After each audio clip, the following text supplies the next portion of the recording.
And we're back.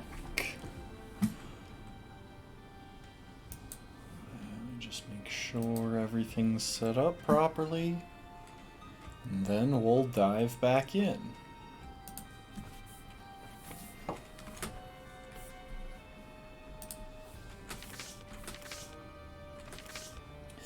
So, as those who are in the Discord probably already know, I'm somewhat addicted to this game already. I've been playing it a lot for the last couple of days between streams.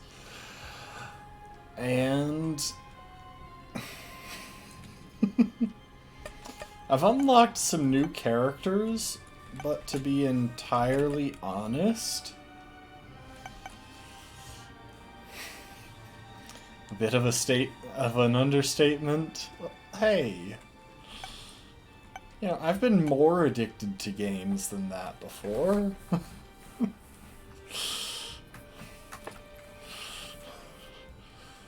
Yeah, I've unlocked a variety of characters, but honestly, I still kind of favor starting with Isaac. I haven't tried too many of the others, just because Isaac, like, I understand everything he's carrying. He starts with a bomb, which is nice. It can help me get some useful materials. I'm gonna leave that there until I'm down a full heart. Don't want to waste the healing. Come on, where's my item door? Where's my free starting item? So yeah, welcome to the stream, Sib. Welcome, Be Marching.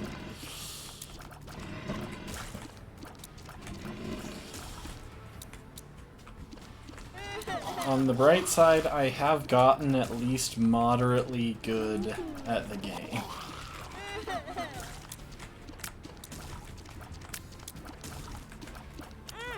That said, there are still enemies that cause me lots of trouble. These spider things that move really fast are one of them. These spiders that can take a bunch of hits and turn into 2 more spiders when they die are another.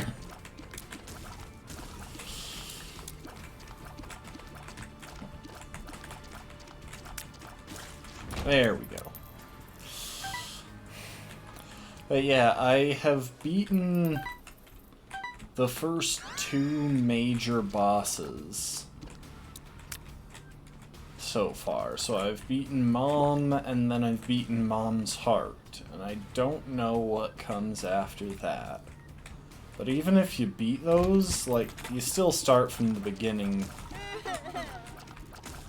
the next time around anyway. So yeah, these guys always spawn other stuff when you kill them. Unless they've got like a bomb embedded in their head, in which case they just explode. Now I could get that coin by blowing up the rock, but I'm not sure I want to spend my bombs on something that simple yet.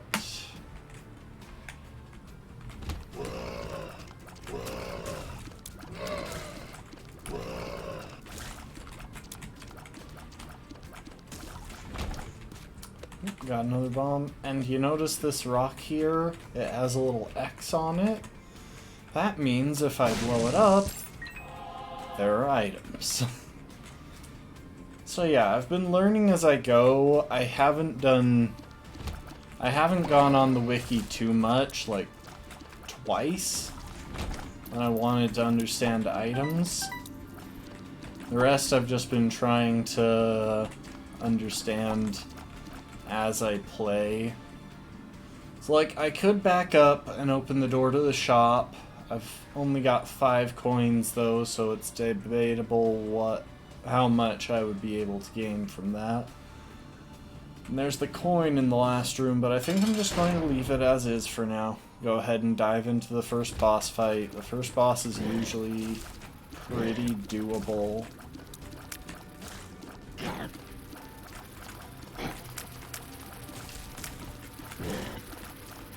Lord of the Flies is definitely one of the easier bosses to encounter at this stage, I'd say.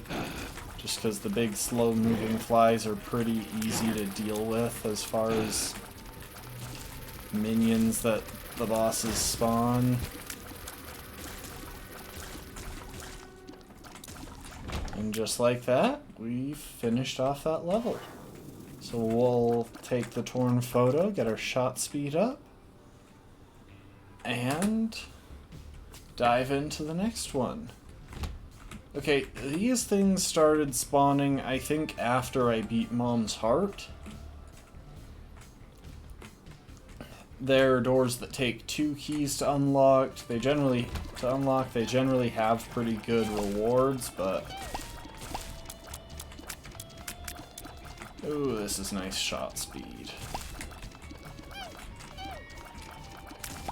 Gotta love how the poop sounds like a small child as you're killing it.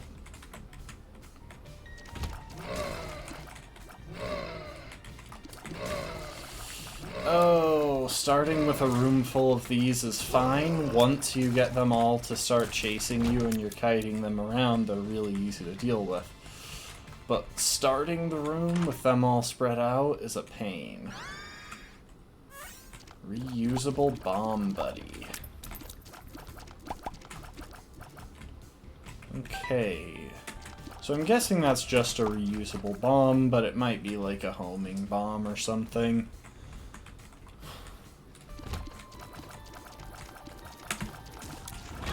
Ah, crap.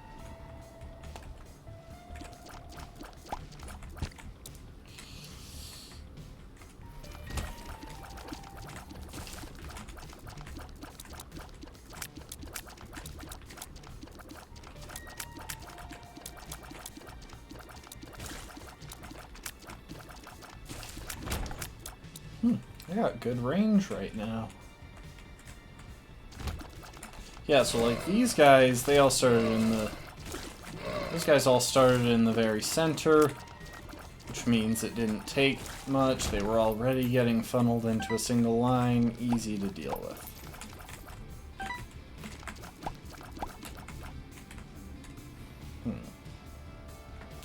Going to back up and check that room that I never visited. This room is just going to be the shop. I have the money to maybe buy something, but I've only got 1 key, and I'd hate to waste that on something when I could get something better.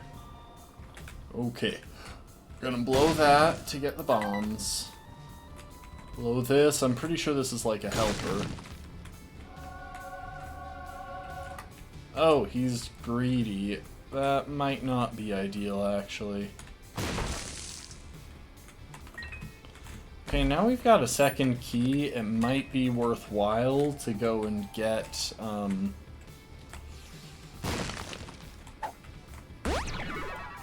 sweet. Range up. Okay, so actually, now that I'm looking at the map, it might be worthwhile to go and check the shop since we've got some extra keys. There are 2 doors there. One of them will lead to a mini-boss, the other one will lead to the shop. And both of those options are actually pretty decent. Oh yeah, that's right, this door has 2 locks. I forgot about it already. Ooh, the gold chests tend to have good stuff.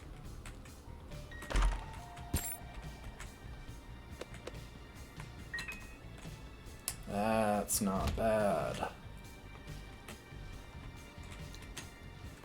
So yeah, we won't bother with the other door, the other locked door. It's either the shop or a mini-boss.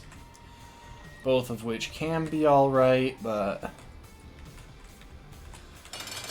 we've only got 1 key. I'd rather save it for the item door on the next level. Let's try to not die to Monstro, since he's a ridiculously easy boss.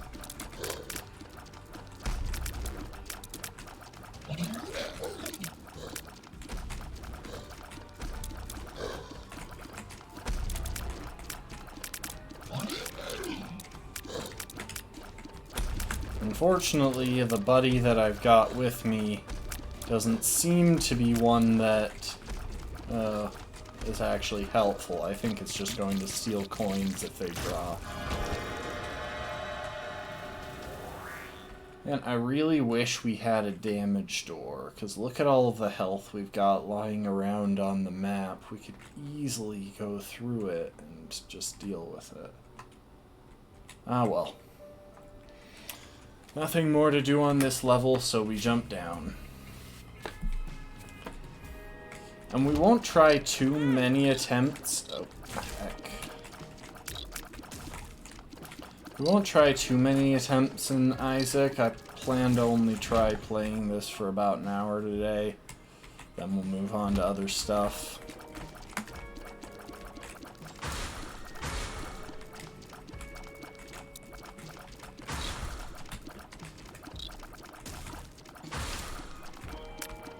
Oh, we've got such good range.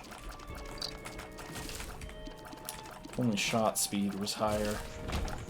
Well, shot speed and damage. We could really use more damage. Hey Albert, welcome to the stream. Crap. Luckily, I think it would honestly be impossible to kill these things, groups of those things, in some scenarios with certain builds, if it weren't for the fact that they lose durability every time they get reduced to a slime. The game is good. I quite enjoy this game. I've been playing it a lot the last couple of days.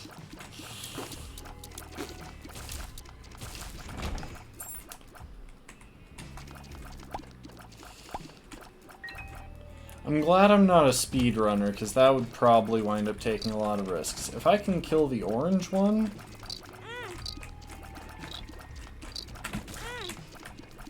I'll get a bunch of coins, I believe. Crap. If they can kill me, I don't know what they'll get. I guess they'll get all of my coins. Seems fair. Oh, that was way too close.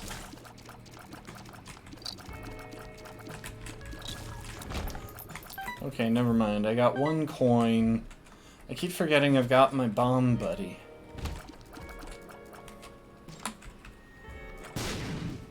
Oh. Those guys are annoying because they're immune to a lot of types of damage until they pop open their necks. Yes, I'm enjoying Isaac. Okay, so the eye. It's actually pretty good. It does really good damage when it bumps into creatures. It's not my favorite buddy, but all told, like, it can come in very clutch at times, so I'll take it.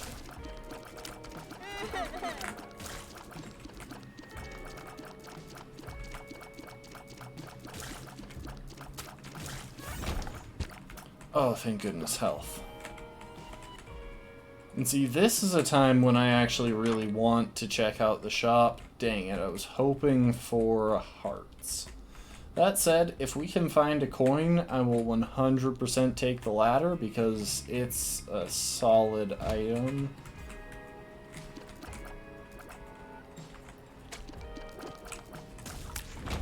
Yes, one cycle.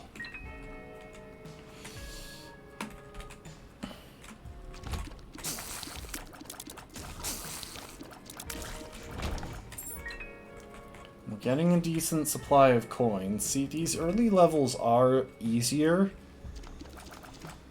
which makes them a great time to... Okay, we've got the range here. We don't need to worry about these guys.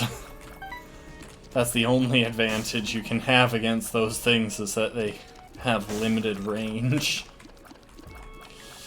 But yeah, these earlier levels, you really want to focus on trying to gather supplies, you know, getting your coins, getting...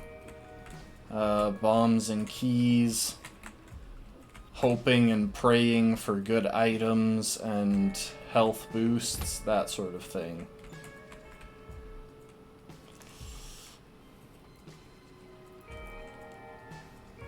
Luckily, we've got one reusable bomb. The skeletons. Oh, I hate these guys so much. Not the dude in the middle as much, but the skeletons are brutal. So yeah, we've got the coins to buy that ladder. We're on 1 health for the second boss, but we've got the coins to buy the ladder. And depending on the boss, I might be able to make it through. But yeah, the reason the ladder is nice, it lets us walk over gaps. Honestly, I'm gonna go and check if the, dang it, the arena isn't open. I'm not sure what actually determines whether the arena is open, but if it is, it can be a nice way to get items. But yeah, the ladder lets us walk across gaps.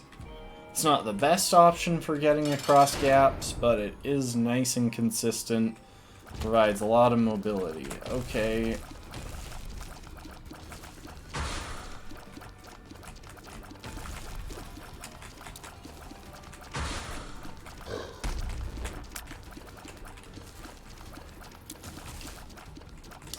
Luckily, he can squish his own minions. Die, Gertie Jr.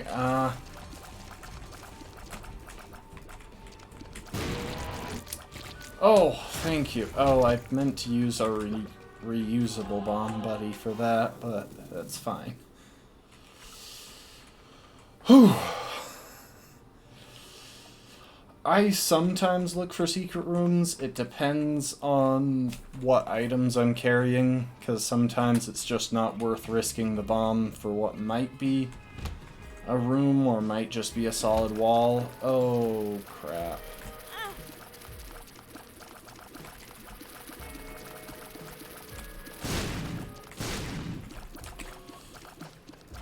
You know what? Honestly, that's one of my better experiences in a room with several of those and just a narrow gap in the middle.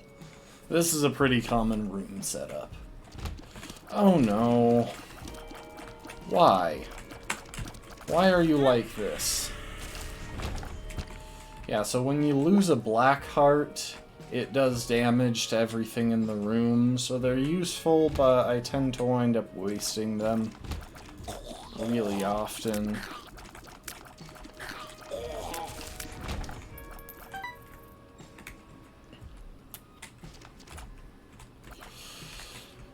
I feel like there's probably a way to get an item from like an X on the ground there, but I've tried bombing them and nothing's happened, so I don't know how.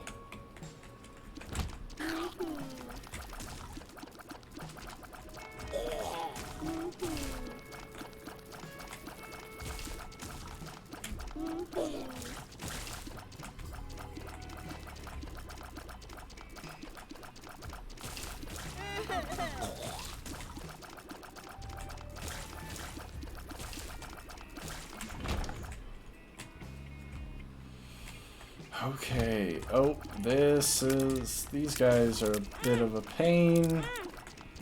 They shoot diagonally, and I'm dying. Please stop, I'm a nice person, I don't deserve this. Oh.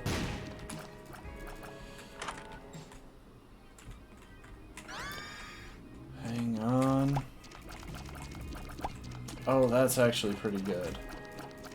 I can't remember what that does, but I think what this does, but I think it's pretty good. Anyway, it's an adjustment to our... Oh! If I kill something with it, I think there's a chance for it to turn into one of those little blue friendly spiders.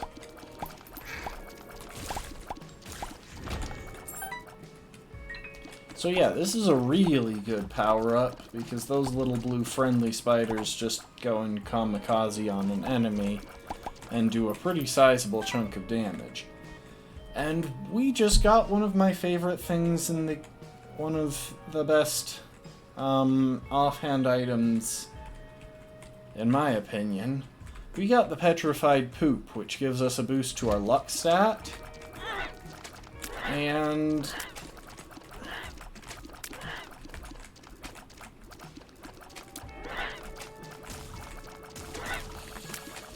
luck is an intensely important stat in this game. It'll affect item spawn rates and all sorts of things along those lines. These guys. Fast enemies tend to be a problem.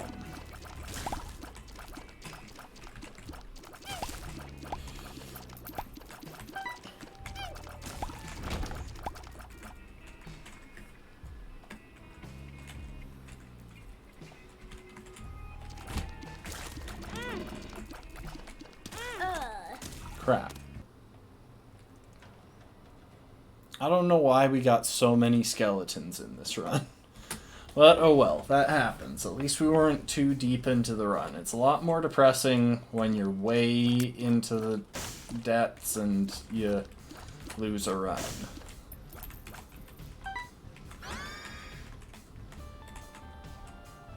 Okay, I'm guessing that's a faith boost, which I have no idea what the faith stat actually does.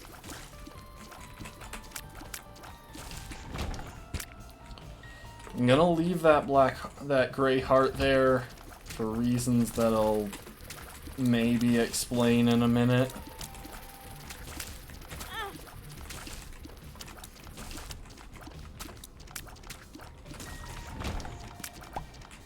Okay, we got more bombs. That's pretty good here. Okay, so these red flames, like the darker colored ones, can sometimes shoot at us. So you want to be careful when putting those out. Okay. Okay, we've got a heart there. If y'all recall, there was a door with teeth around it. So the reason I left the gray heart alone was because I was actually hoping we would find some hearts further on in the level. And since we did... Oh, there's a second gray heart right there. It's good to know. But yeah. See, now, if we go through... Okay, we got some friendly flies. We got some drugs. And... got bombs and coins. All good things. So it costs half a heart to go into this room, half a heart to go out. Luck up. Excellent. Health down. Okay, that's awful. That's actually a really big problem. Unfortunately, the drugs are randomized between levels, so I couldn't have known that that was health down.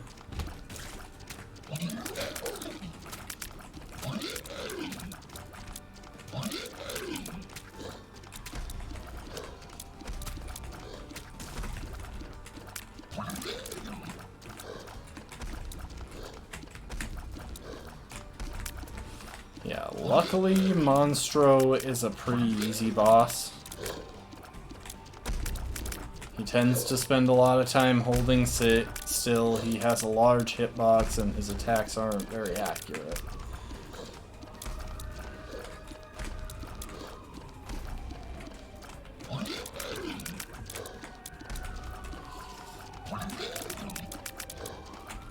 Usually if you circle around him getting minor shots, you can handle them pretty well. Ooh, nice. We got more gray hearts. So the gray hearts are temporary. They don't stick around forever, but they are good to have. We could go to the shop, but I don't think we'll be able to afford anything especially useful. Yeah, so I like to go through the damage doors when I have only red hearts and when there are plenty of red hearts around the level to pick up for healing. It doesn't look like we got any treasure rocks in here.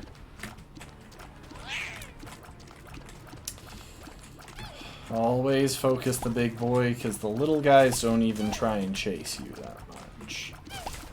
Like, they really do kind of just move randomly, which makes them really easy to finish off from it. It makes them really easy to finish off as long as you've got literally any kind of range.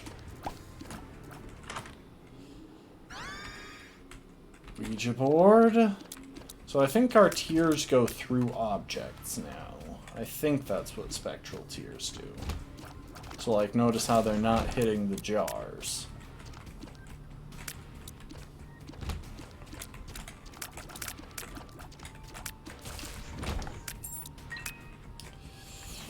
So yeah, we're just making our way along, trying to get good items, and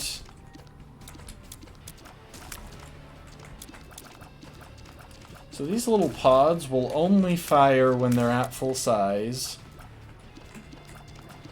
Oh, I guess I don't need to be getting this close to them because I have spectral tears.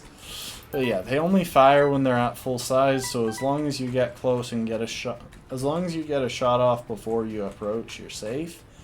And, you know, as long as there aren't other enemies to worry about. Okay, so we've got a big poop there. Ah.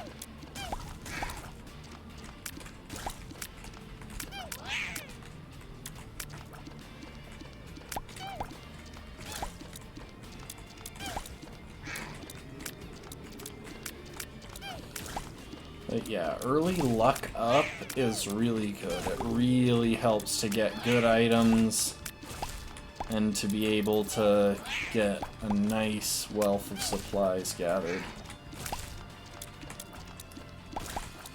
But yeah, the reason we're not going to be playing Isaac for too long is actually just because my hands start to hurt after, like, a couple hours of playing this game.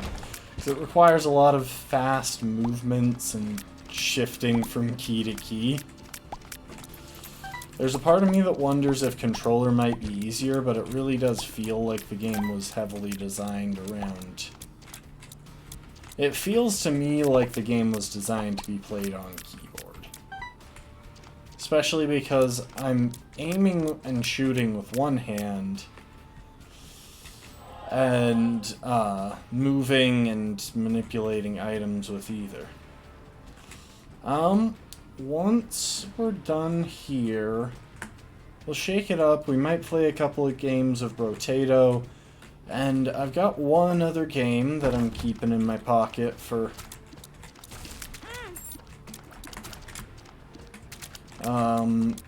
playing the stream. I gotta remember that I've got these spectral shots.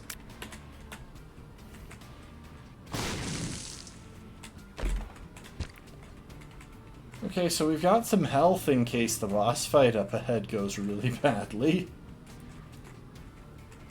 We've got 12 coins, but I'm not gonna bother with the shop right there because, again, I've only got one key and I don't want to miss out on the item on the next floor.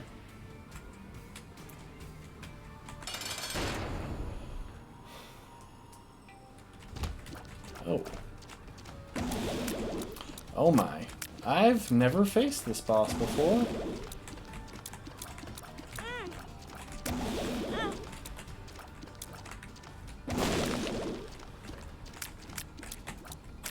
Oh, there's a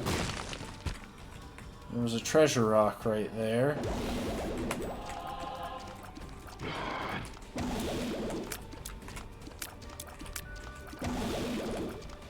Okay, this seems pretty doable now.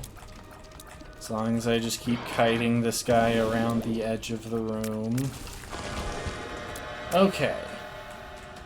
See, I really wish I had more base health. Because I would love to be able to pick up those red hearts. Speed up and size down. Okay, so that makes our hitbox smaller and lets us move faster. Both good things.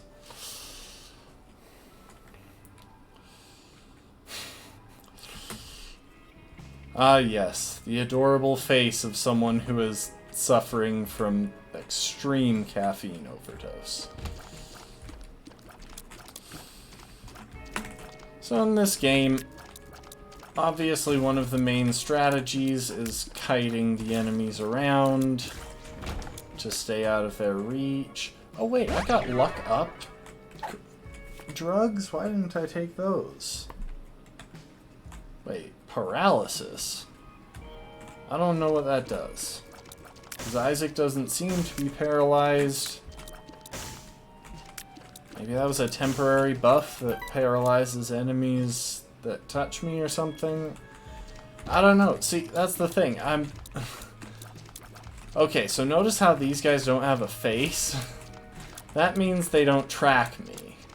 So they're moving completely at random. All I have to do is keep a reasonable distance and break them down a little bit at a time. But yeah, because I'm not heavily relying on the wiki for this, I'm very confused about what a lot of things do. 2 of diamonds, that doubles our money, so that's pretty fantastic. We'll wait to use that until we're actually in a position to spend money.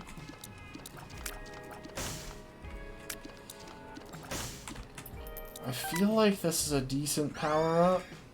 Oh yeah, infestation. So now when I take damage, I believe I'll spawn a little friendly spider that will help me out. So because I don't have a key, I can't open that chest.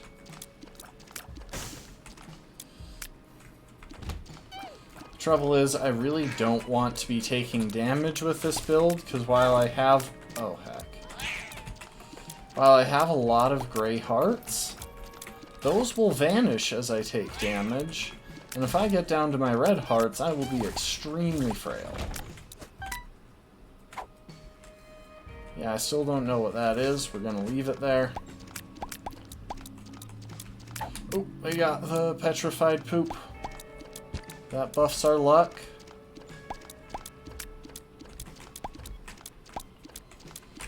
I could really use some health buffs right now, though.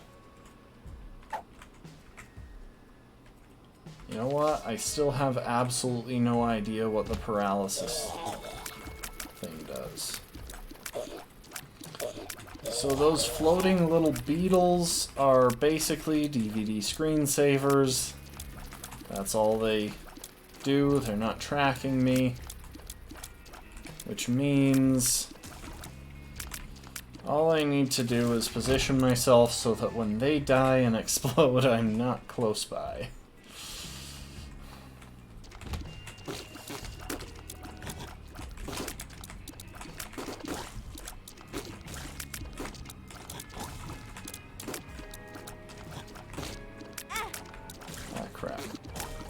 Oh no, it's not spiders, it's flies that are growing inside me. I know there's a power-up that gives me spiders growing inside me.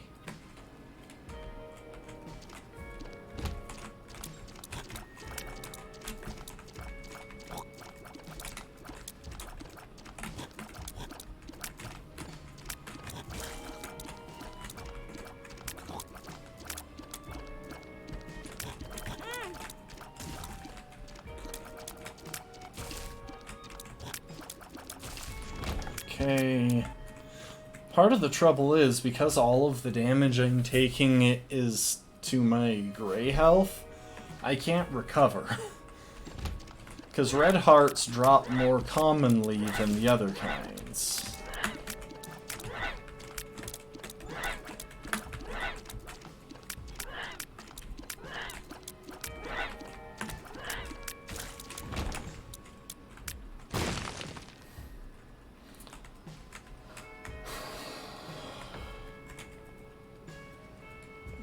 So we're short on options. I'd love to get access to the shop, but I don't think I can right now.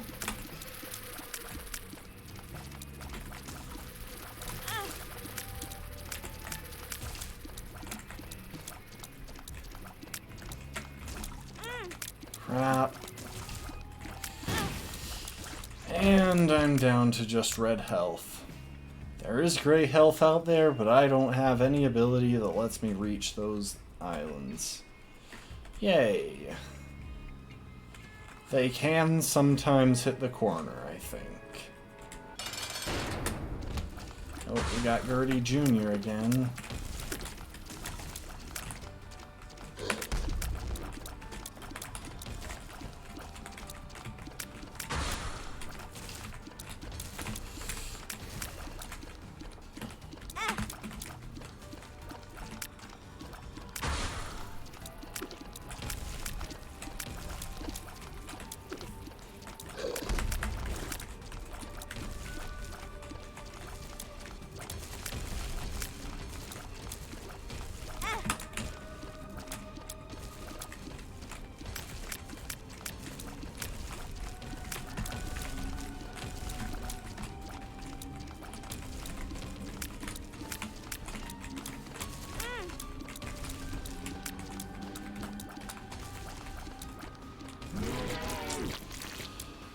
Oh, really? Okay, you know what? That's actually fine. Oh, we got drugs. Bombs are key.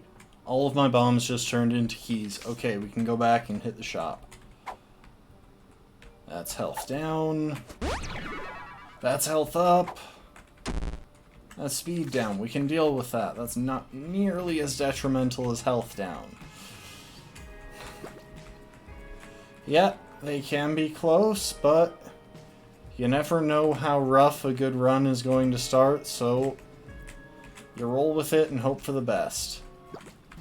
Anyway, we were able to backtrack through the level, grab a couple of items. We've got a key for this now, or grab a couple of health. Got a key for that now, so we can get our health a bit higher. And we've got this. Yeah, we're gonna spend the 2 of diamonds to double our money, and that will allow us to buy all sorts of things from the shop, and we got a heart for good measure. So give me the gray heart, give me the pig, and why not? Give me the drugs. Okay, bombs are key again.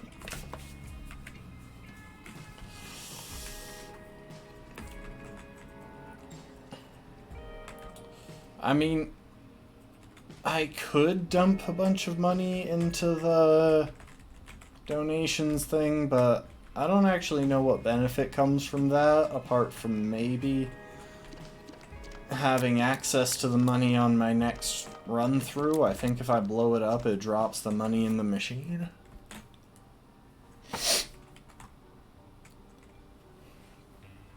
So anyway, I'm just gonna keep going. There are some things that I just don't know what they do. Oh, look at all those drugs.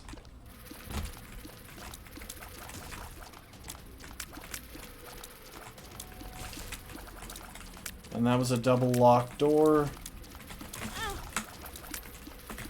Yeah, so getting the piggy bank means that now when we take damage, we drop 1 or more coins. Like 1 to 2 coins, I think.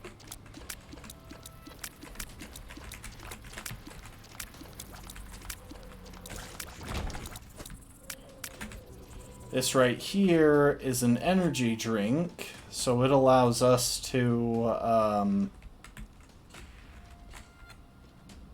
geez.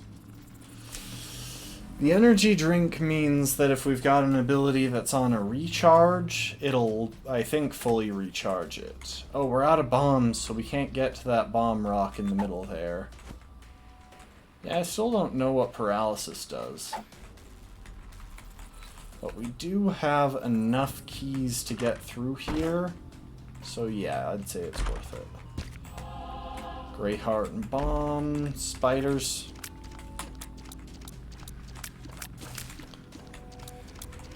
What would you like to drink? We have water, milk, Coca-Cola, spiders. Spiders. Spiders it is then. Oh, you're heading out, Albert? Well, thanks for stopping by.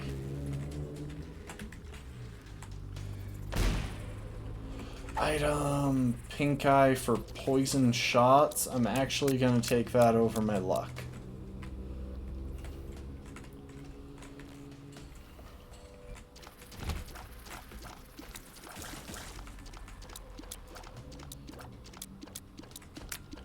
Because being able to poison my enemies can come in very clutch.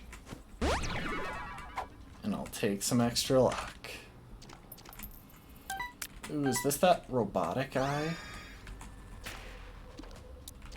Oh yes, I remember this one from an earlier thing. It's really good. It gets all the way... Oh heck. Give me my item. Give me my money back. It's got really good range, and it doesn't matter because I'm probably going to die in this room.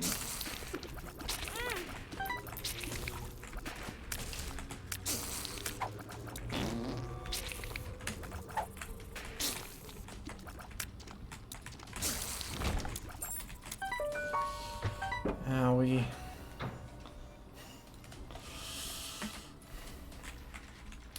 The only thing I've got in abundance right now are coins. While that's nice and everything, I would like more variety in my items. You know what? I'm actually not going to go for the poison shot. I want luck as high as I can get it.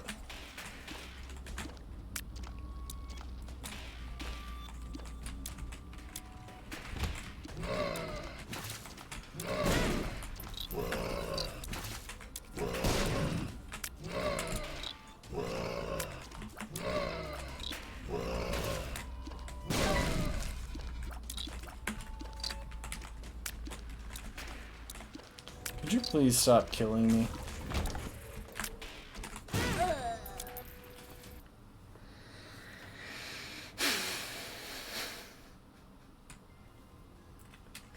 And that's just how it goes sometimes.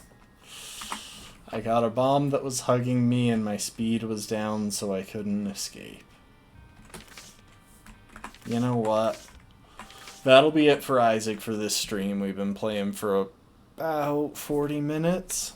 Let's fire up Brotato.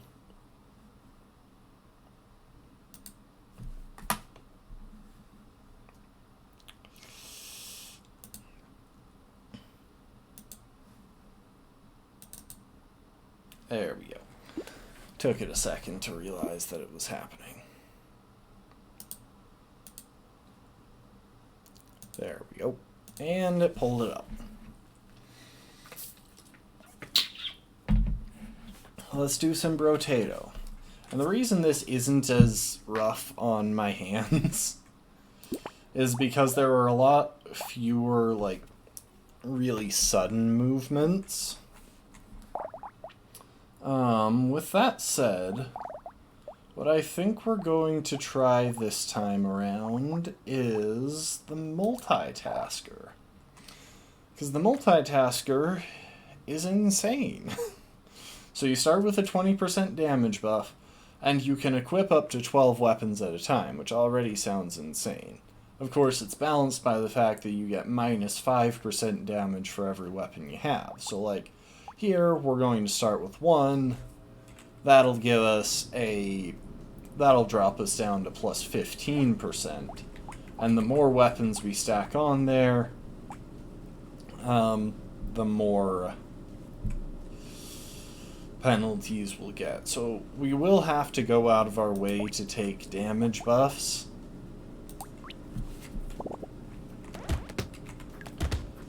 In order to keep up with the penalties from having 12 weapons. And we may or may not actually get up to 12 weapons. We might wind up stopping at like 10 or something, just depending on what good weapons we find. Oh, I'm not going to take a harvesting penalty this early, even if it did come with lifesteal. Guess we'll take some ranged damage, grab another SMG, get get some knockback. Yeah, we'll take a medical gun, and I'm actually going to lock in all 3 of those because those are all pretty good. The glasses will buff our range.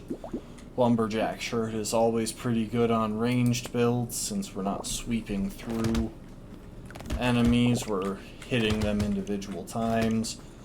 We'll want to keep an eye out for explosive weapons.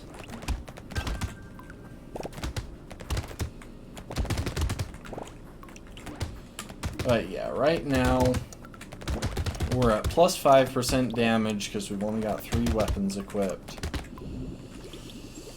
And that's more than enough to take care of these guys. Okay, I am going to go with foot speed.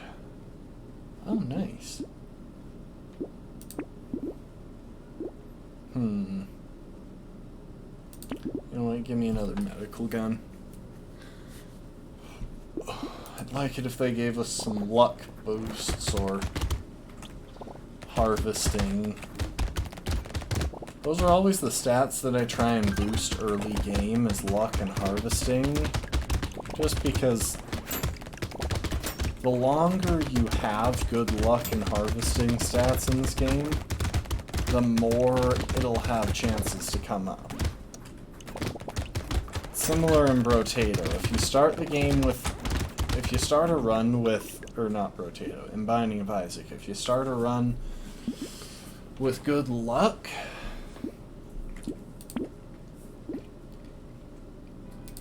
that will impact your run as a whole. Give me another SMG, glasses. We'll take the cake for the with the small penalty to damage, but we'll be able to get that up in a bit.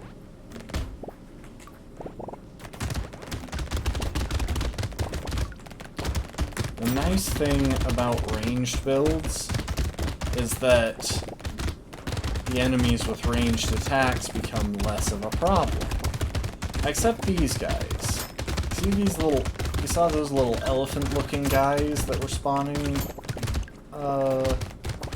ranged attacks? Those guys, I believe, spawn bullets based on how many times they're hit.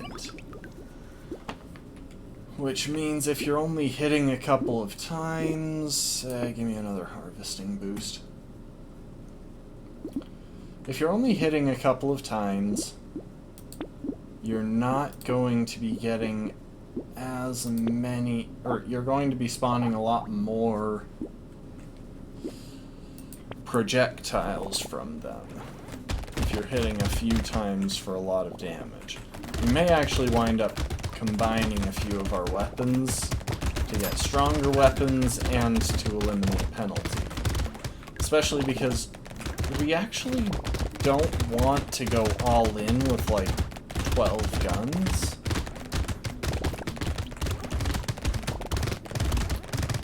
Because the item type bonuses that determine like secondary buffs behind the scenes based on which weapons you have equipped only go up to 6 weapons of a kind.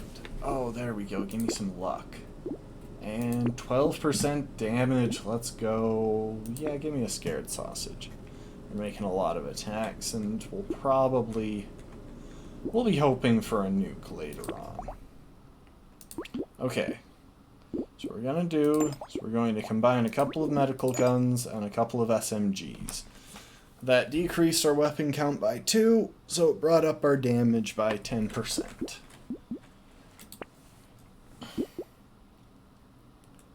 We'll take a hit to it to get the medical gun there. We'll lock in those two, because that harvesting buff will be useful.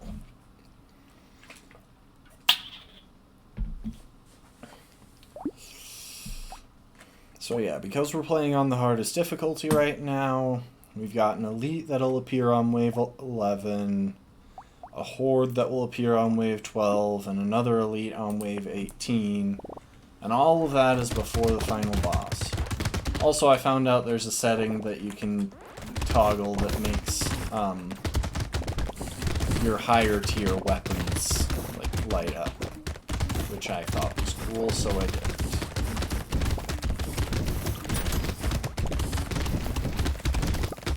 So yeah, thanks to our knockback, the SMGs keep a steady output of damage and help to keep our enemies off of us. We could use some lifesteal because we're making so many attacks that it's bound to trigger a couple of times a second. And see how that was building up? So we either need more damage or ways to cause spread damage. You know what? Give me more damage, actually. I was about to say give me more attack speed, but no. Go ahead and give me more damage. We'll re-roll. We can hold off on the little frog for the moment. Shredder, there we go. That's very helpful. We're definitely not taking the handcuffs at this stage of the game because that locks in our hit points, and right now we've only got 21. Because I haven't had the opportunity to buff hit points. Well, like, I've had the opportunity, but it was never not outweighed by something better. Okay, so starting this round we need to keep an eye out for those little egg sacs. I think one just spawned up there, actually. So if we let those things hatch, it's a problem.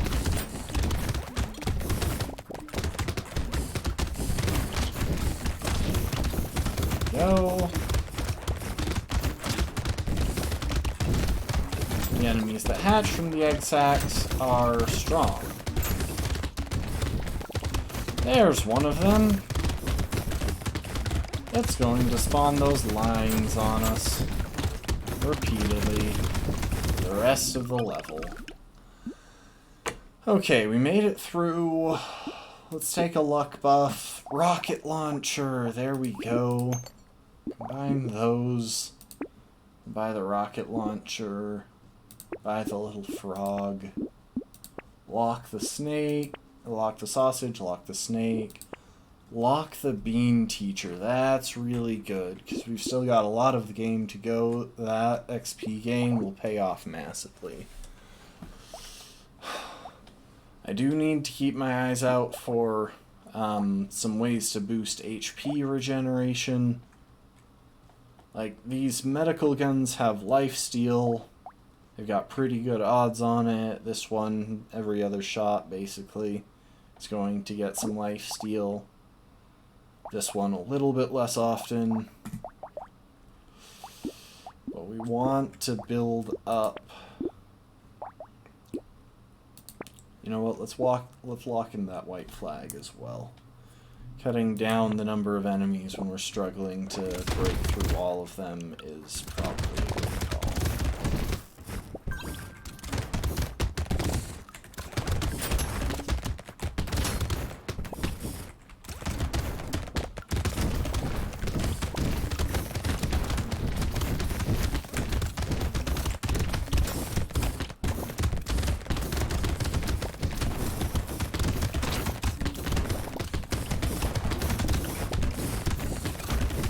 We need to try and stack some ranged damage buffs on. Especially because as we go on through the game, the enemies keep getting bulkier. We need to be outputting more damage to get through them.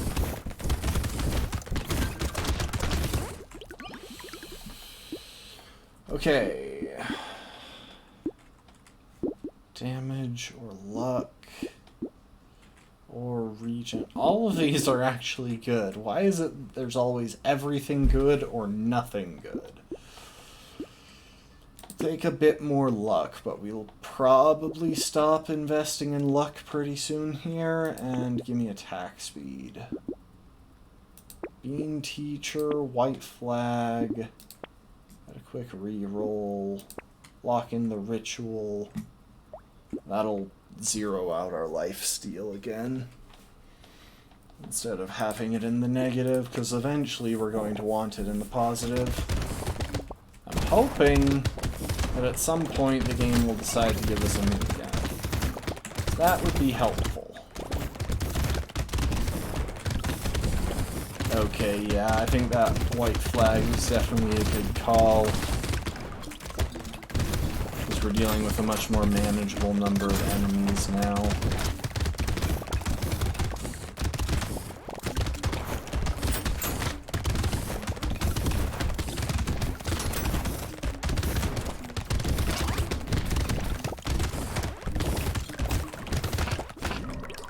Oh, I was reckless with our health.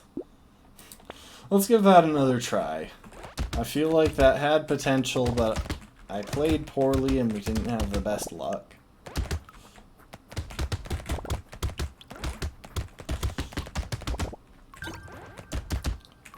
Next time around, we might try the opposite end of the spectrum, maybe go with a one-armed character. Yeah, take the baby elephant. I always buff luck, so there's very little point in ever not taking the baby elephant. You know what? Give me life steal.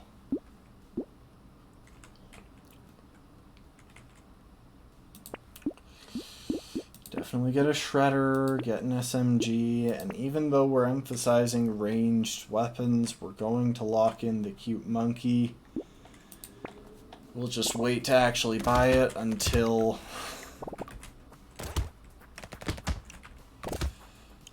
we get a couple of range damage boosts. I'm actually pretty surprised that guns boost range instead of ranged damage.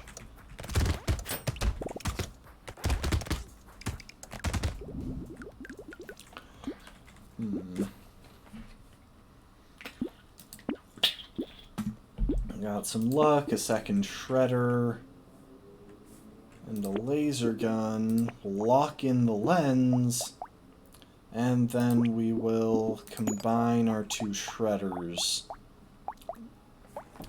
to keep us from going in the negative with our damage modifier. And you know what? A quick reroll. Lock in the pistol, why not? Plus, the improved shredder has better odds of exploding on a hit, which will be good since the main reason we want the shredder is for crowd control. Because explosions hit everyone inside the radius. Why couldn't we break that thing? Yeah, give me harvesting. And give me luck. Okay, take the lens and the monkey. Overall, that means we're still at neutral ranged damage. We're not going to take the pistol quite yet. We'll lock that in and re-roll. And we'll just keep going with these.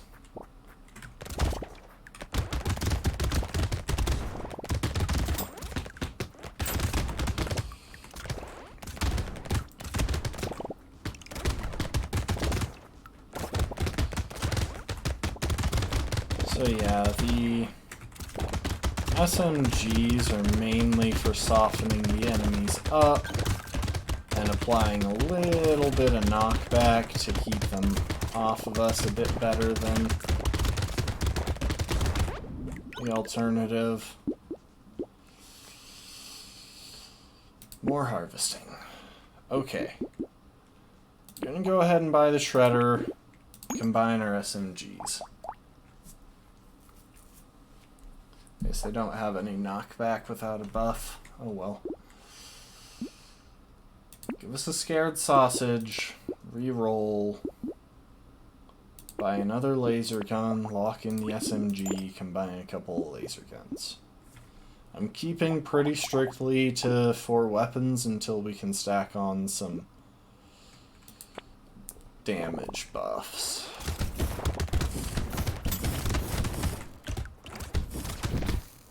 because potatoes were not meant to hold this many weapons.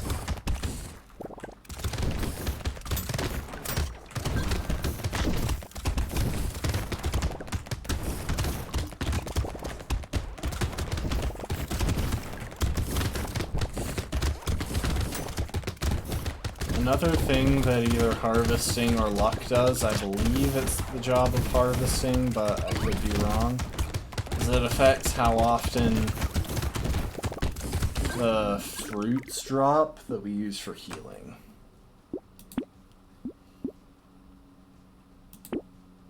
Attack speed, max HP. Give us another shredder. Combine those.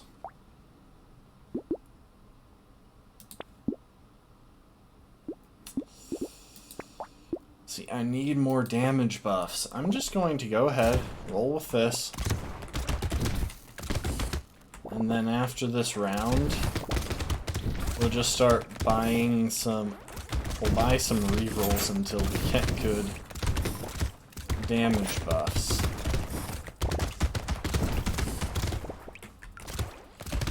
To be fair, there's no actual requirement for keeping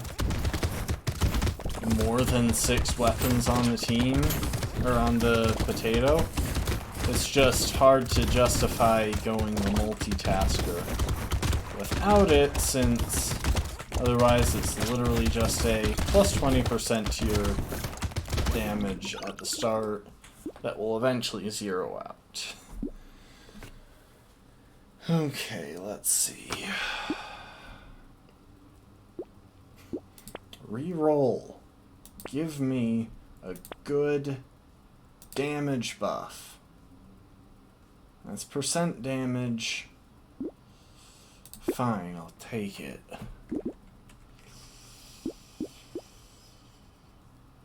I'll take a pistol. We'll leave the others locked in for the moment. Reroll a couple of times. Give me a snake. Give me the vigilante ring. There's a decent buff. So that will boost our damage by 3 at the end of each wave, which means we now have a steady income of damage. We'll be able to gradually build up our weapon supply.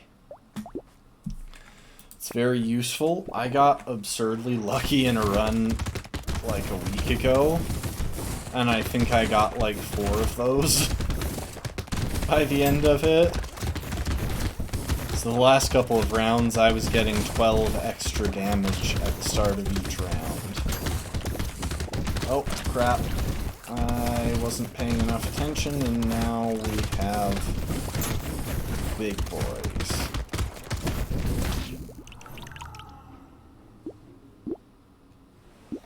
Let's try a new run. We'll go one-armed. The trick with one-armed is finding a way to keep your enemies off you. There are a lot of ways to do that. But you know what? I'm going with a melee-focused explosion build.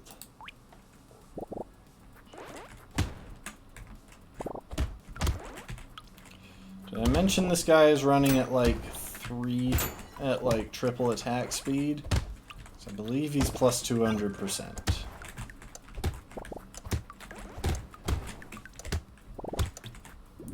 He is attacking way faster with that thing than anyone should be able to. So real quick, what are his damage modifications? Are increased by 100%. So anytime we can go for damage of any kind, it's probably a good call. Yeah, give me that. Give me some luck. I'll do a quick re-roll so that we can lock in some stuff. Yeah, lock in the cyber ball, lock in the boiling water. I hate to take the hit to max HP at this stage, but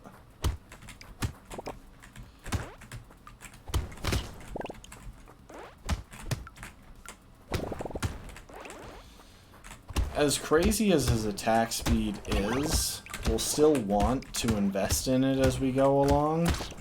Because he's attacking at triple speed. That means that we're still attacking half as often as we would be if we had 6 weapons. You know what? We'll recycle. We're not going to be making enough attacks to take advantage of that. And we're gonna re-roll a couple of times. Oh, I'm tempted. You know what? Give it to me. Why not? Give me that plank. Quick re-roll. We won't bother with that plank because we won't be able to combine it.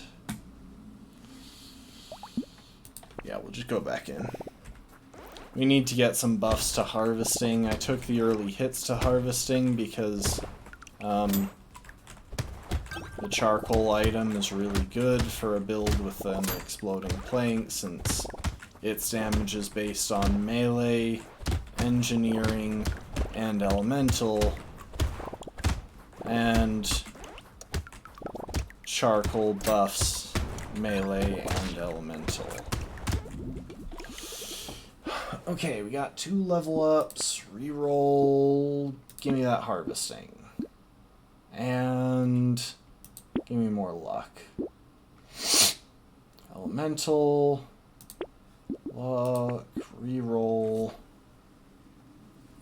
See, now, I'm already tempted to just drop this for this, but I've already been investing in certain things. We're going to lock in the energy bracelet. We're going to lock in the snake. Actually, we won't bother. We don't have a way of inflicting burning yet. I expect we'll get one, but until we do, it's probably best not to get the snake.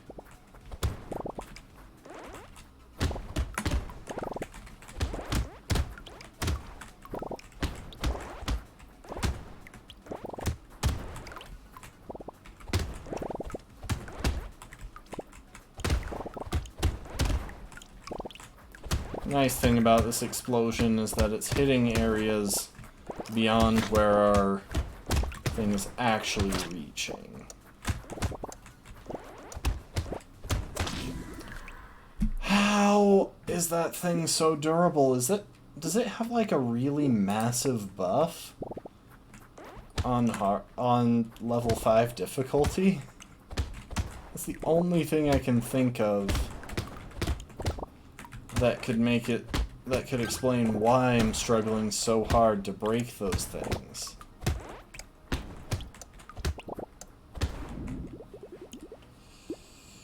Okay, let's see. Yeah, I could just go ahead and give me luck. Give me more trees as well. That sounds nice. Quick reroll. Damage for range, that's solid. We'll lock in the coffee. Because again, we do want to invest in attack speed. It's just a question of how much we're going to be able to. And of course, since it is a multiplicative thing, but we can only increase it by adding, every bit that we add has decreasing returns. Oh, I didn't see the tree up there. Yeah, give me more elemental damage, more coffee, and actually taking hits to range is arguably beneficial, just because the way range works with a melee weapon, it impacts how far it has to swing, which means if you've got shorter range, yes, you're not going to be clearing as much of an area, but you're also going to be swinging in less time. It takes less time to make the full trip. Give me the beanie, give me a quick reroll so that we can lock in that plank. And let's go.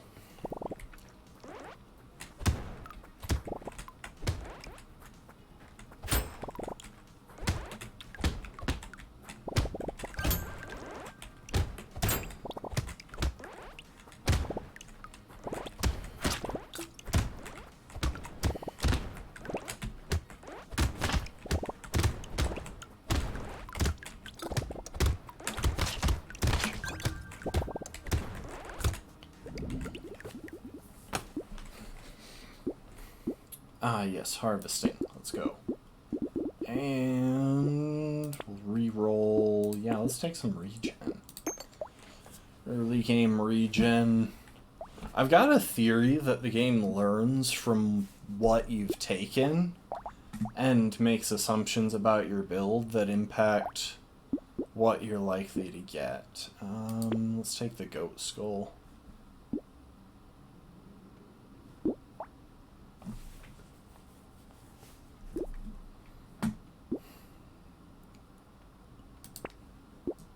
Reroll. Oh, we'll lock in that plank and the head injury and the alien ton and the landmines. All of those are good.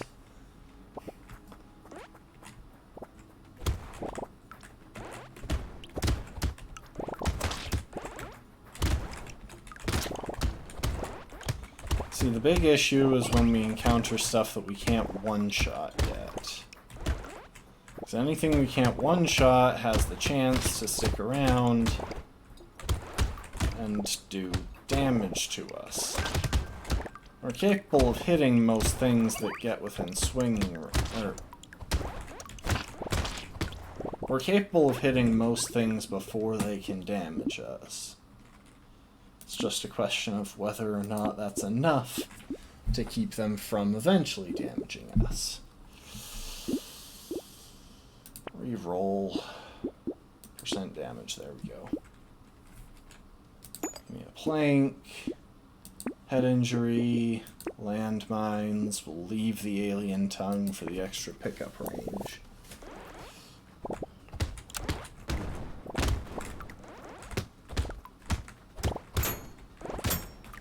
So yeah, we will want to try and invest in engineering as well as melee and elemental damage to make our planks as strong as possible. There is another item though that does basically the same thing as a plank but better. If we can make it late enough game, we might be able to get it.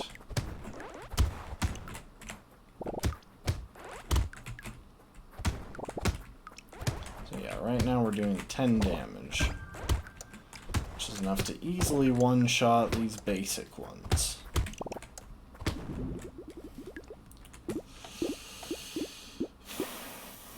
Give me the harvesting.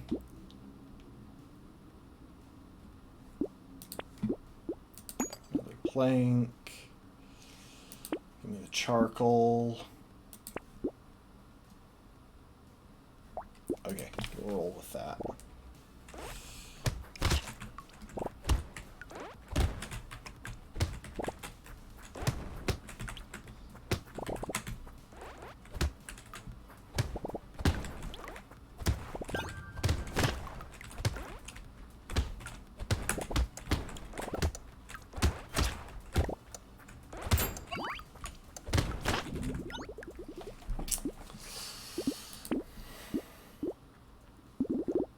Luck. More charcoal. I wish I wasn't taking so many hits to harvesting that I'm trying to invest in, but it'll pay off eventually.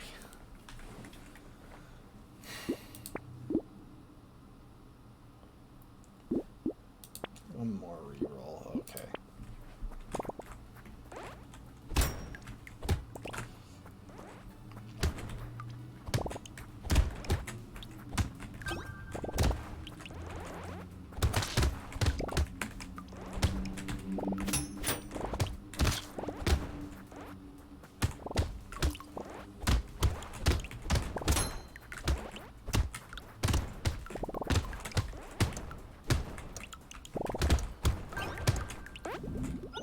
Okay, that's another 2 levels. Percent damage. You know what? Give me that armor.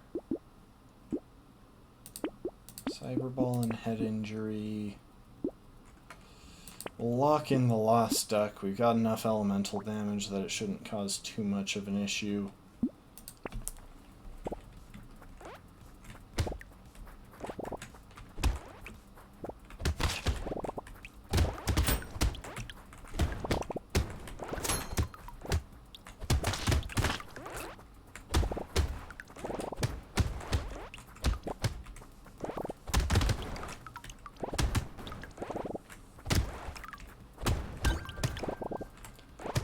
could get some cute little monkeys, that would be just fantastic.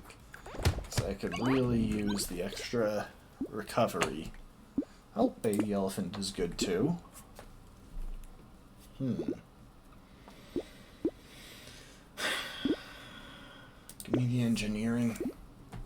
We gotta keep pumping our damage up. Give me some speed as well.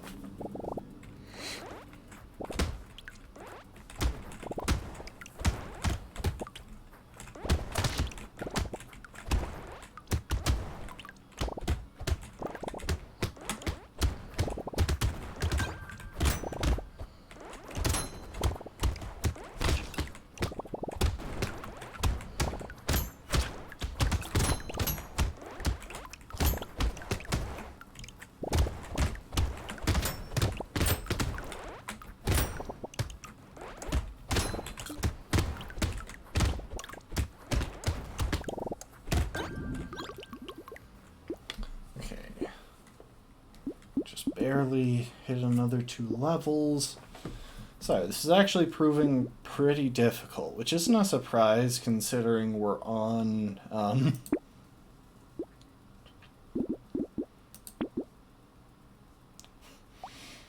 we're on level 5 difficulty. It's going to be hard. Oh, I just realized you can't...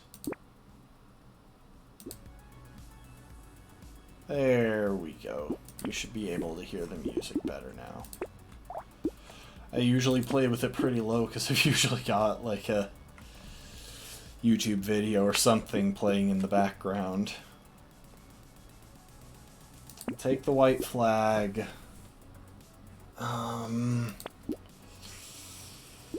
Give me the duck.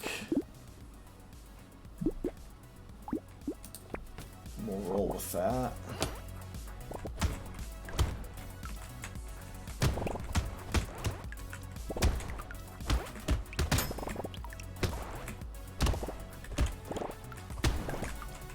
White flag is useful because while in most runs more enemies means more materials dropped as they die, in runs where we're struggling to keep up with them, runs where we can't boost our number of attacks as much as I'd like, it becomes increasingly important to not get overrun. That was close.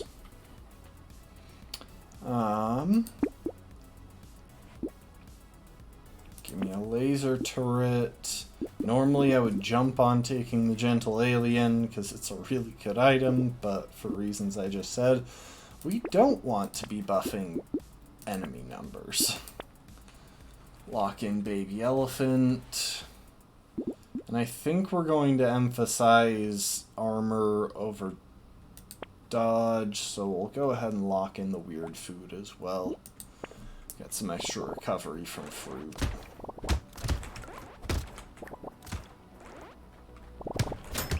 So yeah, one of the advantages of having some emphasis on engineering in this build is that it makes the turret's pretty viable.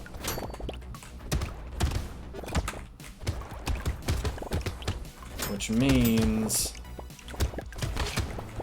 we can have a bit of a safe space to retreat to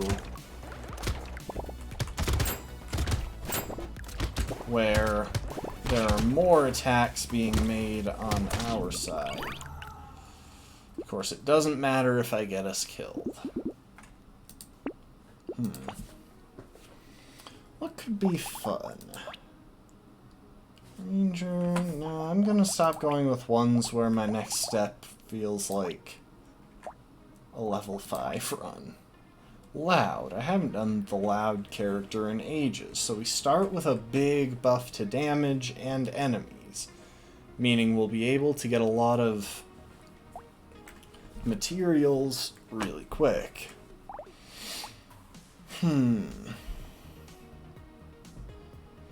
But we start losing harvesting after each wave.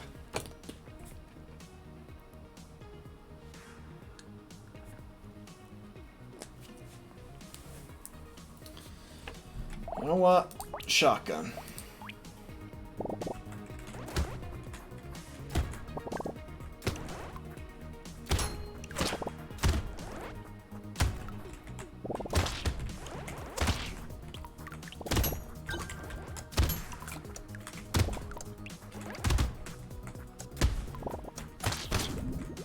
Dang it, I wasn't able to get the second tree, and as you see, it's taken some of our harvesting. Give me attack speed. Give me an elephant. I'll lock in the coupon. Give me a laser gun. We'll leave a medical gun alone for now.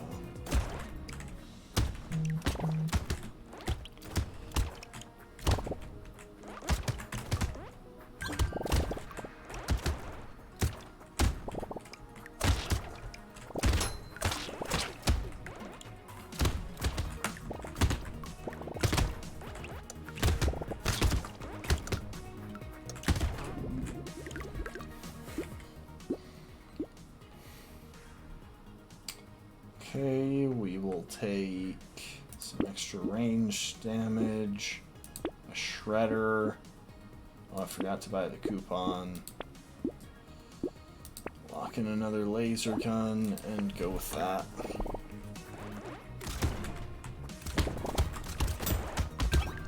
So the shredder, again, explosions are really good.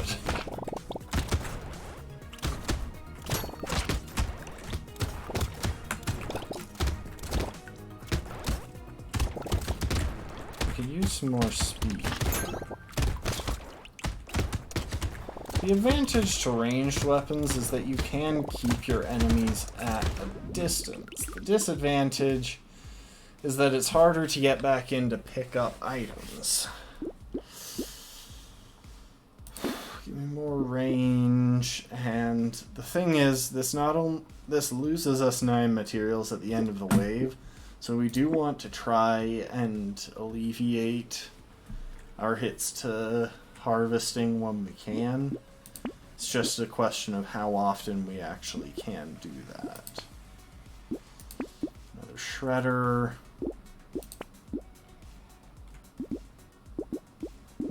Okay, lock in the alien tongue.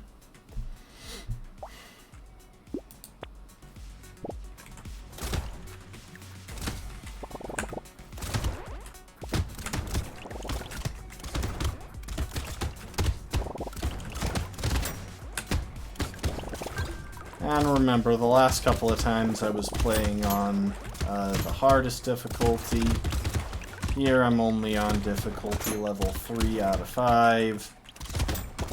So this shouldn't be as hard as the last couple of characters I attempted.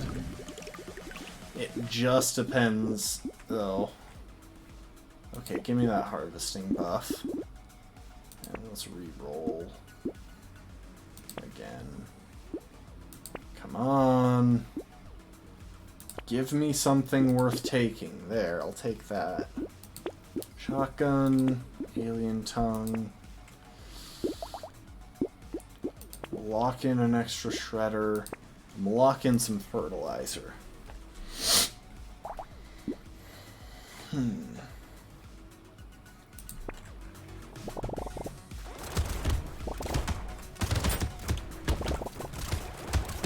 See, there's a really great item. I used it a couple of times last stream. It's called the Dangerous Bunny, which gives you free reroll, which gives you a free reroll each time you enter the shop. I'm amazed that there isn't something comparable for rerolls on level up boosts, because that would honestly be at least as useful.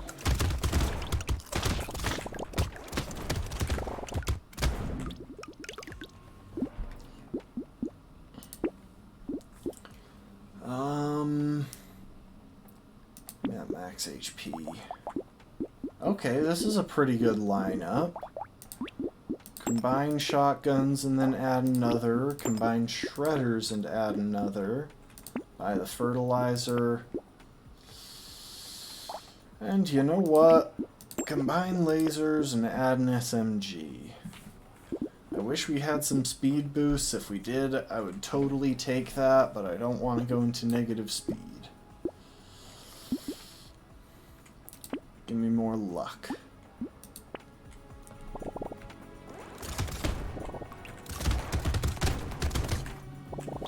Ah, all of those weapons glowing blue around us.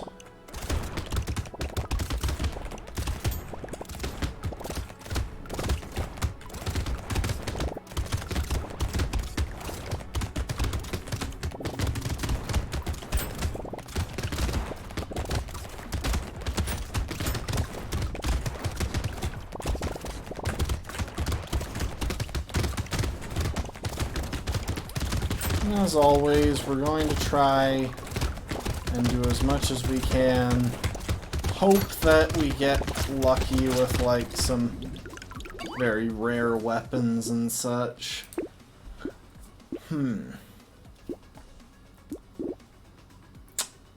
range damage.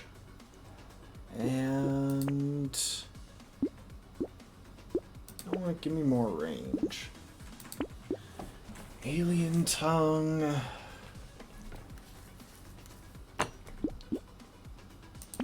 Some extra luck. Baby with a beard will be really good, so we'll lock that in.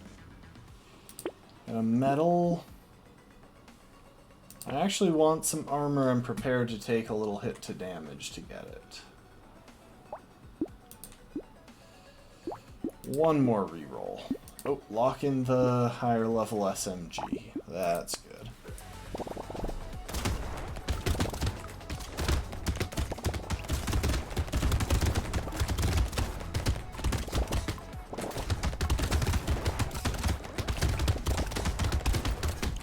There's a part of my brain that's wondering if I had to lock in that higher level SMG or if I could have sold my lower level SMG to get enough resources to do it, but it's whatever. I'm reasonably confident that we'll get through Wave 7. It's not one of the harder waves. Wave 8 is definitely a lot harder than Wave 7, because they started introducing the big, burly Viking dudes.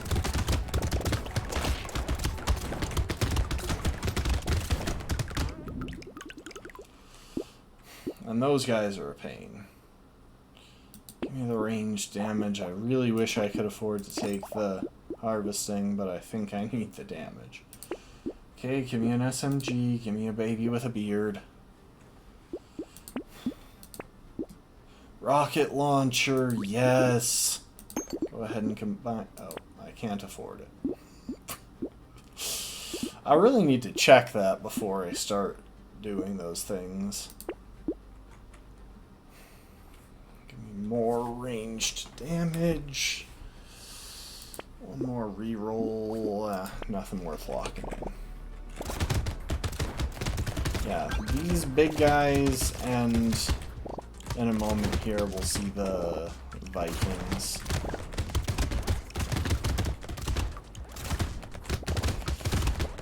But yeah, baby with a beard. There's one of the Vikings.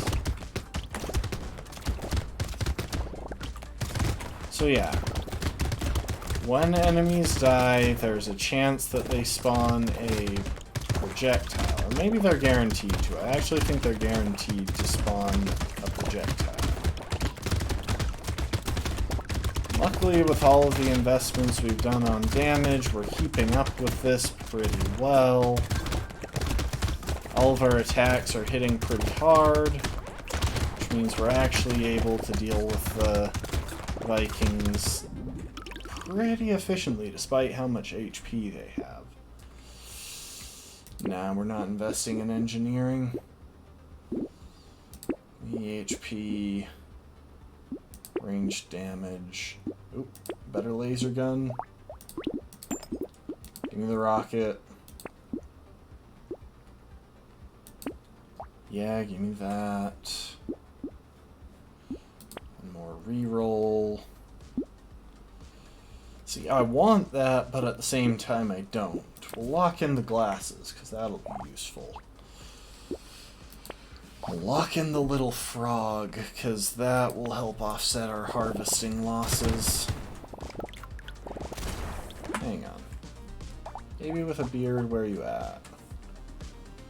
Okay, yes.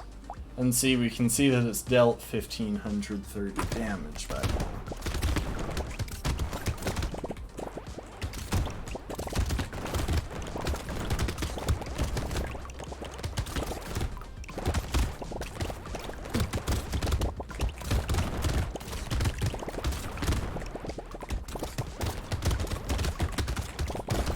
Baby with a beard is actually putting in work for us right now.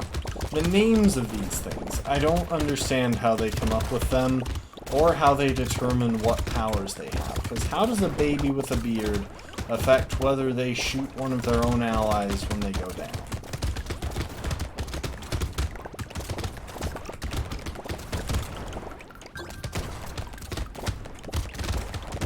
Like, I don't understand this, and it's confusing to say the least, and to say the most, honestly, because I don't know what more I'm prepared to say. Oh, I don't like how many hits we're taking to damage, but at the same time, no, we won't take that. Give me the speed. Ooh, range damage 4. Yes, please. Give me a little frog. Laser gun. Okay, so our laser gun is at level 4 now, which is really good. We got another SMG and some knockback. Again, very good. Get more attack speed. Rocket launcher 3. Absolutely. And we'll lock in another little frog.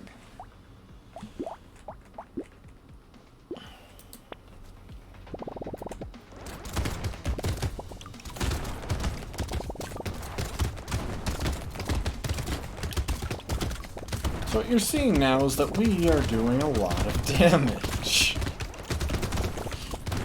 It's kinda nice to just watch the enemies melt.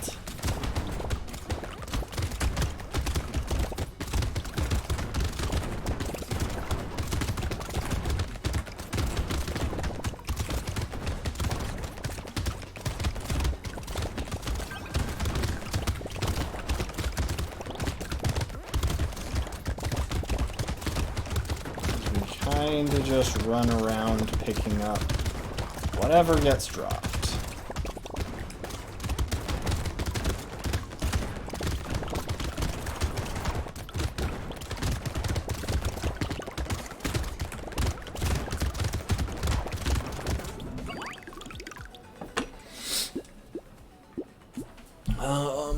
Yes, please, with the bean teacher. And, yeah, let's take some more damage. As much as I want the luck, let's take some damage. Pick up range. You know what? Yes to the gentle alien.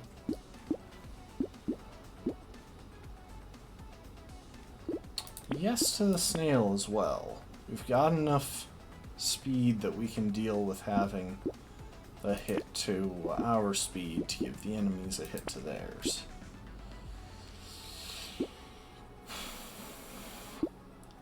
See, I kind of want the crossbow, but I don't want to drop any of my current weapons, so we're going to sadly allow it to slip past us. Give me the Cyclops worm for now. I'll lock in metal for next time. One more reroll. Lock in the gentle alien as well.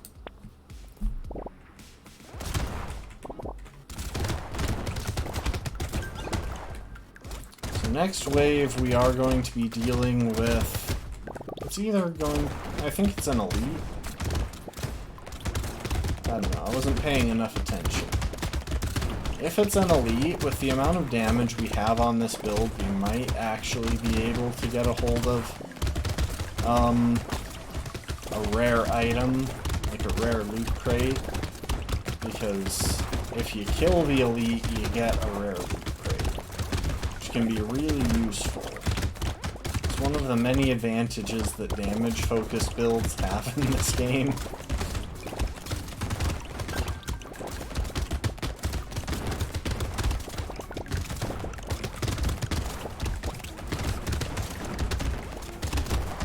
I can really go for some extra, like for bandana or ricochet. Get some piercing. Oh, yes! Give us crown. That will give us a buff to... So it increases by 13% at the end of every wave now. If we get that high enough, it'll be enough to offset the penalties that we're naturally taking. And let's get speed. That's really good for elites. Give me the harvesting. As much as it would be good to get more range on this, we'll take the harvesting. Metal, gentle alien, knockback, all good things. Don't need any of those. Give me the dangerous bunny, and then I'll use my free reroll.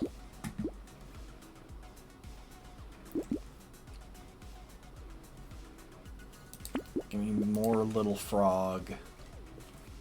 And we'll lock in the shady potion, but that might turn out to be a poor decision. We'll see. Yeah, so we want to stay relatively close to this guy so that we can try and keep up the damage on him. Because the faster we can kill him, the less time we'll have to worry about him.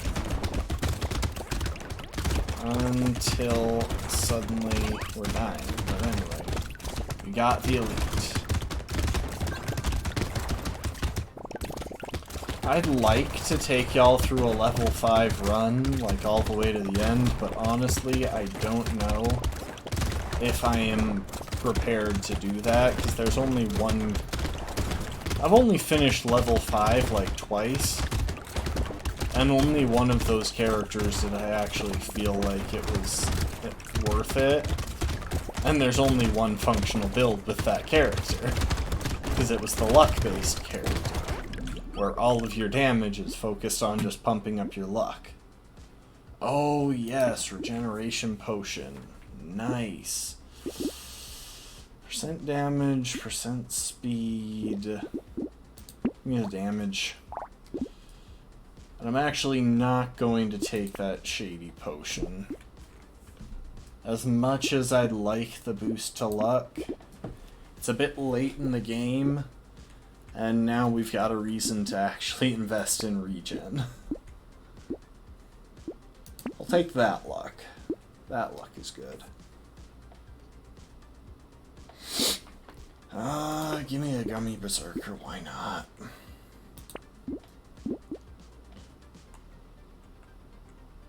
Metal. Oh, I forgot to buy the coupon. Give me the leather vest. See, never take shuriken on a ranged damage build because it's actually its damage is actually based on melee. Community support is really good, but we're killing a lot of the enemies really fast. Which means it might not be the best choice. We'll lock in weed. That'll help us keep getting harvesting up. And we'll get melee. Or we'll get some extra ranged damage. One more reroll. It wasn't... Well, actually, no. We can afford the speed drop for the warrior helmet, which is generally a really good item. But yeah. This is why I didn't want to take community support, because look at how fast we're killing off the enemies. There's a good chance we wouldn't actually be able to buff our attack speed in a sufficiently meaningful way.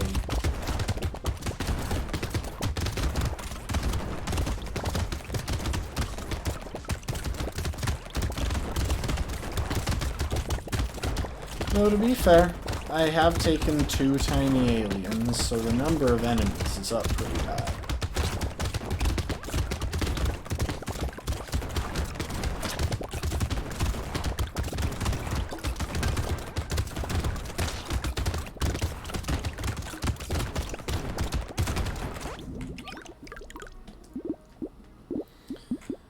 Okay, I'd really like to get a power generator because we're buffing speed pretty strongly. Oh, as much as I want that range damage, give me some HP regen. Warrior helmet, wheat, alloy. Let's go. It hasn't been giving me weapons as much lately, which is kind of annoying. Oh, lock in plastic explosive. We're doing a lot of exploding here. 80% chance for the shredder to cause an explosion. And all of the rocket launcher shots cause explosions. Oh, and you know what? Give me the glasses.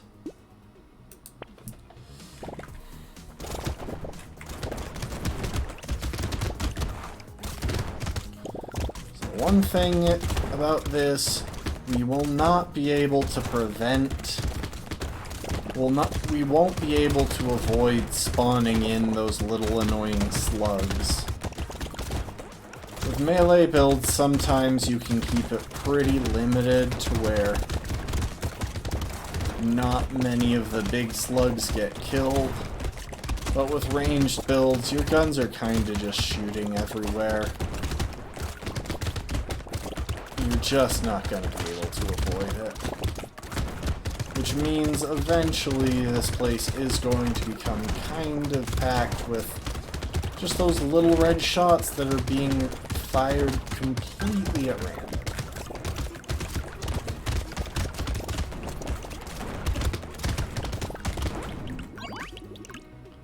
Luckily, we're keeping up pretty well. More regen, plastic explosives, cyberball, all good things, all good things. Double barrel shotgun 4.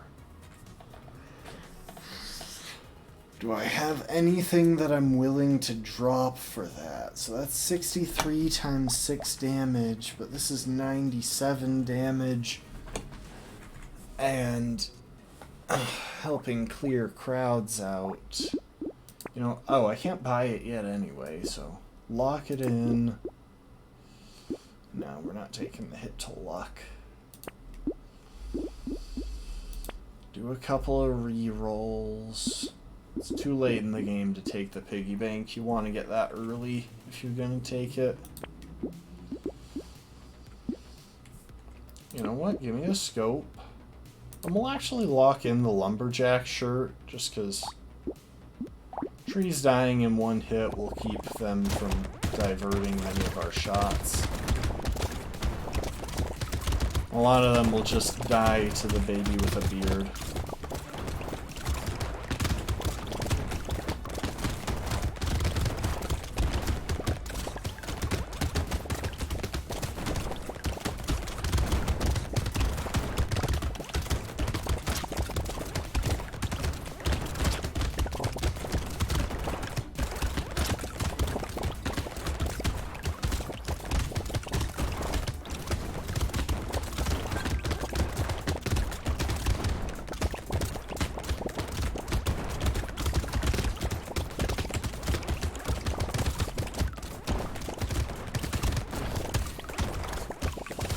See, this is the kind of scenario that is honestly just so fun in Brotato when you're just absolutely wrecking enemies. Like, it can be fun to have a bit of a nail-biter of a round, too, but personal favorite is definitely just absolutely shredding them. Take the bandana, take the lumberjack shirt. See, I'm really hoping that we get another level 2 rocket launcher. So then I can buff this rocket launcher and combine it, and then we'd have room for that. Give me the bag, we're still getting plenty of crates. A coupon, cake, a little frog. We'll lock in the small magazine.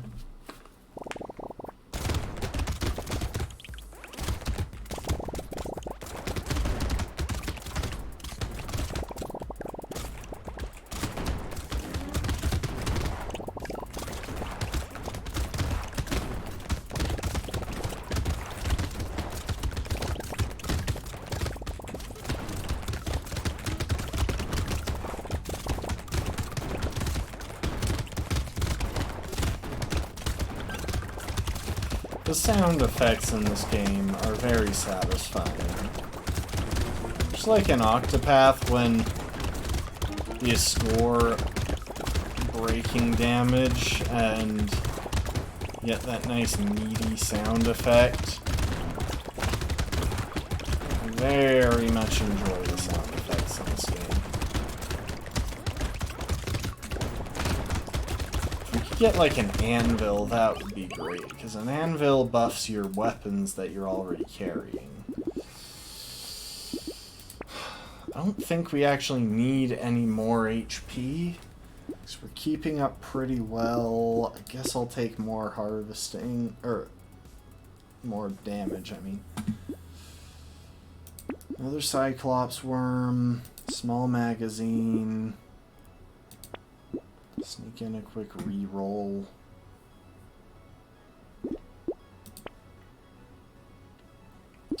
Schmoop, let's go.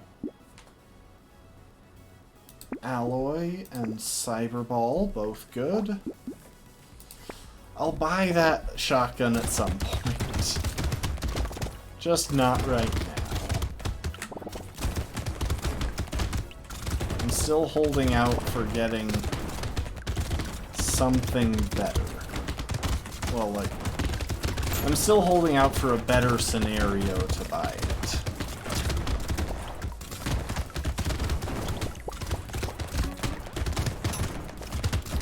Could still use more armor as well. We're finally in a position where we don't have to worry about the harvesting penalties. They're not affecting us in any meaningful way anymore thanks to that crown. I expect that if you get really lucky, you can actually get high enough harvesting in the first round or so to avoid having to worry about the harvesting penalties on loud anyway. Oh, that's really good. Plus 12% damage and then plus 6% attack speed for every different weapon you have, and I have variety. And give me that ranged damage, why not? Alright, you know what? We'll recycle that, buy another shotgun. If we weren't at -3 to elemental damage, I would absolutely buy this.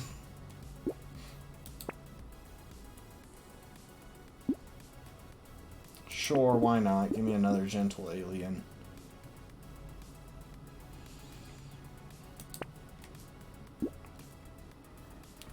Banner is very good. Give it one more reroll, see if there's anything to lock in. There doesn't seem to be, so let's go. We got a couple more rounds until round... Like, this is our third to last wave. I do think that the enemies... Like, the enemies clearly get buffed as you go along. The most obvious example is health, when enemies that you used to one-shot are suddenly taking 2 or 3 shots. But they also seem to be getting faster, and they're definitely doing more damage. Okay.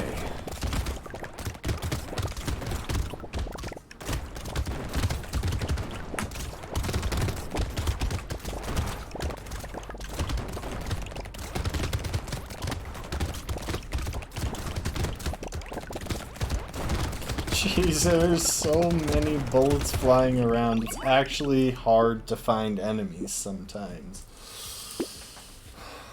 Okay. Yeah, definitely ranged damage. Plasma Sledgehammer was what I was kind of holding out for on one-armed, because it's basically just plank, but much, much better.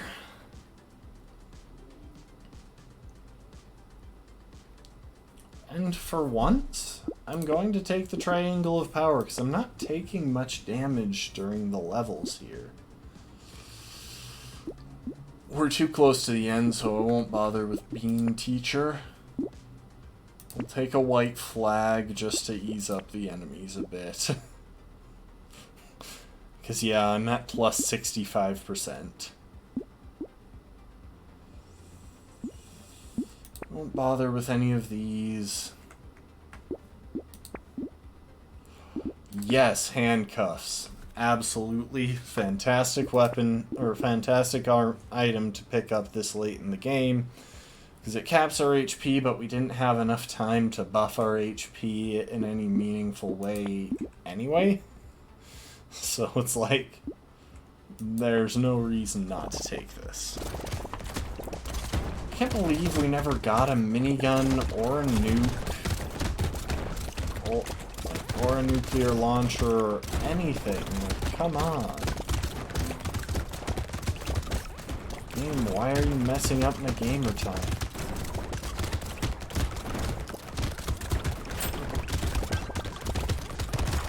I need all of these guns to establish how American I am.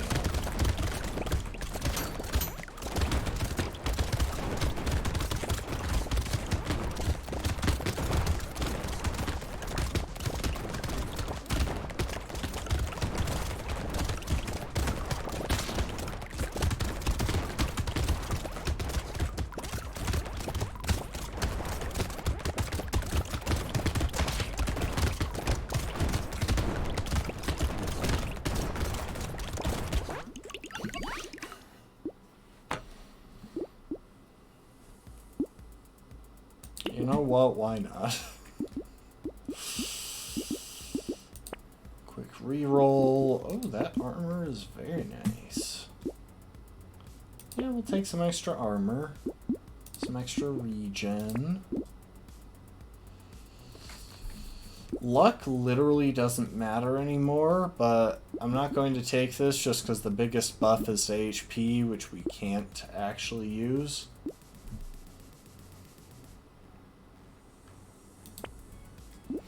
Ricochet! That is so good.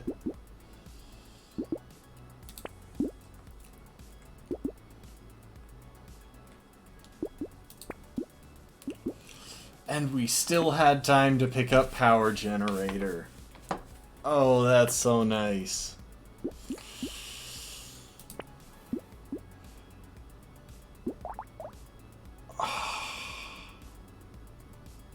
Can't afford either of them. Why did they wait so long to show up?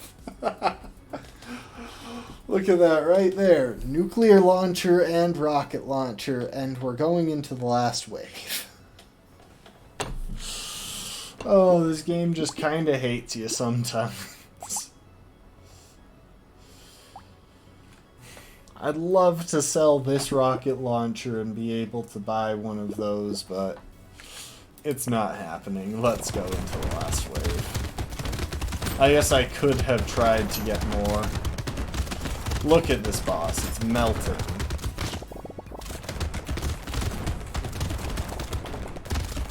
Like, we had so much time left there.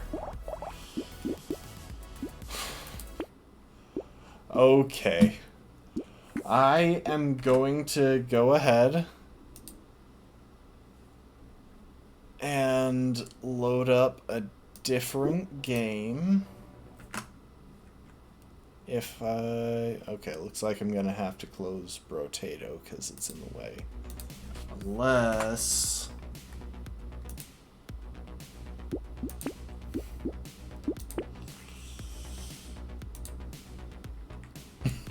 No, that doesn't work. Okay.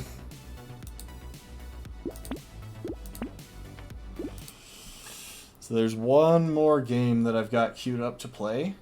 It's a game that I'm probably going to be really bad at, but it's probably not going to kill me, because I don't know if my character can die in this next game. So give me just a moment to get this pulled up.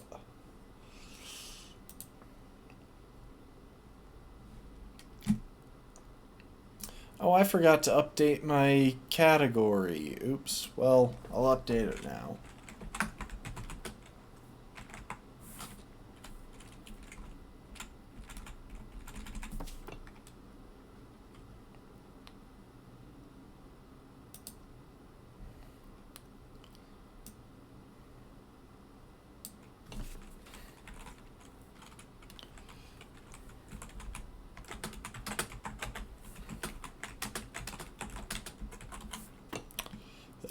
Updated category. Updated,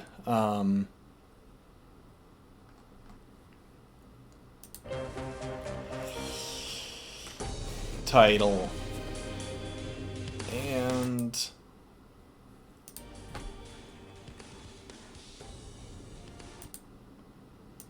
updated how much sound is going to be hitting y'all's ears.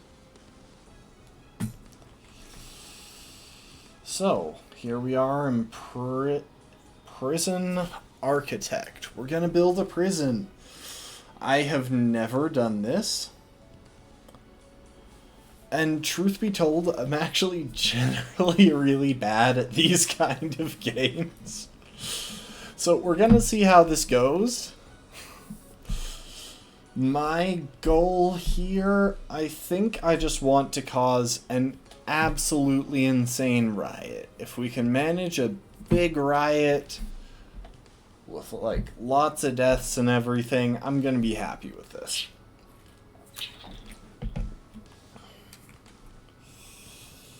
So,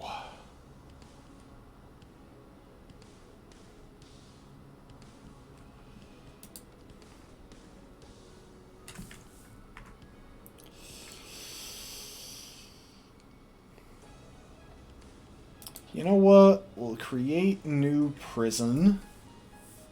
World size small.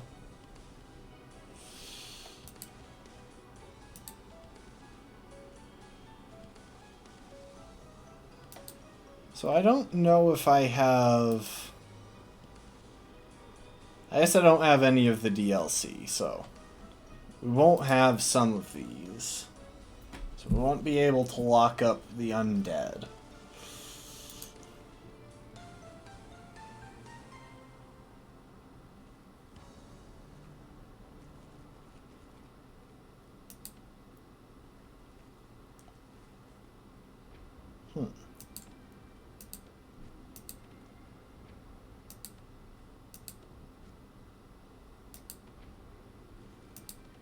Okay, so they're all color-coded. The Warden. Most balanced individual on the planet. He does his job and nothing else. Most people just call him the Warden.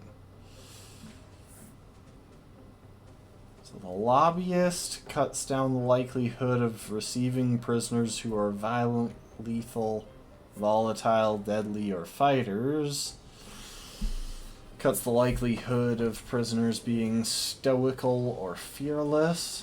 So Rita is terrifying. Guard dogs have a 50% chance of fully uncovering any tunnels they detect. That could be fun.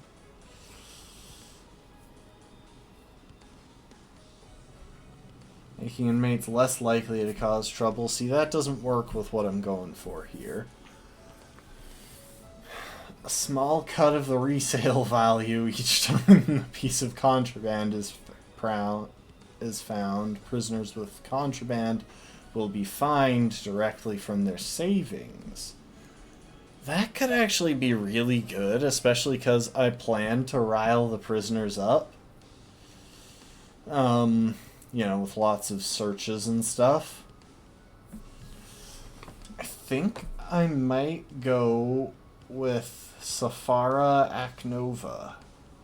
Has a spotless reputation and a squeaky clean record, but behind the scenes, shady deals and under-the-table offerings are nothing uncommon for her. Sure.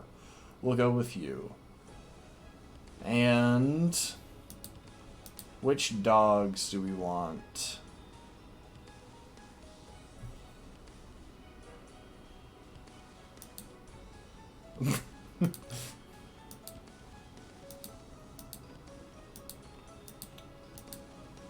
Why is it not letting me click on these? They don't seem to be locked.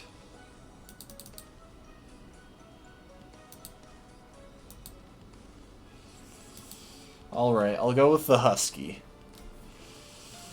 Weather and intensity... Apparently I can't control low, medium, or high, so I'm guessing those are DLC settings. A lot of the settings on this game do seem to be DLC. Gangs, sure, we'll allow those. Dynamic reputations.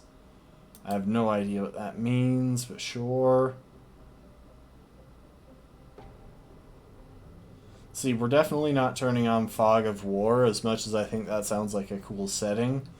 Not being able to see areas in the prison unless I've got guards or cameras set up in there.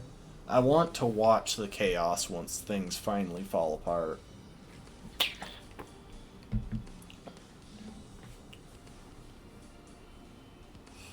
Oh, see, we don't have failure conditions on right now, so... Yeah, sure. Forests, lakes, buildings, warden mode.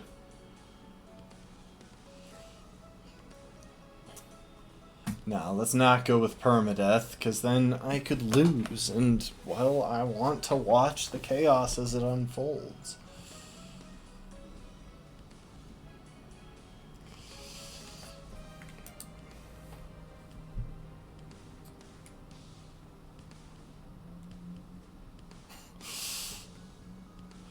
Oh my gosh.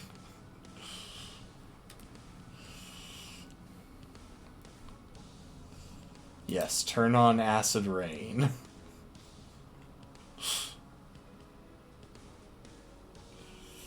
See, I'm not going to take any of the ones that directly buff how violent they're likely to get yet. Needy prisoners, gang warfare.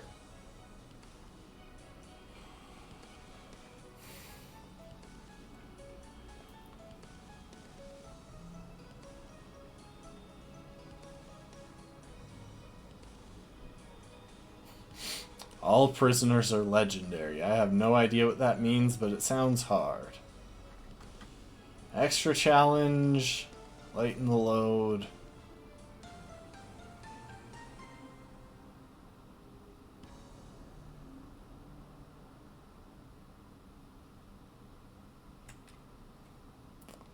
I'm really tempted with Spectral Staff. Yes, I'm going with Spectral Staff. Wait, hang on. Staff members, does that include guards, though? Because I don't want my guards walking through walls. I guess I could just, like, fire all of the guards when I want to... when I want stuff to go crazy.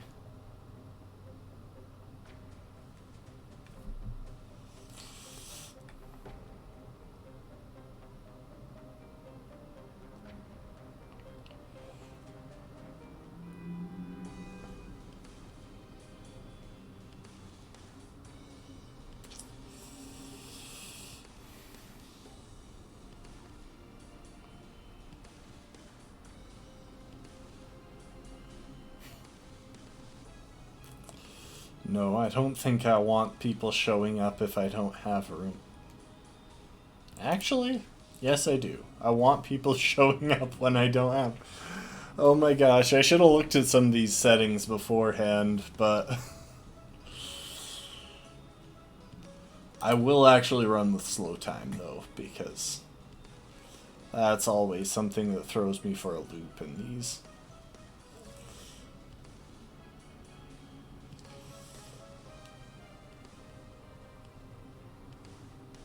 No room size requirement, sure.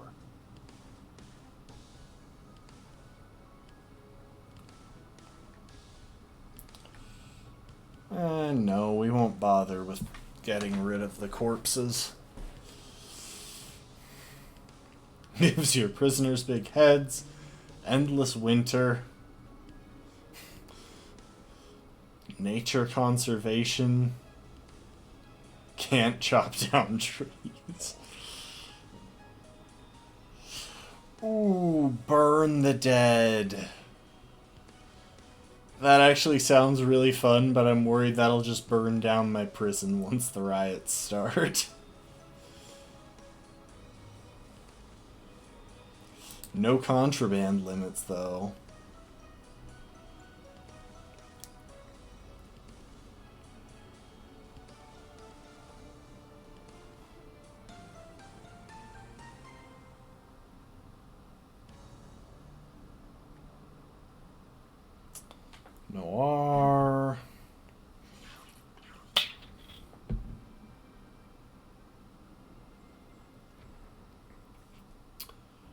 we'll go with those settings for now. Maybe someday if I like this game, I'll try just fully randomizing the settings.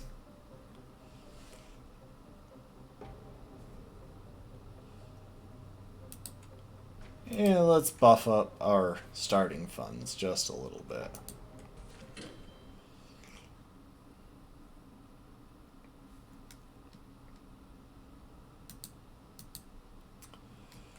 Congrats on your... I don't recall completing basic instruction.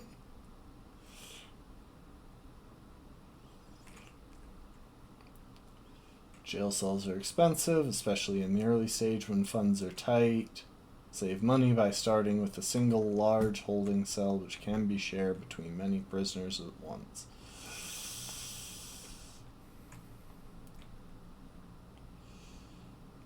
Get your kitchen and canteen up and running before the first prisoners show up, and be sure to hire some cooks.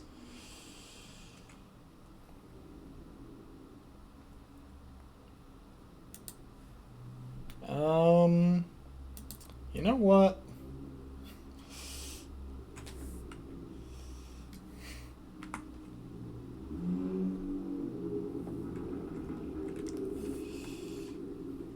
We're going to save prison.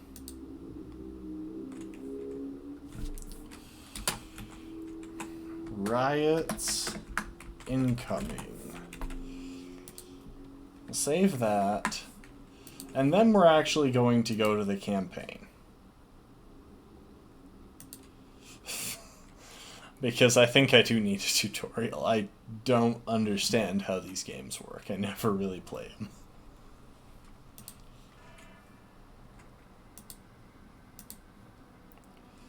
We'll skip the panning over the prison. This is a tough one. There's a prisoner incarcerated at this facility who's been convicted of a double murder and sentenced to death. That's where we come in. We've been contracted to construct an execution chamber in time for the guy's big day.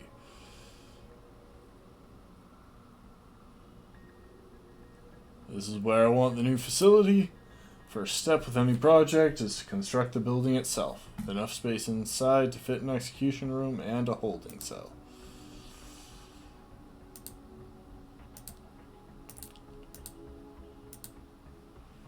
Okay. Walls.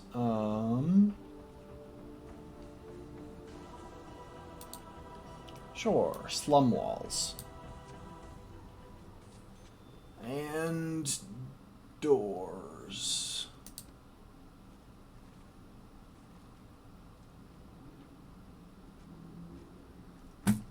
Bamboo door.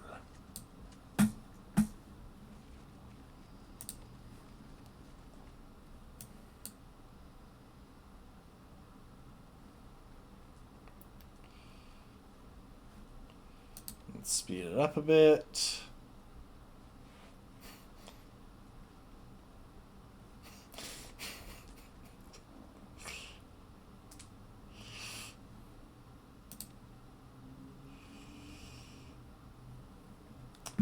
Flooring, I'm guessing, will be needed.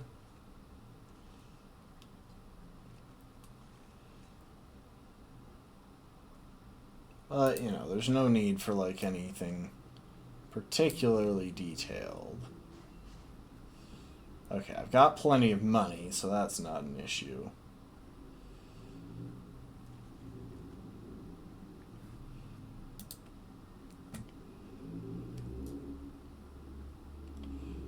And it doesn't seem to have an option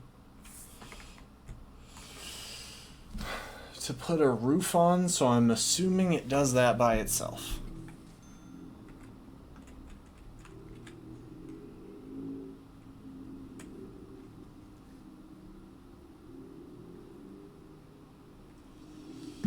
Oh, maybe I'm using the wrong doors.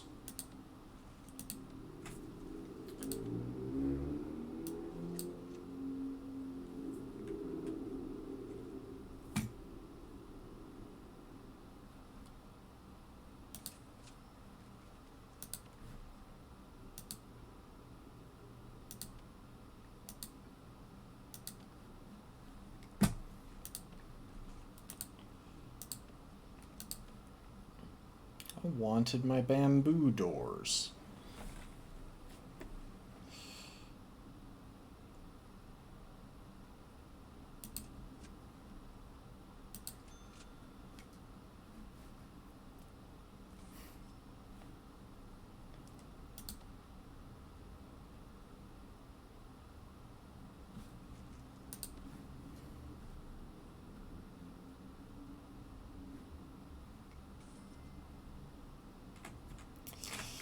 What is taking you guys so long?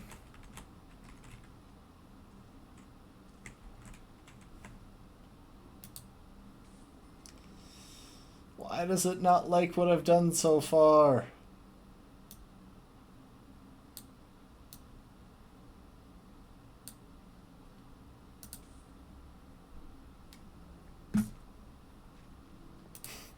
Fine. Hang on. Restart chapter.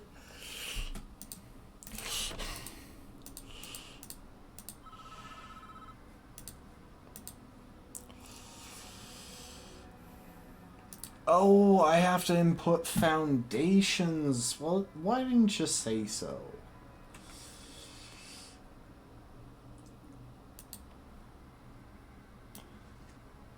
Fine. Foundations.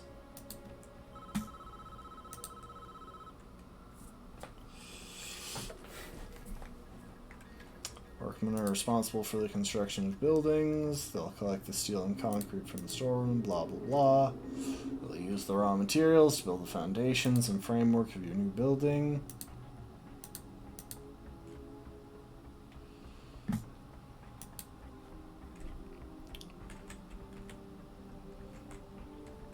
Okay. We're gonna speed it up. And I'm going to pick some walls. I'm going to try the slum walls again, because I still feel like those are going to be a fun and interesting option.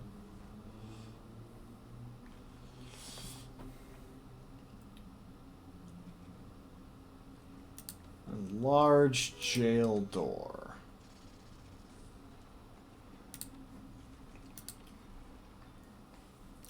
Once the foundations are in and such, then I'll worry about the, then I'll worry about all of the other details. Okay, I'm starting to get the gist of how we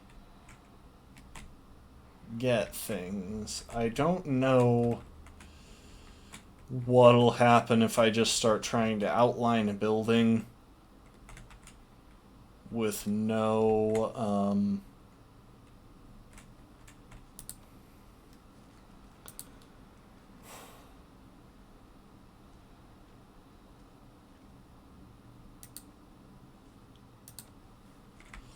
I don't know what we'll get if I start trying to outline a building with no materials already set up. Hey Rafkin, welcome to the stream. Yeah.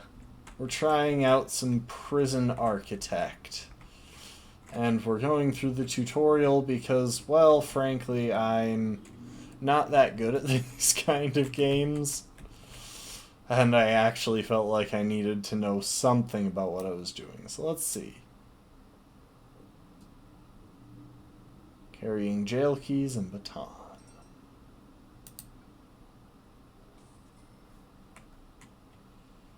Okay, we need a cell and an execution room. Hey, these are not the walls I requested. Thank you very much. Fine.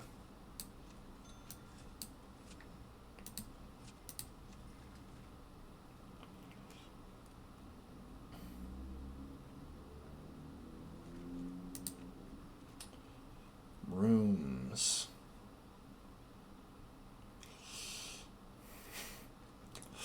Oh, let's see. Cell.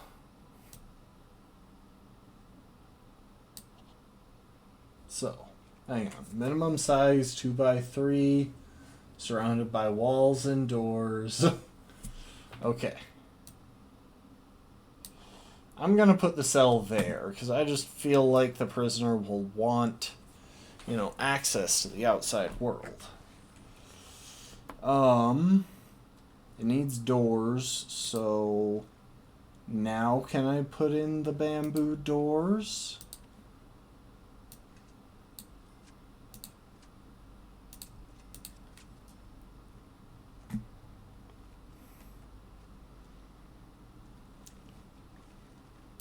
And as far as the room,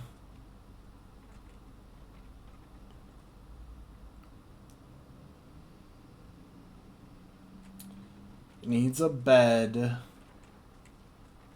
and that's it. Objects.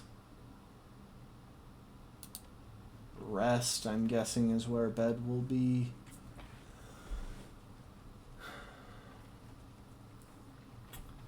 Bed.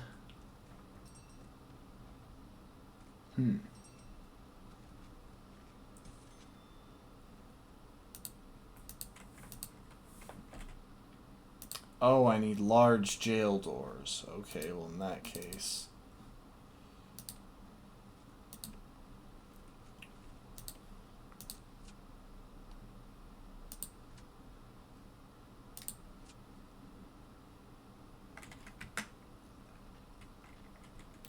How do I rotate it?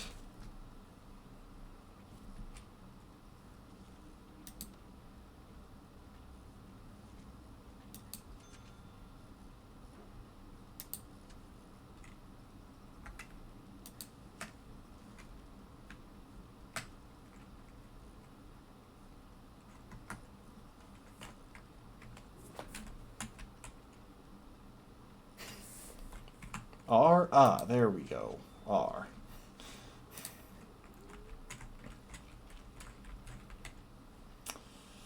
Okay. Objects. Old bed. We'll rotate it. Oh.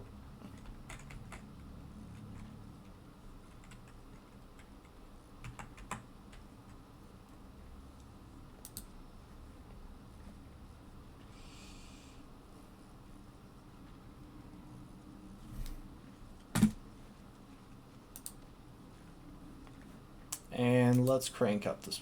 Oh, it was paused? Hang on.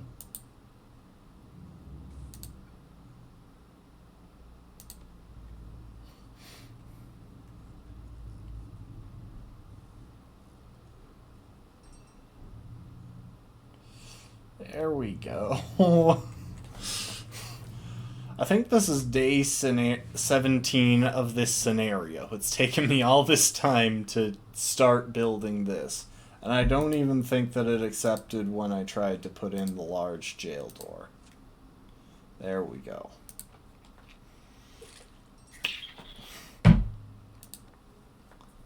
Normal speed.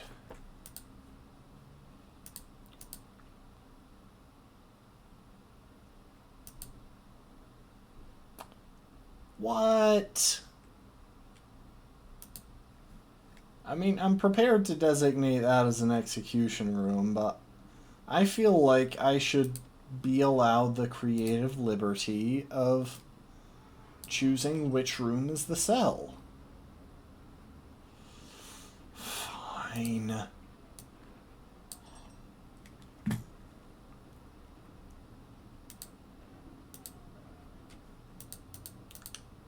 Cell needs a bed and a toilet.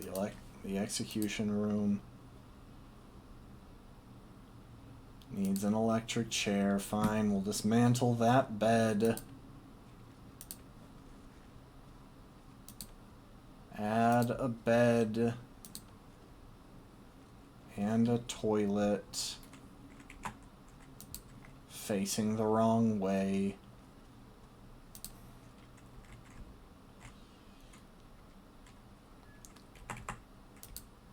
And we'll put in an electric chair. There. Happy? You're ruining my setup. I hope you know that.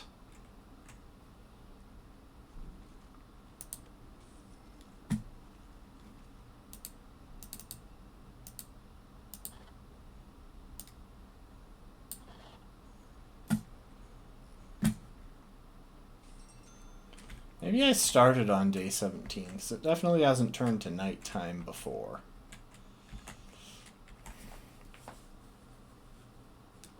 Yeah, I guess I haven't spent 17 days trying to follow along with this guy's instructions while not wanting to do so.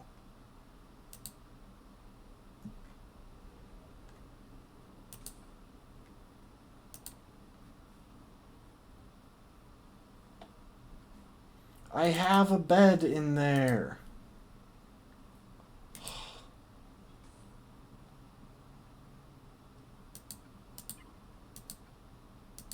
Fine, dismantle.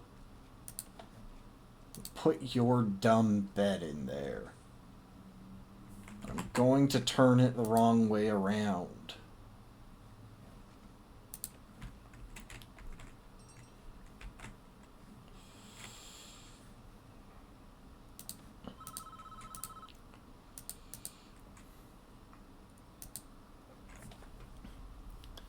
Okay. I could add a window or a bookshelf or other things. Facility would look better with a higher quality floor material.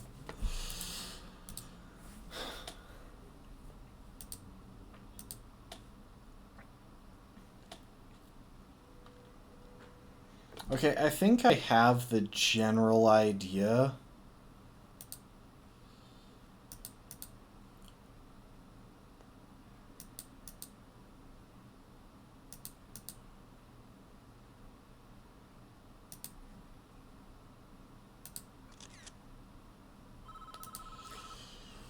I might go ahead and skip the rest of the tutorial.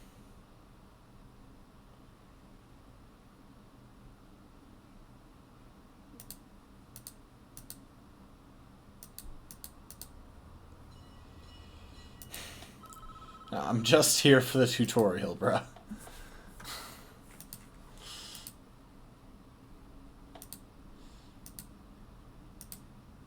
Why didn't we connect it to the electrical supply before we started transferring the prisoner?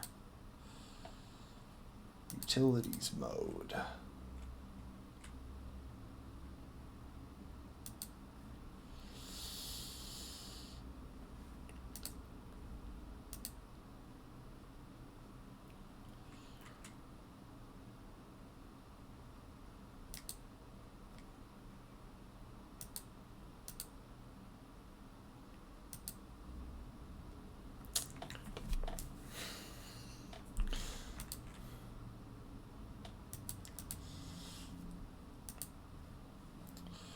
Okay. Ah, there's the utilities mode. Electrical cable.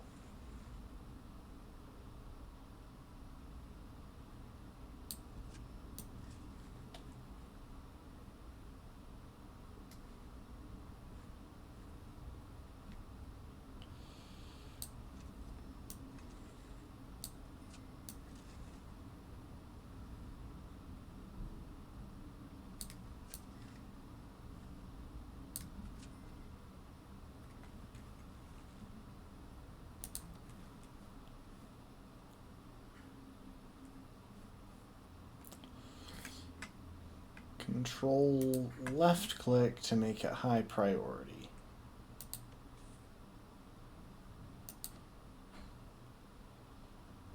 Alright, where are my people? Ah, there we go. Got cables going in. I don't know why they skipped a couple of them, but whatever.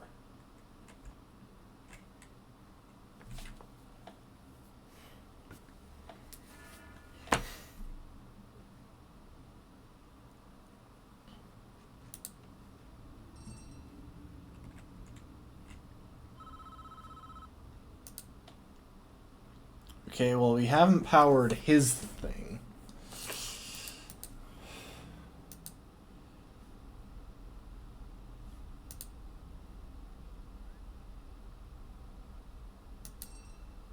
Oh, okay, hang on, what? Oh, I see. Hold up.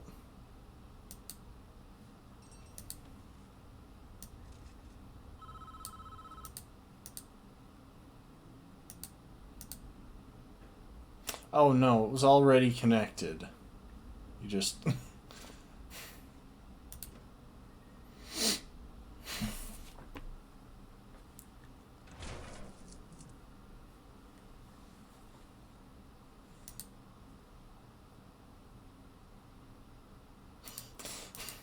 We tripped the circuit breaker. We shut down the entire prison.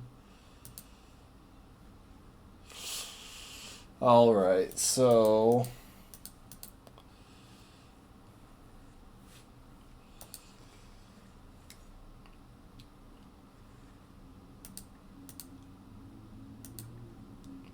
Alright. Switch on. And then... Utilities, capacitors...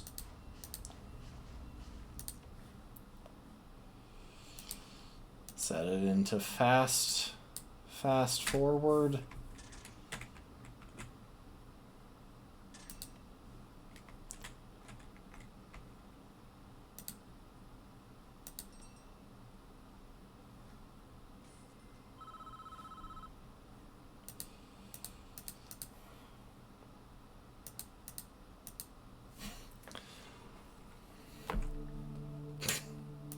No, I don't care about the storyline that's happening here.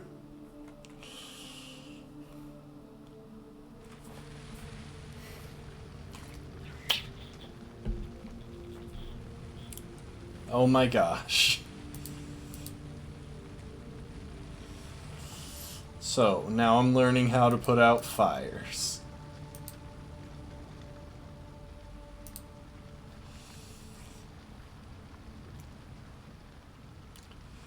Alright, emergency services, fire engineers.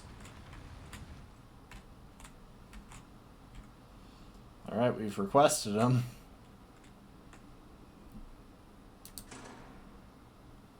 Let's turn up the speed.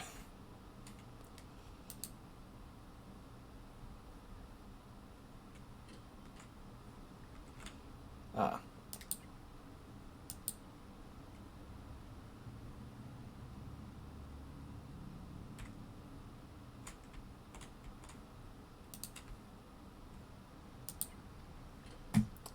There we go.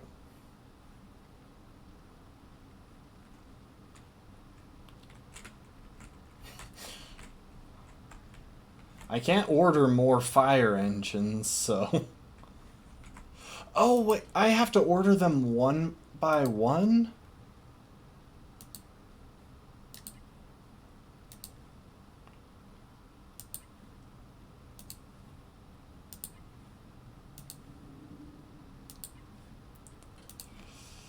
I feel like that's highly inefficient.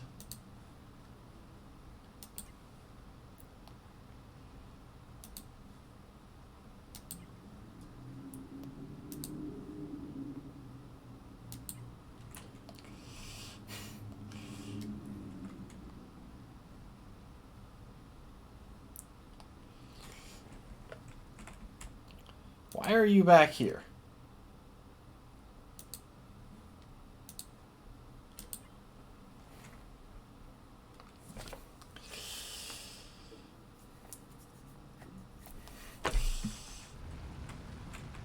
Why are you just standing idle?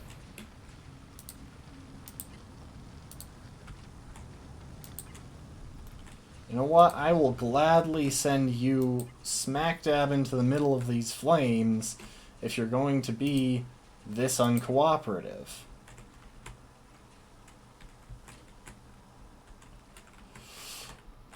Why aren't you dealing with this?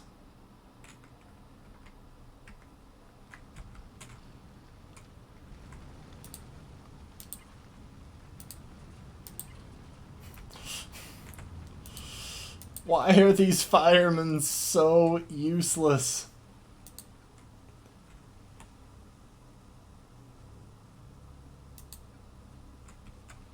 You, go. I don't care that you're injured. Just go.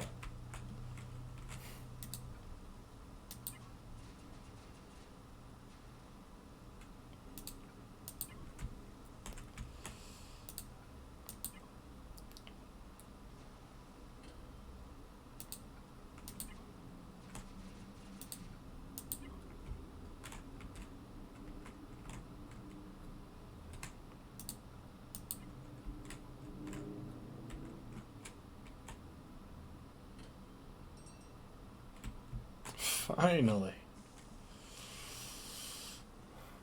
There's a survivor in the wreckage.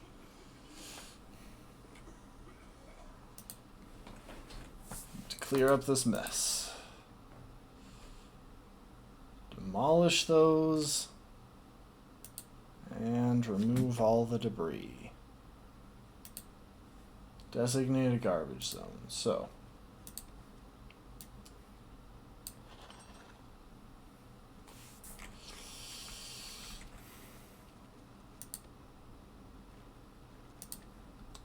Bulldoze.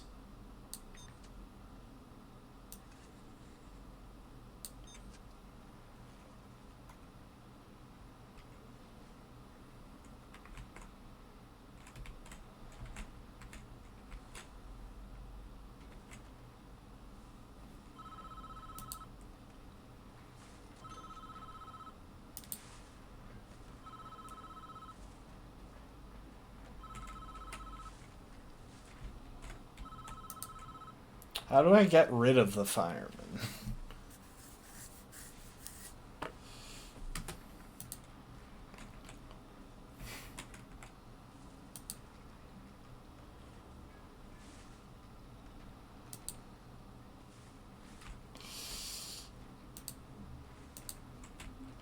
If I just X them out there. Ah, there we go.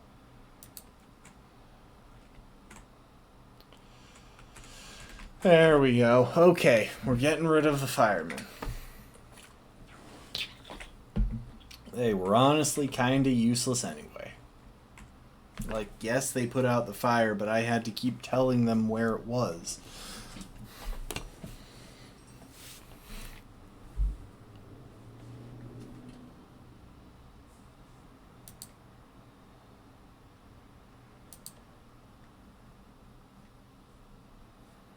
Get rid of that tree.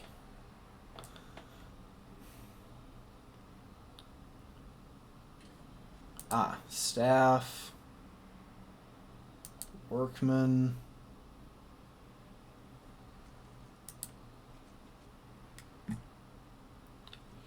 So how do I actually... Oh, no, I've already got workmen going. Oh,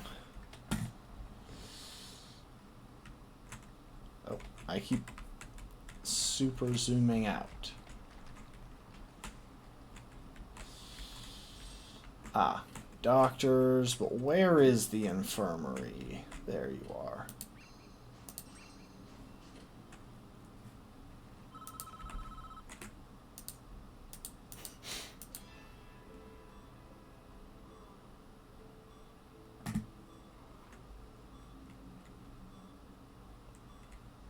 Like...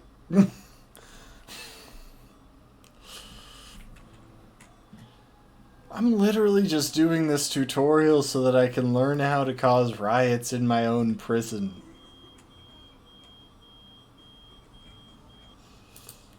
Why are you trying to guilt me with this man's fate? Without food, these inmates will be tearing the walls down within a couple of days.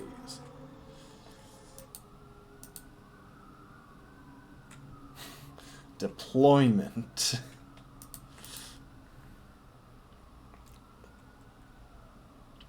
Ten guards to stations around the prison. That should be a sufficient show. Okay.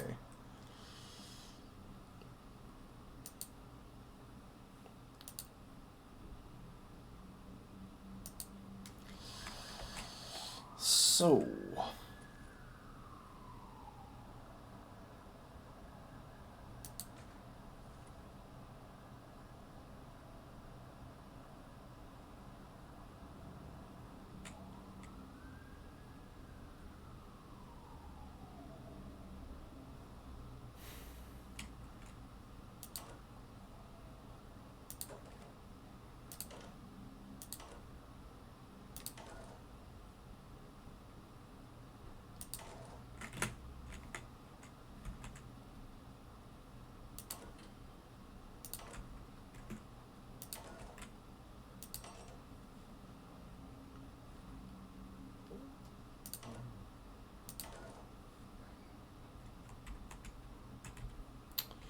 Okay, but where is the inner courtyard? Is this it?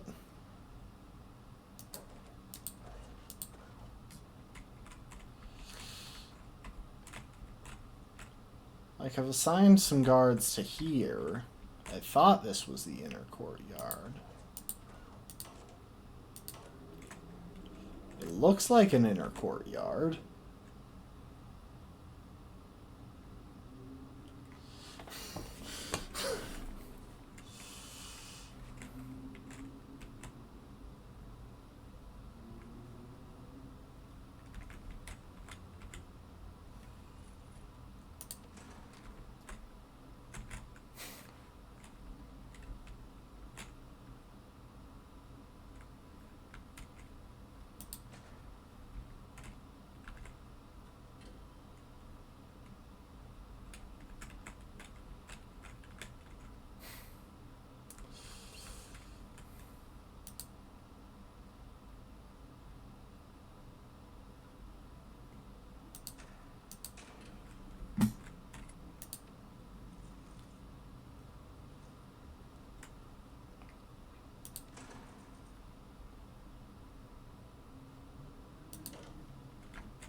Wait, no, that's the shower. For a second there, I thought this was a courtyard.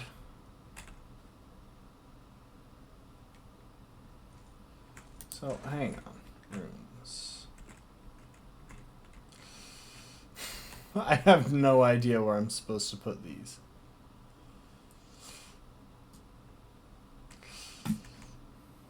Okay, let's cut the speed up on this since I'm not going fast enough as it is.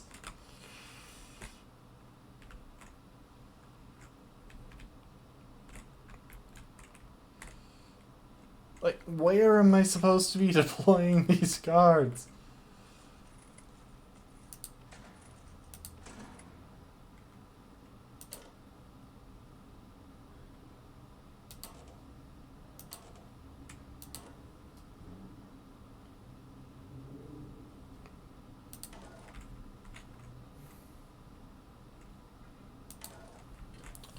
I don't know where I'm supposed to be where I'm supposed to be deploying these guys.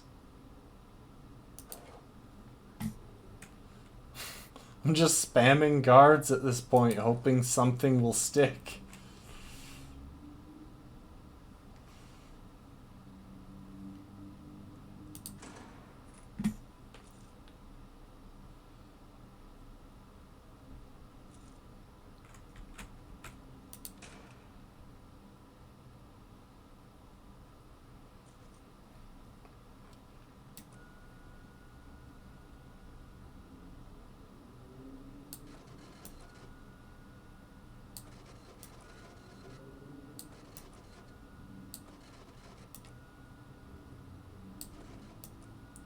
Maybe I'm supposed to be doing something with this?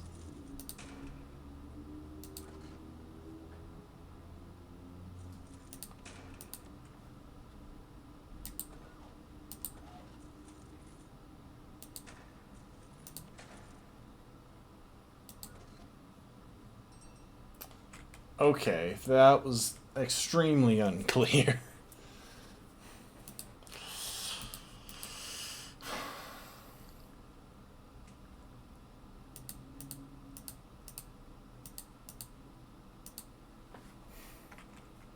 Okay, but since I like the prisoners down here in the lower area more, I'm actually gonna go ahead and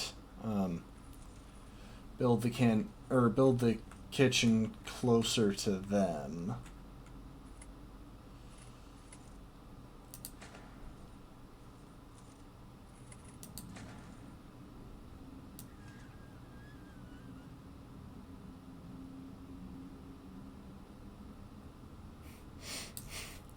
I'm doing this so wrong, but what can I say? I learned to play this game from Call Me Kevin.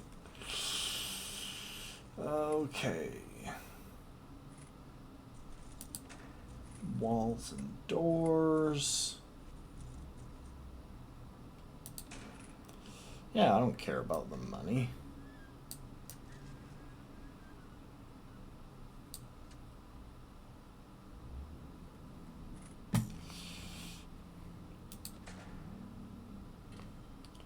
Let's kick up the speed. Doors.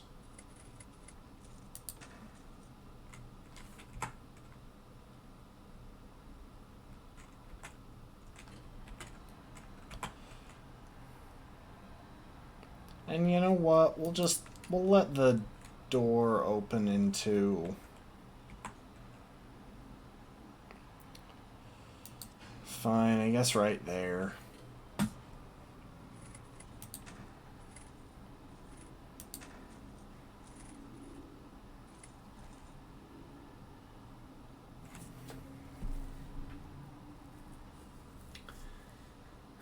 Four cookers, 4 fridges, a sink, a bin. Like, I have to build this too, I'm assuming. Like, it freaked out about my not having foundations last time around. Rooms, kitchen.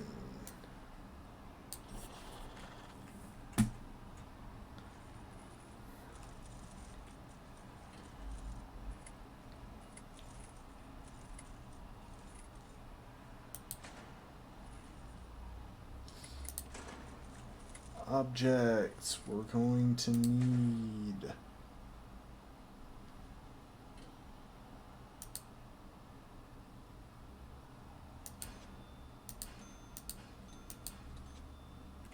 Four of those.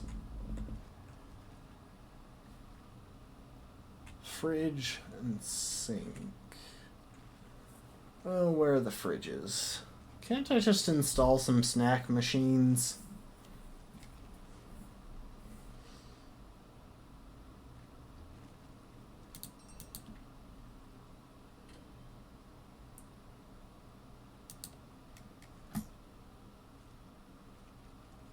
Ah, fridge. And a sink. Keep that nice and far away from the food. We don't want them, you know, using the sink right before they use the food or anything. That would be a little weird.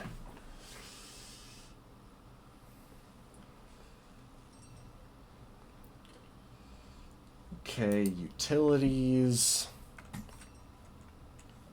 Let's snag some power lines.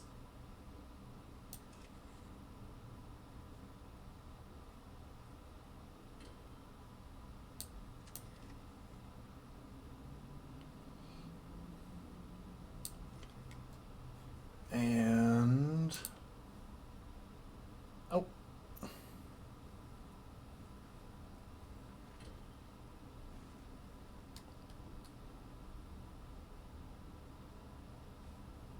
Small pipes. I think that should put it in.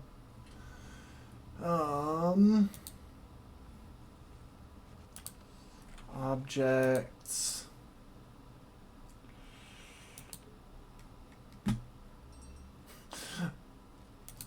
Hang on.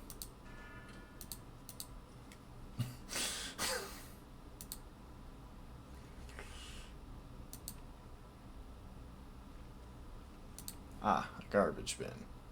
And, as we all know, the garbage bin is central to this. Hang on. We put the bin in. I guess it just hasn't actually transferred.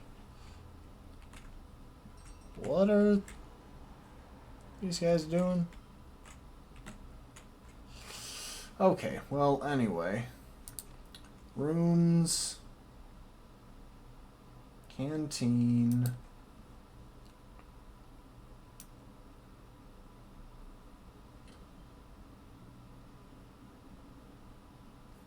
It says approximately 20 square meters. Hang on.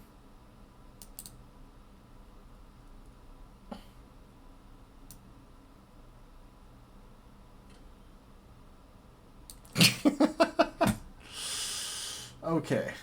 Foundations.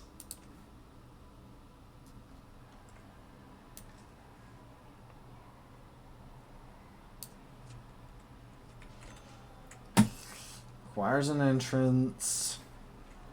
Let's build some walls. So, hang on. What are the requirements on a canteen? It does not have to be indoors. Let's go. Okay, we'll get a bamboo fence around this. Oh, I guess it's too soon to have a bamboo fence around this. Oh, I think the prisoners are, in fact, rioting. Maybe, I don't know.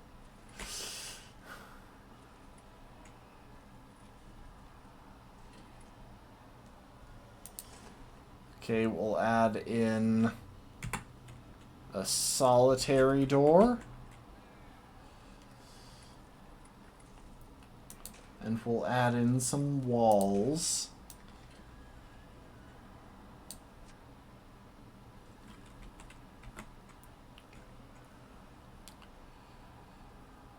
Why are the foundations taking so long? I think this guy is actually trying to escape.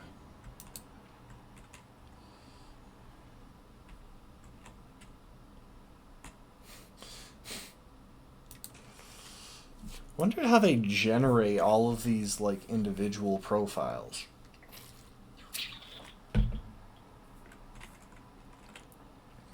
Why does it automatically do the walls? Okay, hold up. Utilities, wiring, there. And, you know, I may have made this too small.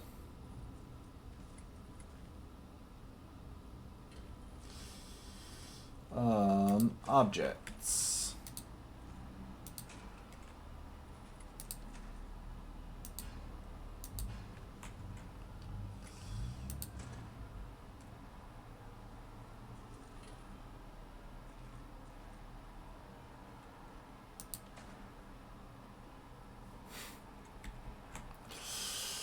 What if I, like, hang on. Okay, so it's not working. Look how all of them are in there.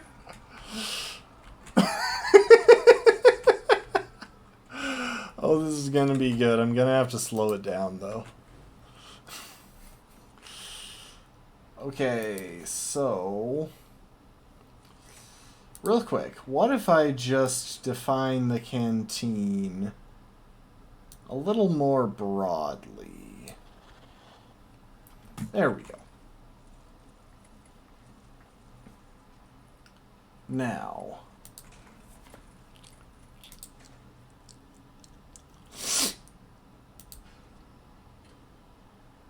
four, 5, 6. Benches around all of the tables.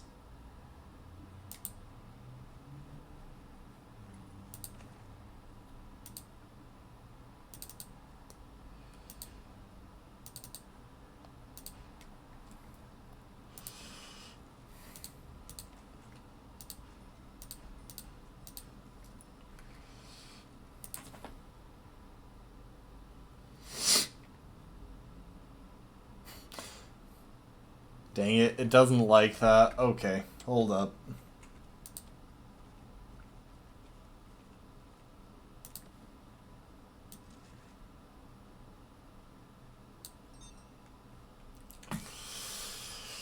We're gonna have to clear that out, I'm afraid. I'm literally sitting here saying, okay, I need to work with the... I need to follow the tutorial so I know what I'm doing here, and then I'm resisting every step the tutorial is trying to get me to take. We might only wind up going through the tutorial. In fact, I might do the rest of the tutorial on my own time and see if we're going to revisit this. Are we winning? I don't know. This is the kitchen. I went with some creative options for placement, and I don't know why it doesn't have power.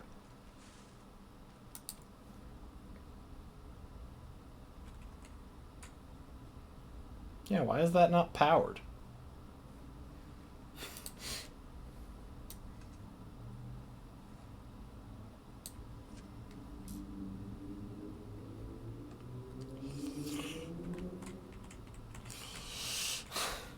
Yeah, I know I can speed up the game, but for a second there I was trying to slow it down to figure stuff out. Fair warning, if you are here expecting anything even remotely resembling competence, probably not the best call. I'm not going to be good at this. And that's partly at will, and partly because, well, I'm really bad at this kind of game. Yeah, I've been just completely ignoring the storyline. I just want to know how to do things so that I can build a prison and, you know, start a massive riot with all of the prisoners.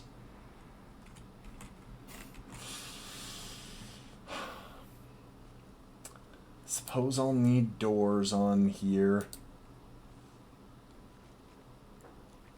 I am still going with the door to solitary.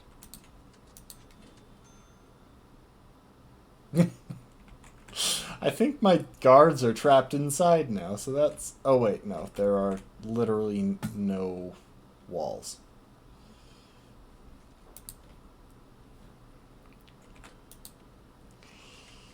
Come on, let's get these foundations built.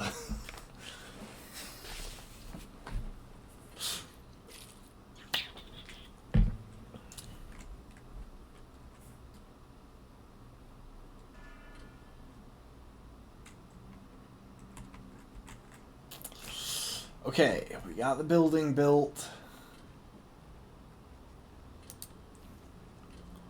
Let's get some tables.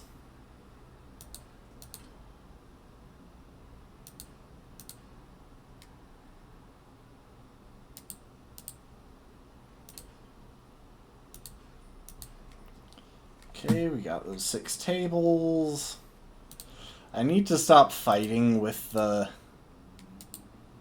tutorial and just actually do what it says so that I can get to building my own messed up prison instead of the nice one that they want me to build.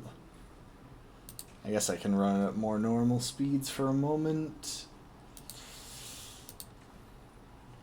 Serving table.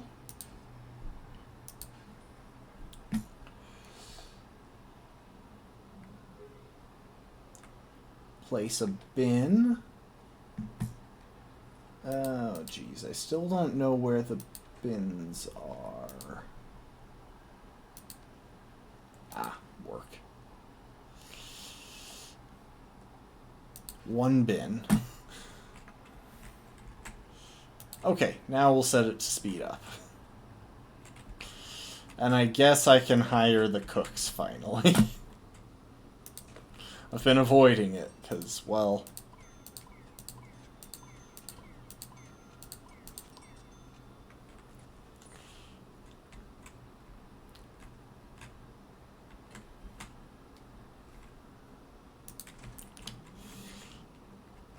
Because I'm just being a contrarian. I think that's about it.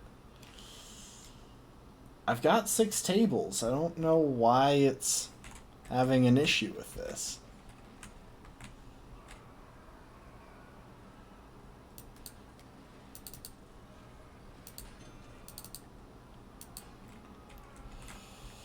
There, I'll try moving it. Maybe that'll make the serving tables work.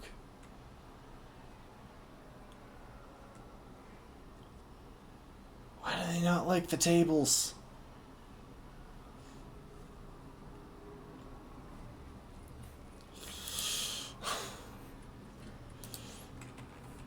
So yeah. as is probably pretty obvious at the moment, I don't know what I'm doing.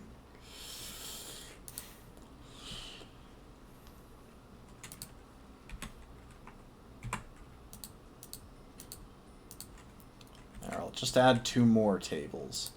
Didn't say 8, did it? No.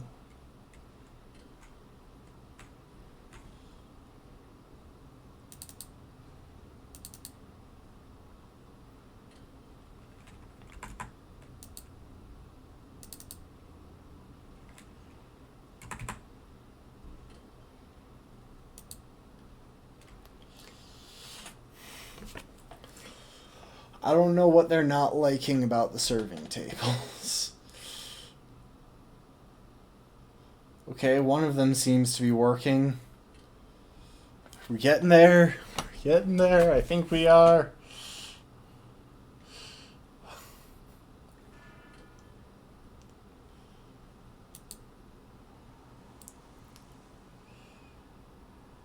Why am I following that guy?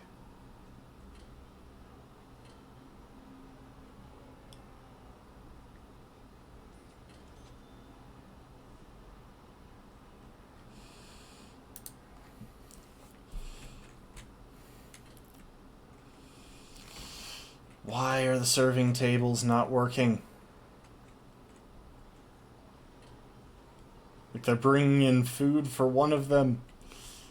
I guess maybe it might be because the people have to go all the way around there to bring the food. Maybe I have to like fill the serving table. Hold on a sec. Let's see now. Doors.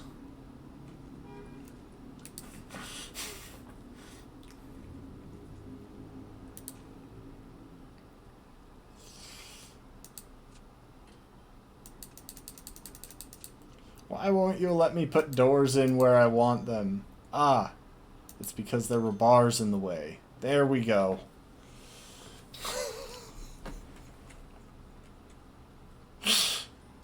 I'm just taking an absurd amount of pleasure doing all of this wrong.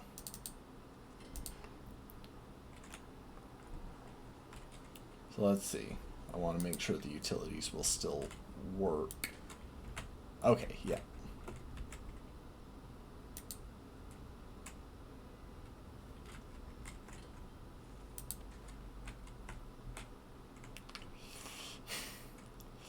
There, that should shorten the trip between kitchen and canteen.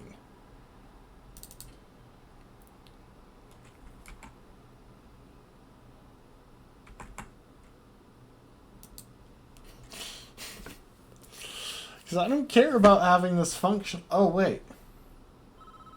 It worked. Okay, well, I don't know what's going on. I don't know why it didn't like it before, but...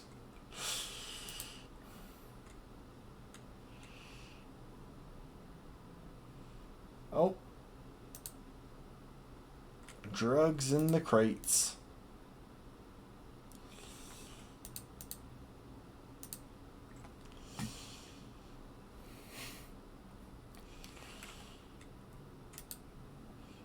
I don't care about the font.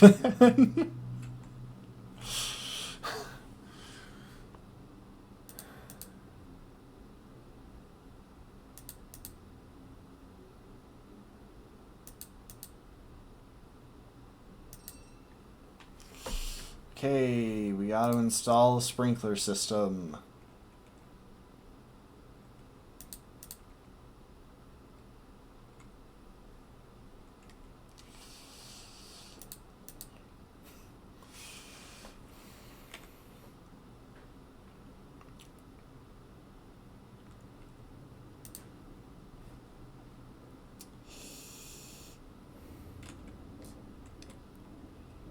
So yeah, they're having issues with food and recreation, I guess.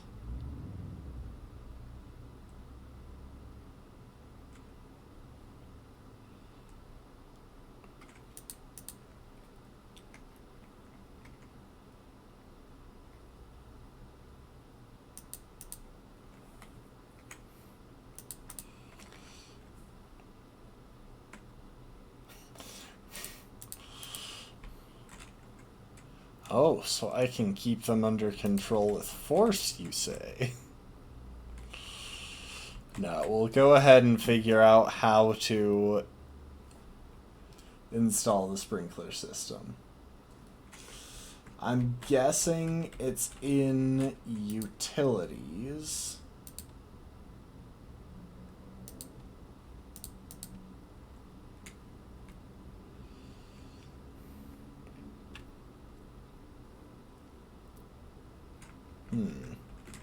Okay, it doesn't seem to be in utilities.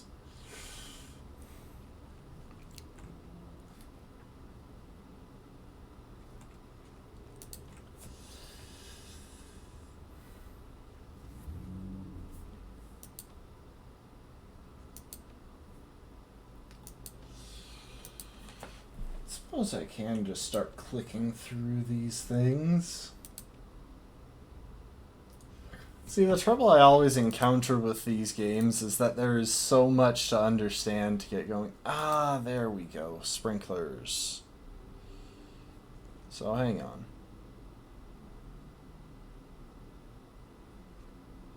I don't know how... Okay. 2 sprinklers. And... sprinklers in the canteen.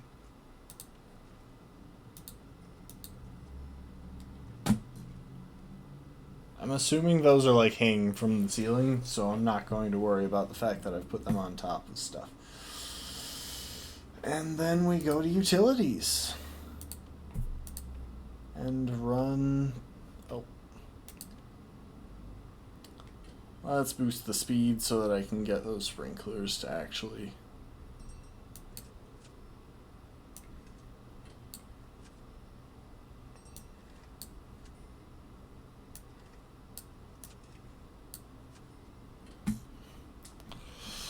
function.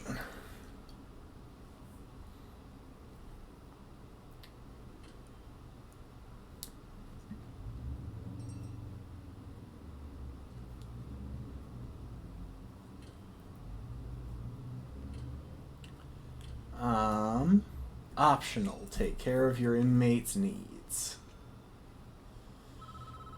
Hang on, I'm not ready for you yet. I want more guards.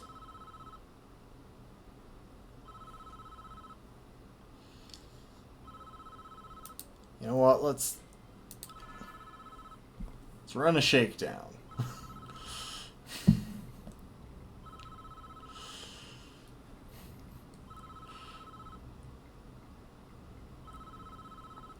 How are the numbers of prisoners with complaints going down in a shakedown?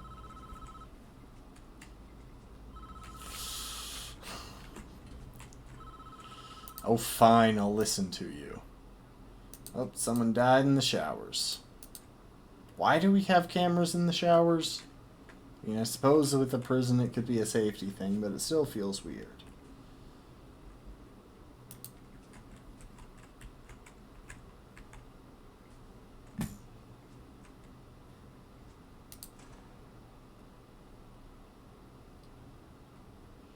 What's the last place they're going to check?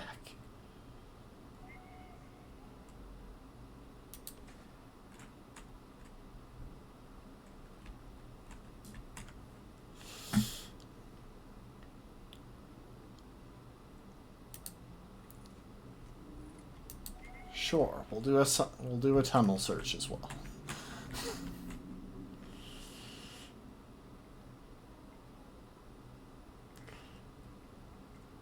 I love how I have less progress toward the needs of my prisoners than I did before.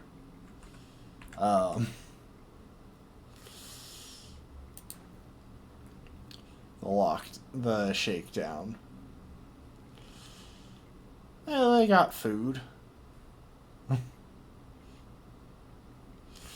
I'm pretty sure the reason so many prisoners can't meet the food need is actually because I haven't... Like, the food is all the way over here, It probably takes ages for these prisoners to get over there. Oh, here. I want to test if this is actually how it works. If I spam a few more cooks...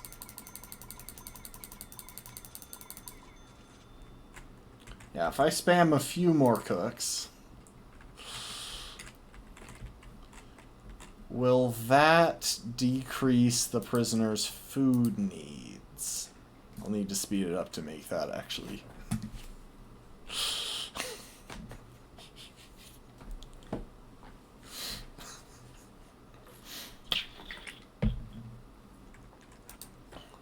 There are those who say that if it's stupid and it works, it's not stupid. I think those people might be stupid. No. I'm just saying, this does seem to be a bit of a stupid scenario. I have 37 staff.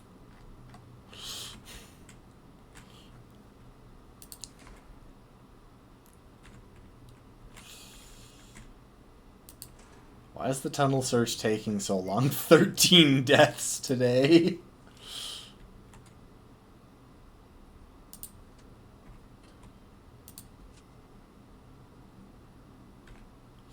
Oh, I just accidentally installed a door in the yard.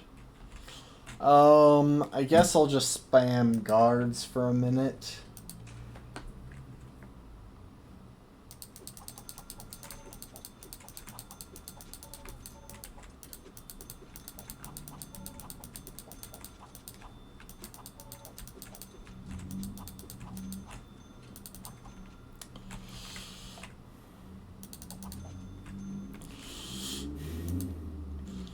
To an unnecessary amount. And I've got too many prisons. Oh, there's so much to keep track of. Alright, which shower is the story? Northwest showers. Let's progress the plot before I ruin this prison more. Okay, yes, someone got shanked.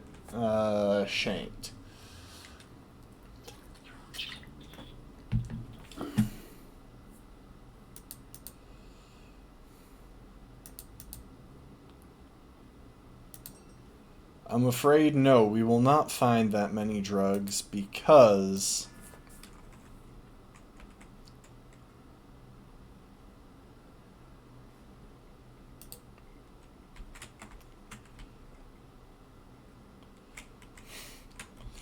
Yeah, we won't find many drugs simply because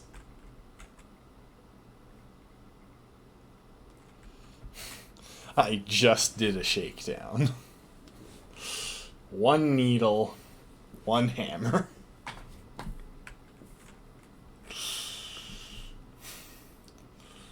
Optional, find all the drugs in the prison. Why is the chainsaw covered in blood?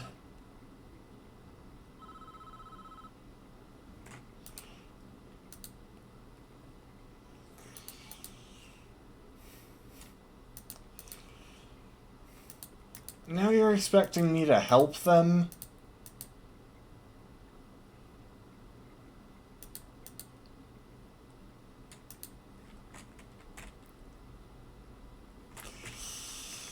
Fine, I'll build a common room. What is this room?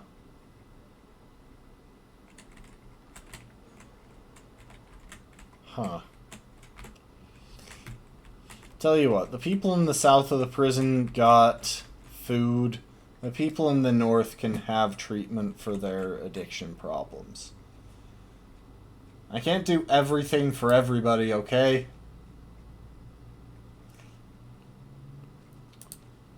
Rooms. Common room.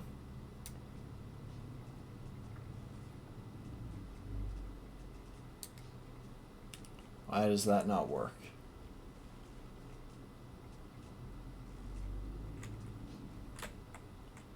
Wait, so now do I actually need Now I need to build the foundations first. I think with the canteen, they didn't actually care.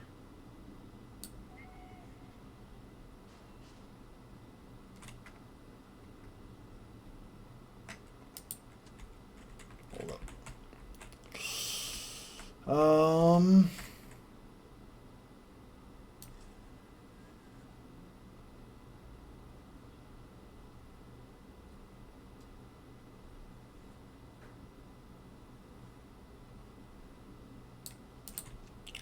Wait, I know where we're gonna put this.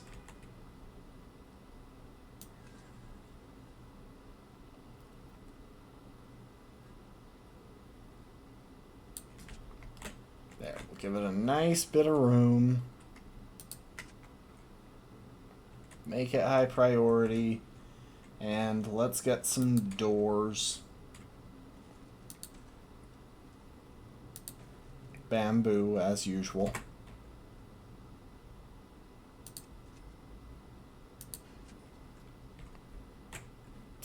And let's crank up the speed.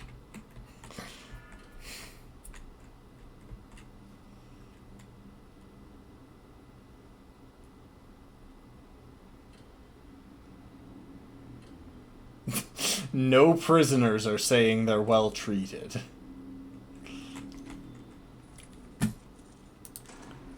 Okay, common room. I have to wait for that to be built before I can have a common room.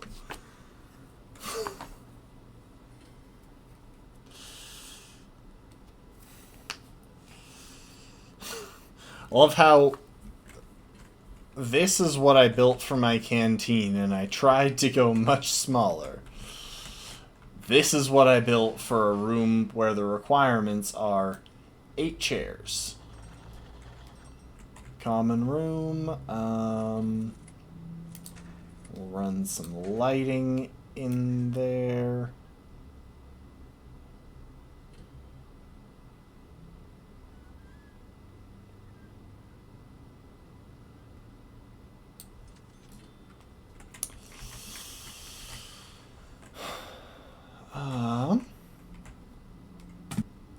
What else? Let's only go at double speed for a moment while I figure this out. Okay.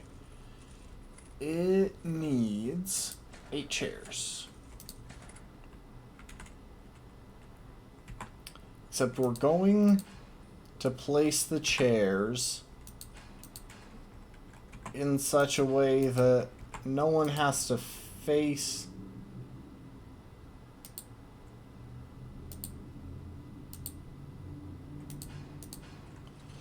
each other.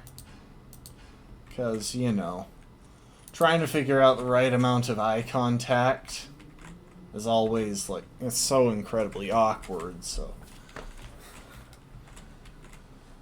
let's just make sure that no one has to look at each other.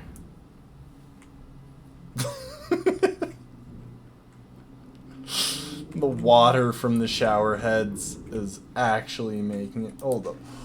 While we're here, let's hire some janitors.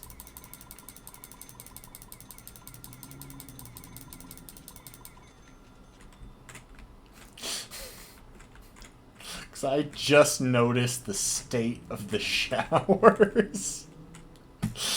I just enjoy seeing this whole place fall apart.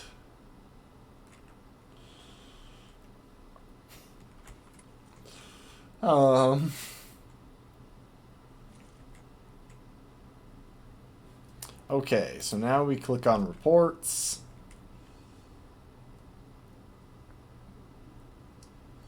Programs. You know what? Let's just... Oh, wait.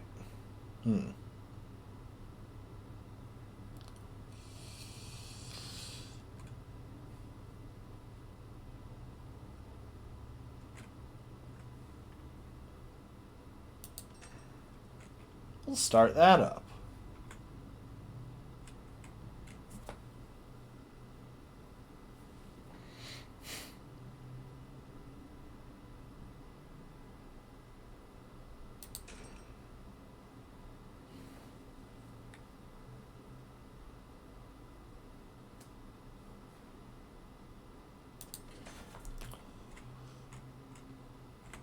I think that should be close to all...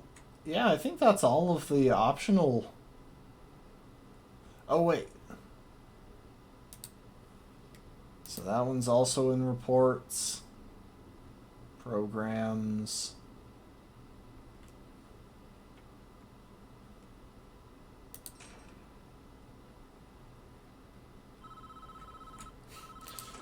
We don't have it scheduled. It's just there. It just exists.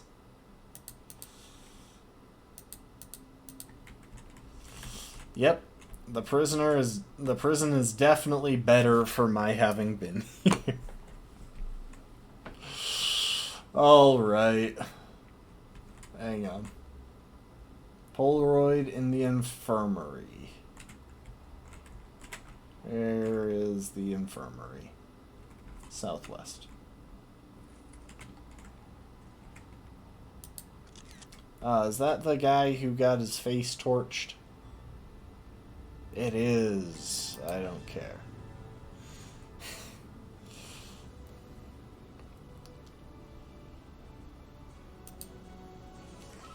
Riot underway. It's out of control here. Nobody's in charge.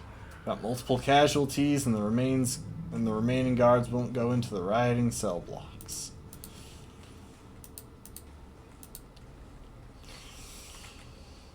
All right. Stop the riot.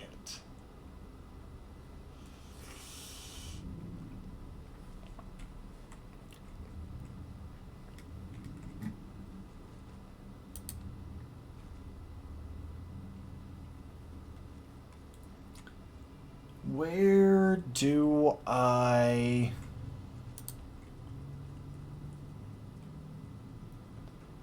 Jeez, where are my snipers?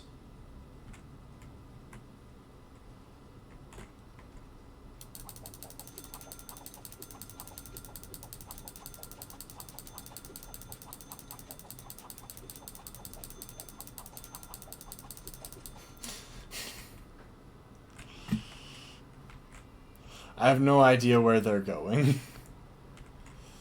Oh, we do need emergency services, though.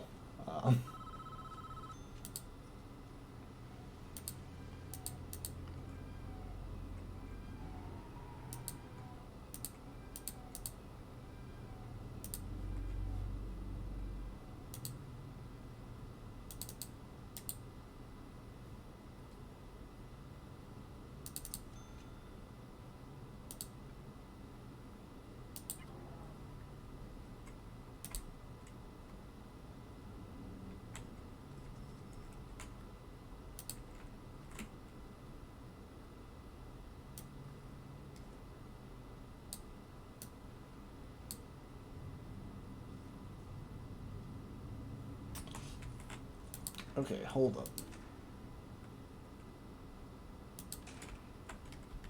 They've given me so little explanation. Hold up, we're restarting the chapter.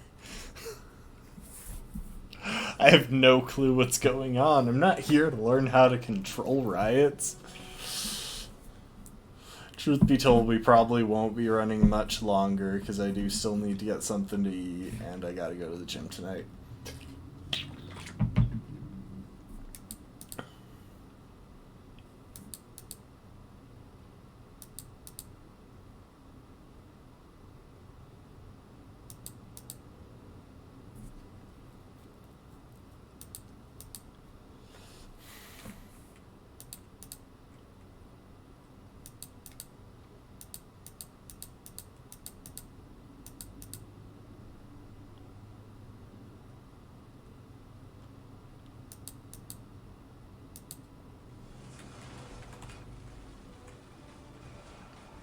Okay, so we got fighting, we got fire.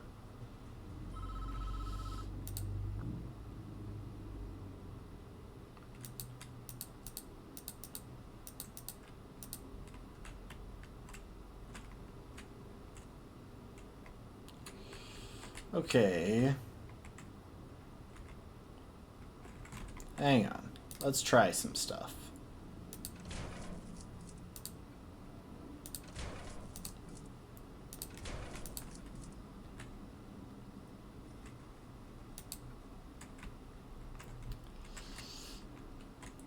cut that off.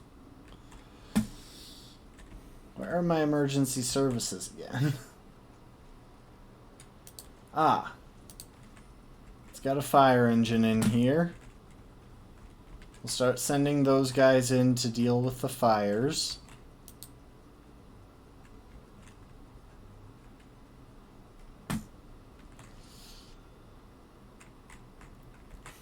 "88 prisoners are rioting."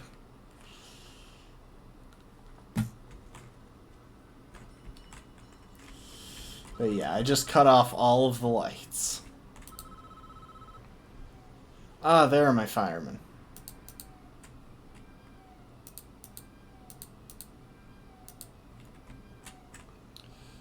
Okay.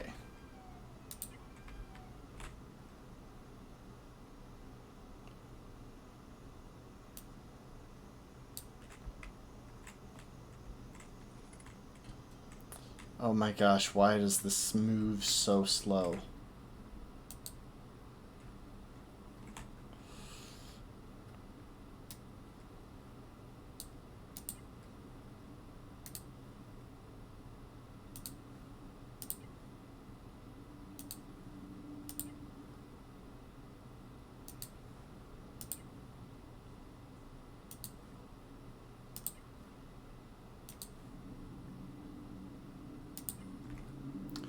Okay. At least we got those guys going in. Now. Maybe cutting off the power was not the best idea.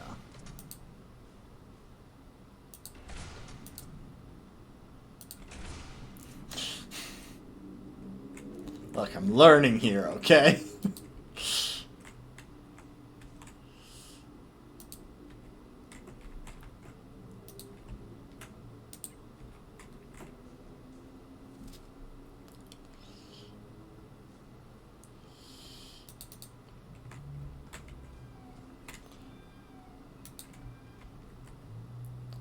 How do I deploy you? There you go. The fact that I have to deploy them all individually, I can't just call them and tell them to do their job. Okay.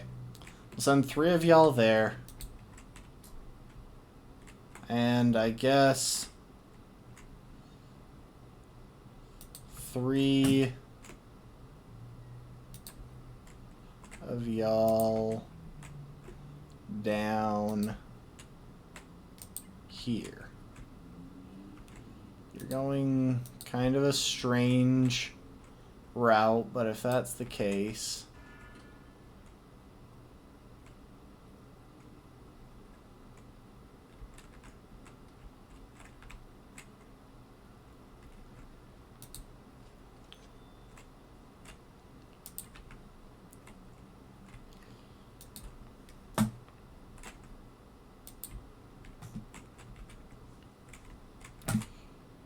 Oh, where are you?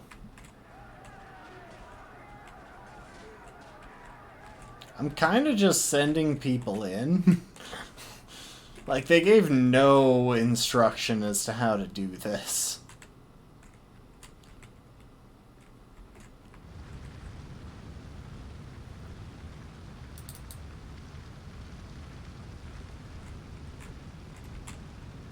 Hang on.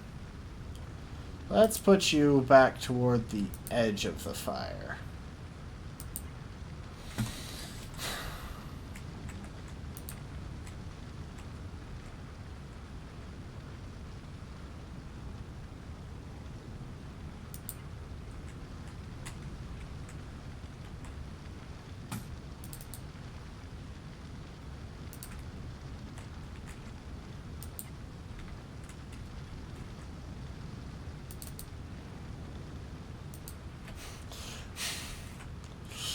You know, somehow, I don't think I'm actually going to succeed at this part. Look at that. Most of the riot people are injured. Or, well, dead. Come on, let's get y'all further in here.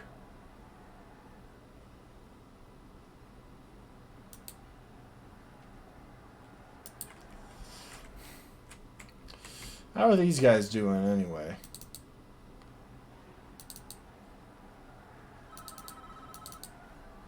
What do you want? More riot guards have arrived.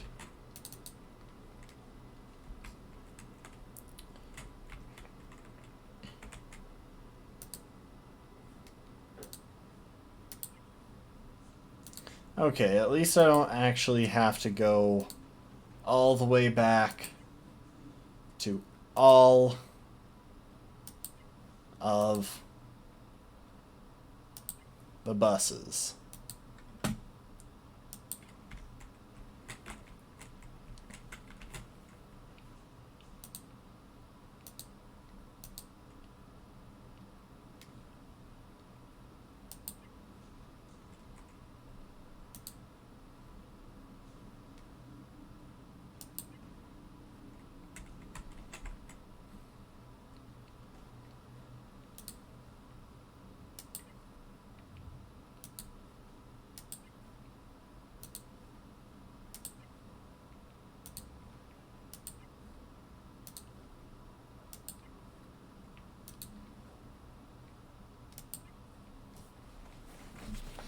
Keep pushing further into the cell blocks. That's all I'm worried about at this point.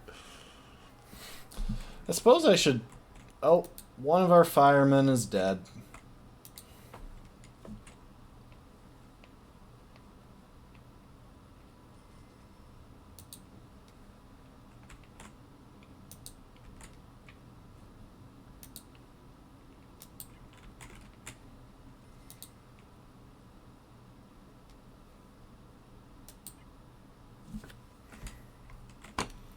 What in the world were you doing all the way around there?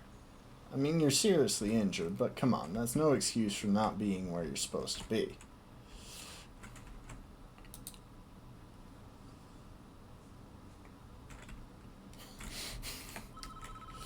This isn't going to work.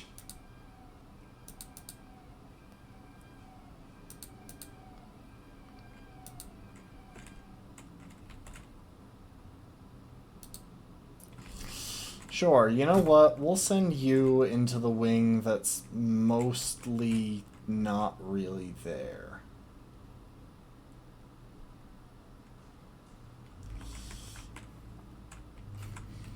Actually, I don't even know if we can send you into that wing. Wait. Oh my gosh. Guys, this isn't working.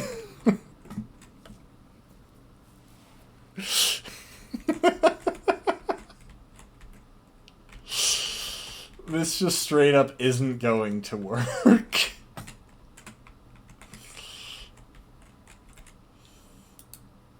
So hang on, can I send...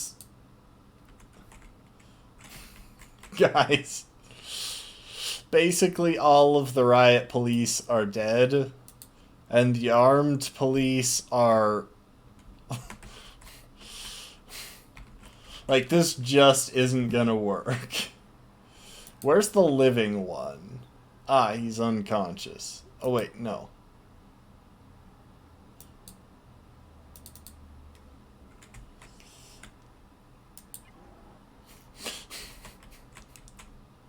Everyone's dead.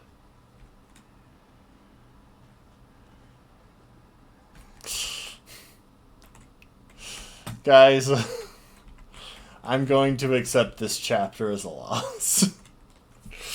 Honestly, it's getting kind of late. We've been running this stream for a while. I think I might call it there. I might go through the rest of the tutorial on my own time, or I might just not bother with this game again. I want to like this style of games, and I want to try them out, but at the same time, I don't know what I'm doing, and it's way too much to keep track of. It was worth a shot, but I think kind of like the bridge builder, it's just not my thing. Let's see if there's anyone to raid, okay? Here, I'll go ahead and zoom in on the fires. You know, we'll end it to this image. Oh... doesn't look like I've got anyone that I follow streaming right now, so we're gonna call it there.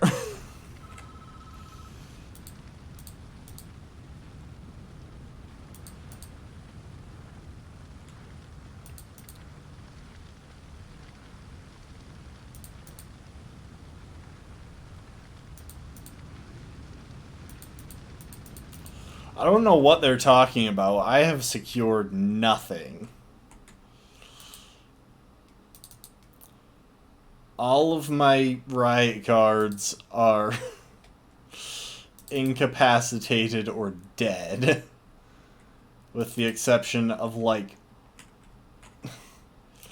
Look, 2 of them are not injured. And I don't know exactly why, but I suspect it's because... they are locked up. I love how when I scroll over the deaths today, it just zeroes in on this. Anyway, I think we're going to call it there. In fact, we're just going to exit. We'll do one last quick run. Not Isaac. Actually, you know what? We will do one last run in Isaac. If I can regain control of my computer. There we go. Nope, not Brotato. Binding of Isaac.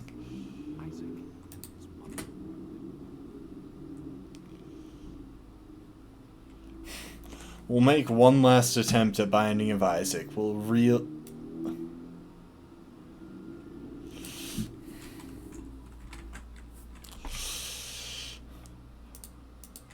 Okay. Bring it back to where we started the stream. After all of that craziness, I think I just need to revisit my addiction.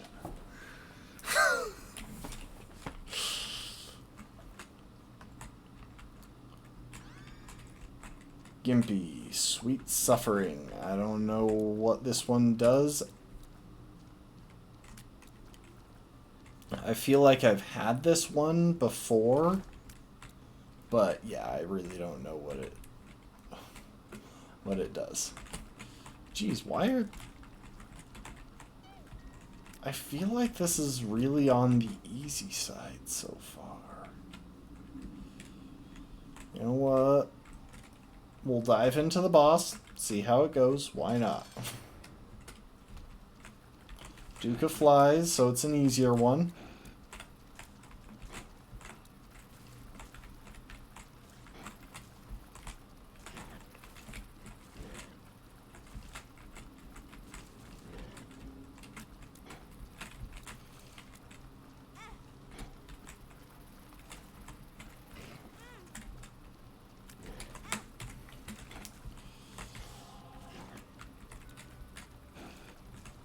Maybe this one spawns gray hearts when I start taking damage.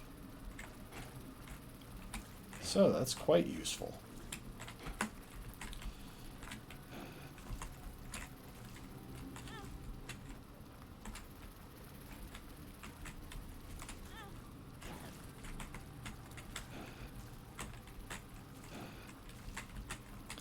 I just need to break through his shield of flies to actually damage the big guy. It's getting so out of hand. Okay. Damage and range up. Nice. I'll grab that.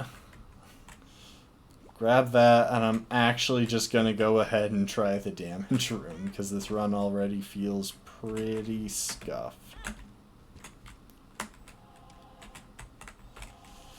Fine. You can take more risks at the start of a run in Isaac. Because, well, you haven't invested as much time.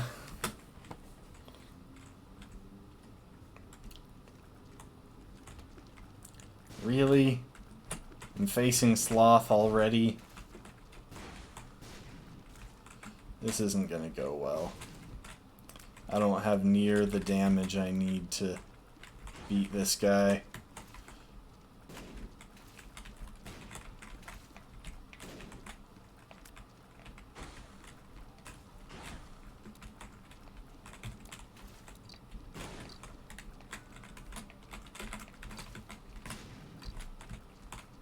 Maybe I do? Okay, well, we're getting a good item, because that's a reusable bomb that we can throw at enemies. I'm always a fan of that one.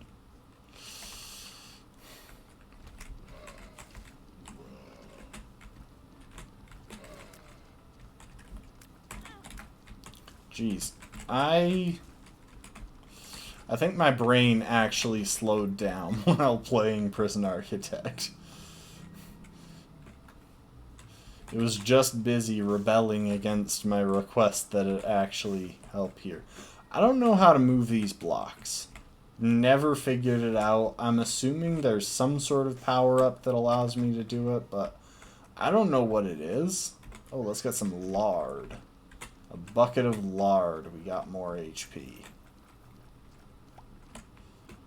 Jeez, my base hit points are way up now.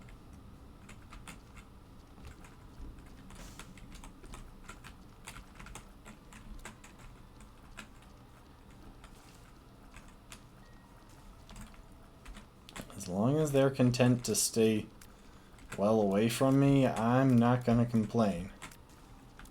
I'll just shoot them from a distance. Okay, well that went smoothly. Go for the small room.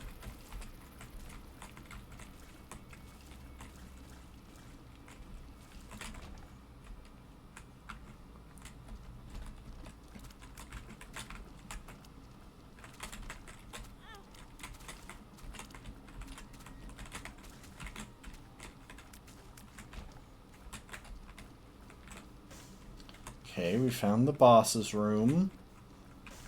Probably want to check a few other locations because we're at 2 health. It would be good if we could get more supplies.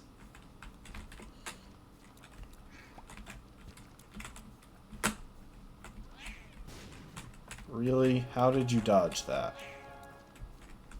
And I accidentally picked up the white heart, which I prefer to leave until I'm already beating the game. I wonder, does this thing boost my damage when I'm at low health? That could explain a lot.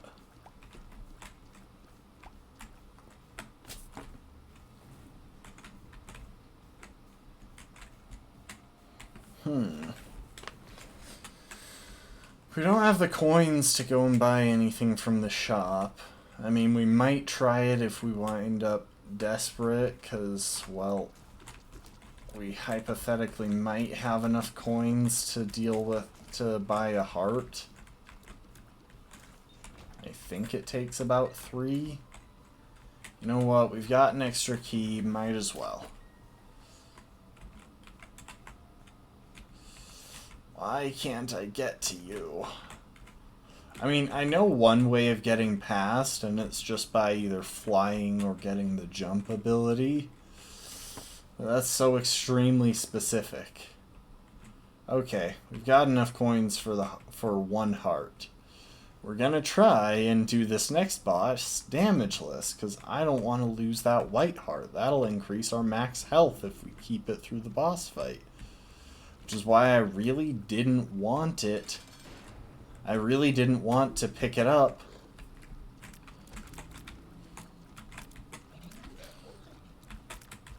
Beforehand.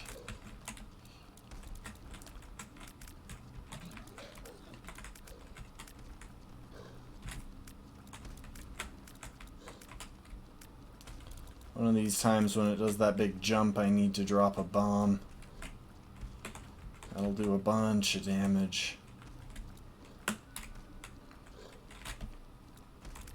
I think we might not need it though. Hey! No damage through the boss. speed plus shot speed. Both good boosts, especially shot speed.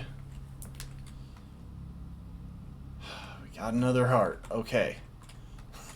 See, it started off bad.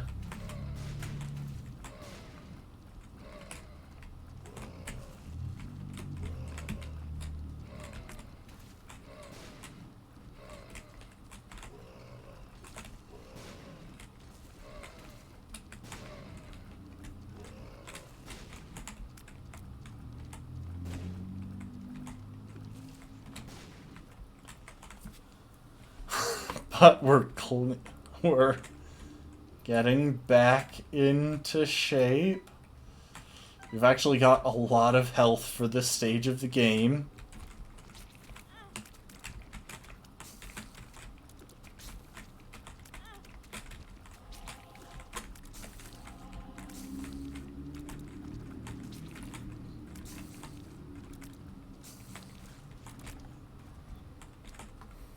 Okay, I managed to walk into a couple of fires there.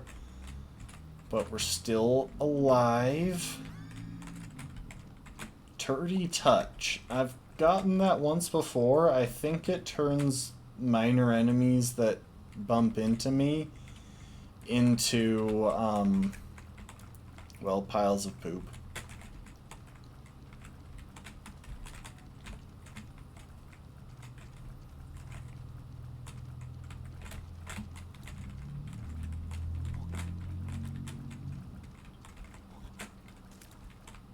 Okay, got one of them. And we got the other. Oh, we got some extra bombs. Let's go. Okay, definitely focus on the spider because it's the mobile one. These other guys, while annoying, are stationary.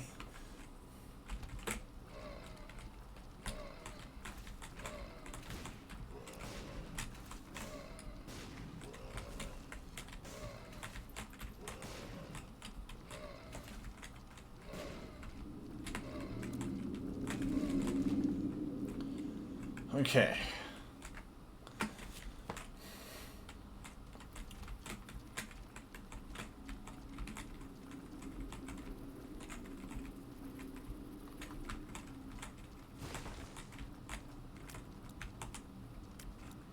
So we'll want to see if we can track down a key for that chest, which came out of the rock with the X on it.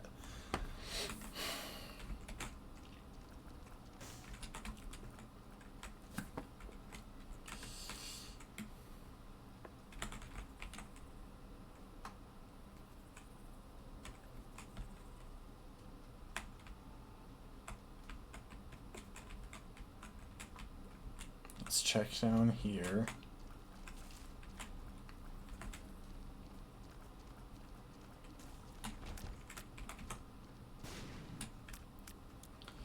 Yeah, if we could get across that gap, I would love to pick up that bit of a heart, but oh well.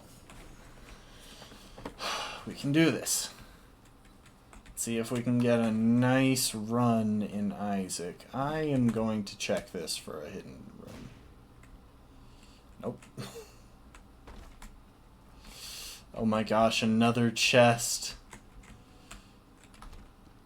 Isaac versus Envy. Oh my gosh, this guy is actually so...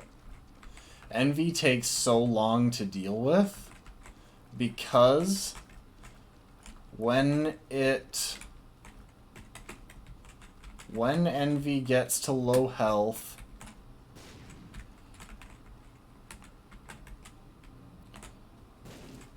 it splits and gets back to mostly high health. I was testing a theory just now because I've wondered before if there's a way to dodge the later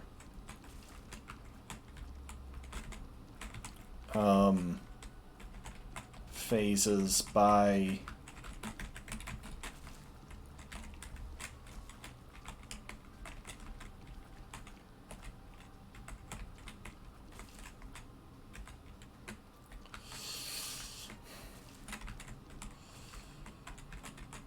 doing like big damage or killing it with an explosion in the early phases, but no. So the trick with Envy is honestly just being patient. You want to be patient and focus on one head at a time so that you don't get overwhelmed by the number of DVD screensavers.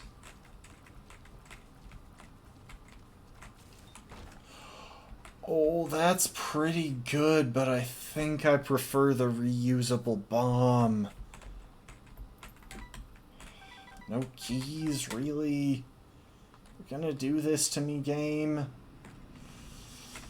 Yeah, so we can have either the poison bomb, which we currently have, or this guy, which allows us to do a big shot in one direction once. But the thing is, the Scream is good for bosses to do a bunch of damage to them right away. But the bomb is also good for bosses and for basically everything else. Okay, well, looks like we're leaving these chests behind. We're not finding any keys or any drugs to turn things into keys.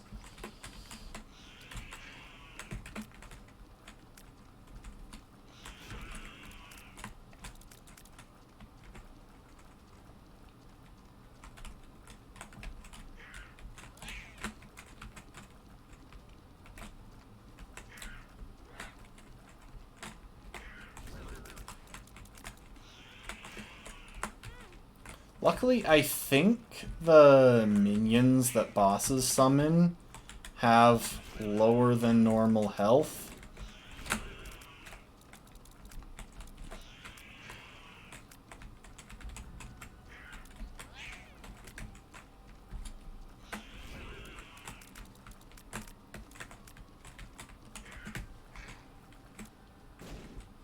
Really?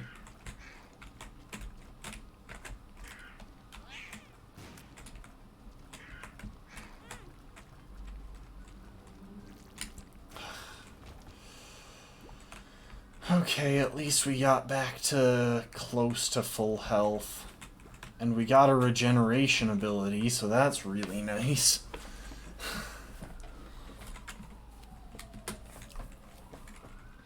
We are just getting a lot... We're getting really high maximum health here. Oh, and I'm walking onto spikes that I'm not noticing because of the map. Well...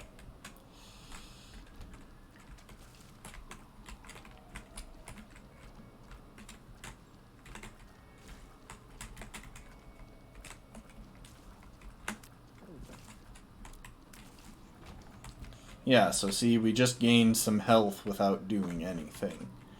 I think it's just on a timer, but it might be based on, like, how many enemies we kill.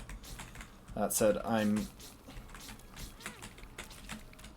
reasonably confident that it's on a timer. These guys are... The ones that shoot in a line, I can usually deal with, but the ones that triple shoot in groups...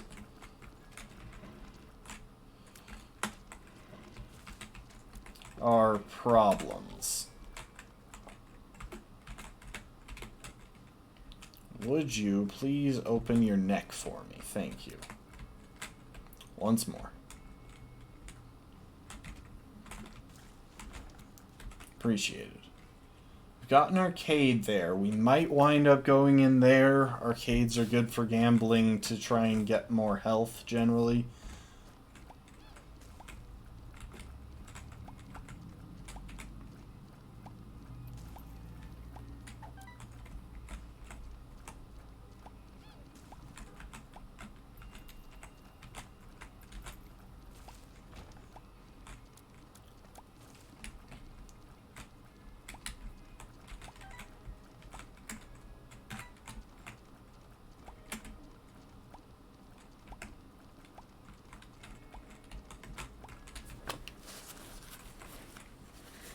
And let's see what these drugs do. Oh, they gave us some gray hearts. Nice.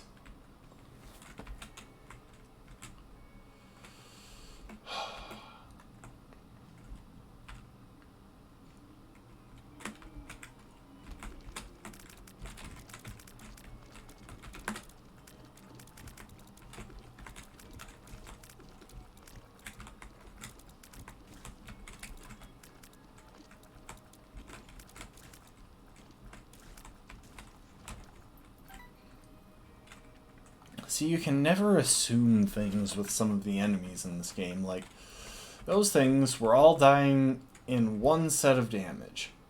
Except for one of them that took 2. You just don't know.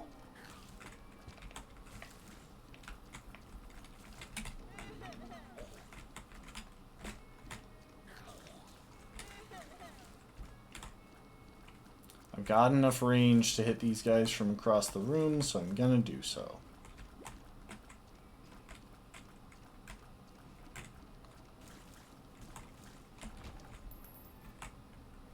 If we could find a shop, that would be just fantastic. Crap.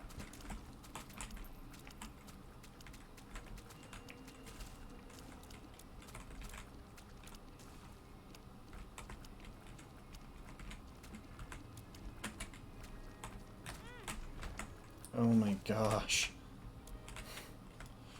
Okay, well, at least we can knock that into the hole so that we can get the chest. Got some coins. And let's see if there's anything in the fires.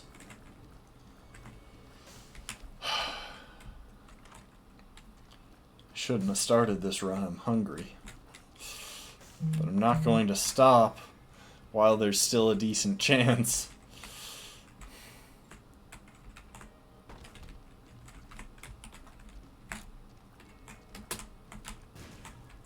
Okay, use our bomb effectively.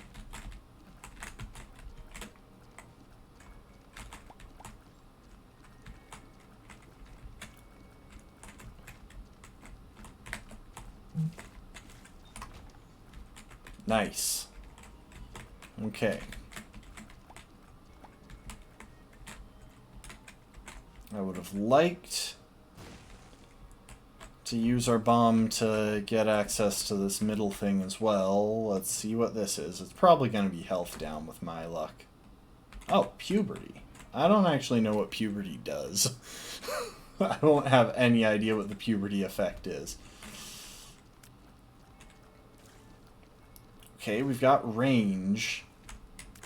So because those guys got all stacked up on each other... Hang on.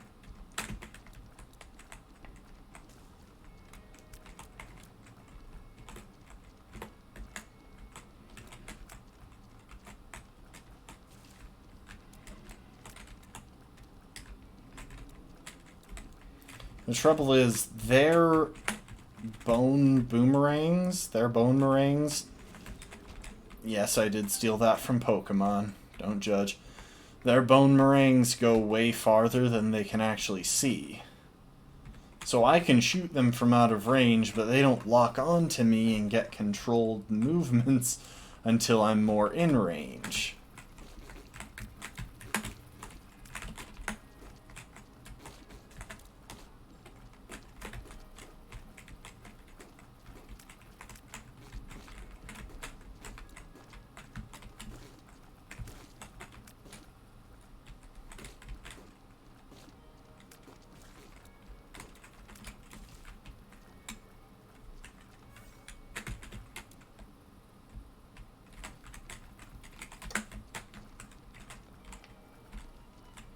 Okay.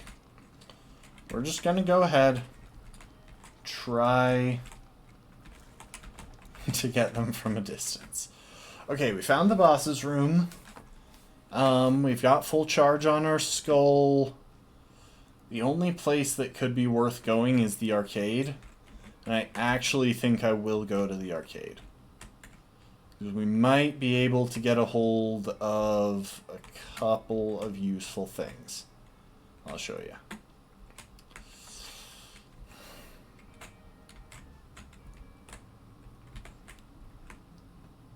Not the sacrifice room. We want the arcade. We've got a good pile of money, but we don't have any keys. So, we got two main options here. Though we do have health in a couple of places in there, so we could spend some health to get coins. That said, I don't think that's our best option. So this guy right here gives us a 1/3 chance of finding the item that is hidden in there, or we can roll with the slot machine. I think our odds are a little bit better here. Let's take this end.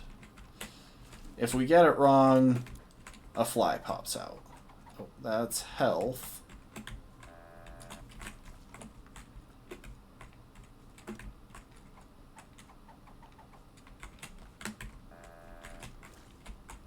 The thing is, and I have checked, it's not reliable. It's not like he always goes with one of them.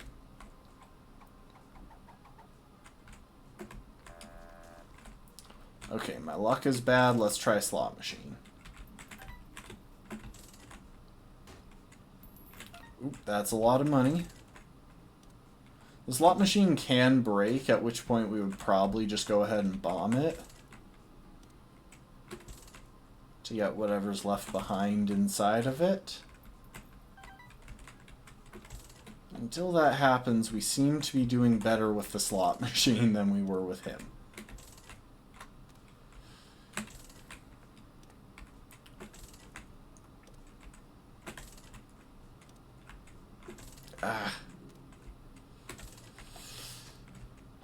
And our luck's going bad with the slot machine now. The thing is, unless we get a key, we really... Oh, we got pills. Full health. That was a waste, because we were already at full health.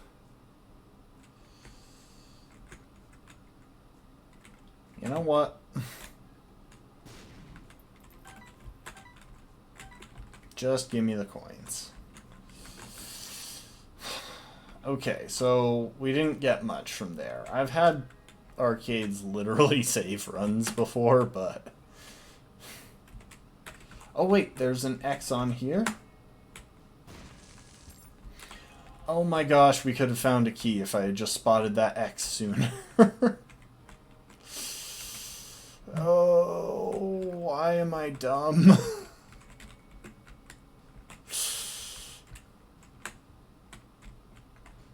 Why did I not spot that one incredibly minor detail?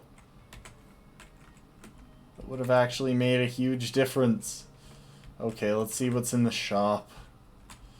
We could get a gray heart, another key. I don't know what the fancy keys actually do, but we can't afford one anymore. You know what? Give me the key. Give me another gray heart. Tankiness is never a bad thing.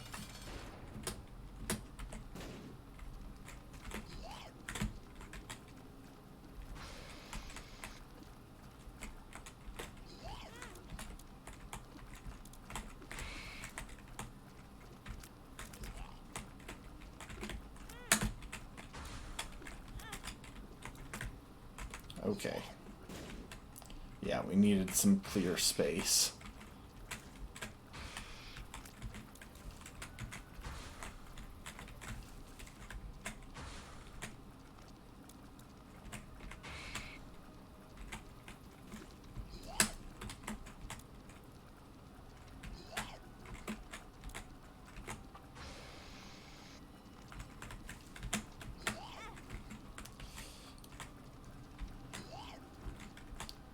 If we're really precise, we can kind of camp right here. I was not that precise. And the thing is, I do think its shot pattern is somewhat random. Not fully random, but a little bit. Luckily, these guys have a short sight range. Damage plus range up from the Jesus Juice. Excellent. You know what? We have a lot of health lying around on this level. So we got 2.5 hearts in this room. 1 heart in that room. Give me the energy drink.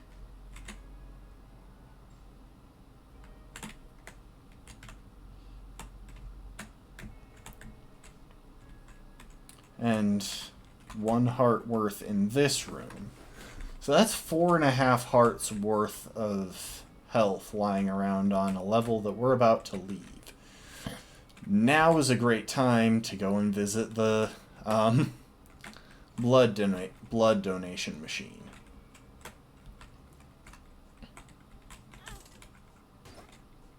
So yeah, half a heart at a time, and we get coins. If it would stop trying to roll them over next to the thing that is going to snag them from us if we lose them, or if we go over there, that would be just great. So look at that, 3.5, 4,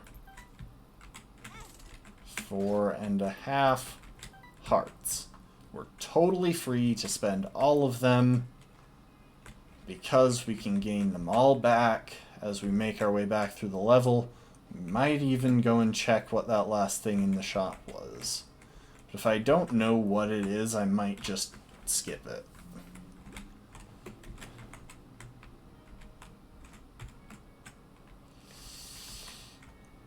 Now let's stop by the shop.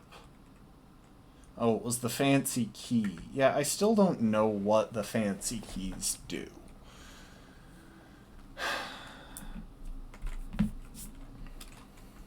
Yeah, we'll leave that behind. I'm sure we'll encounter another shop at some point.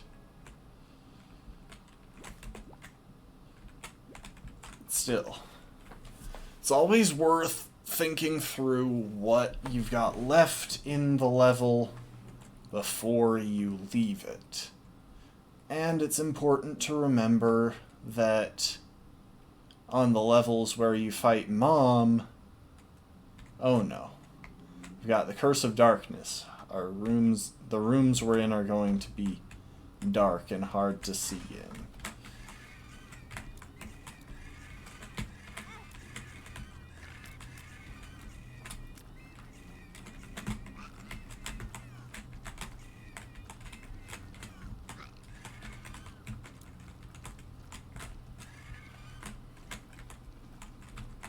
Would you please die? Yeah, so these rooms are gauntlets. You fight off a bunch of enemies. There's always a chest in them. And they're sometimes locked, which, you know, why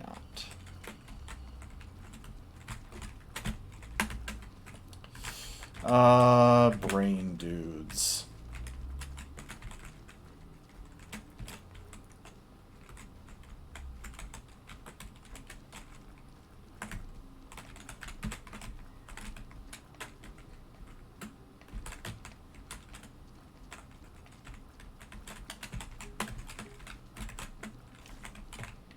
These guys are tricky because they are shielded except on the back of their heads and against special damage types.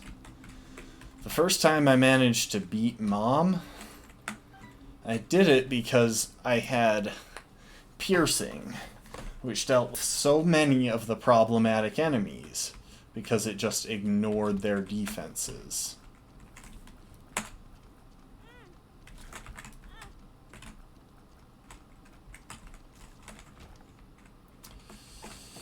I've never actually figured out what the fish head was. Its description is vague.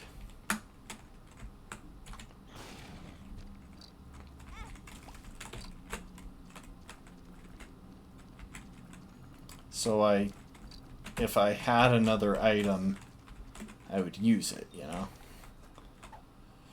full health. Let's keep that one on hand for when we're running low. And I will do my best not to fat finger. Why am I checking both ways? I've found that it's safest to follow a single path until you find the boss chamber. Once you've found the boss chamber, then you got a little bit more freedom. But sometimes you'll get to the boss chamber and it's just not worth going and hunting for other enemies. Oh, great, these guys. Fast enemies are the most annoying enemies.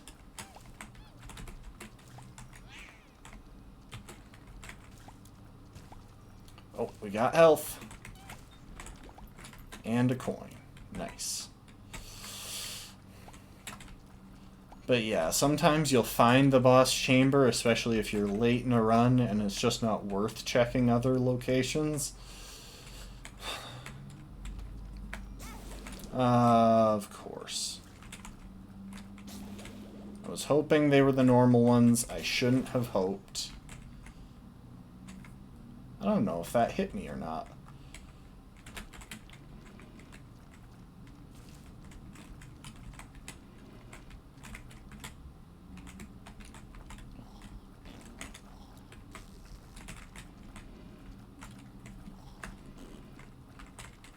Luckily, their gas doesn't damage me.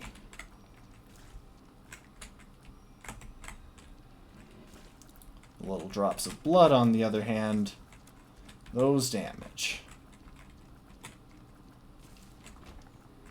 Okay, but we managed to find the item room. And we're not going to bother picking it up because that's the Dead Sea Scrolls. I meant to hit tab. That was basically a waste of a full health restoration. Yeah, the Dead Sea Scrolls give you one random effect here.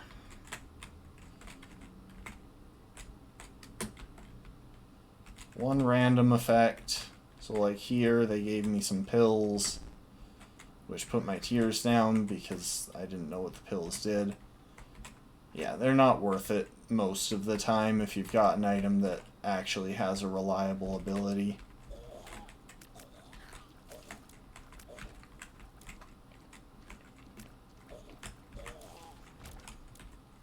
Oh.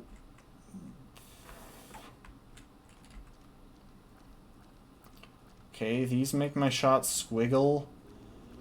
I actually think that might be worth it, because I don't know what the fish head does. But this could occasionally avoid some problematic abilities with enemies. Oh heck. This was not intentional.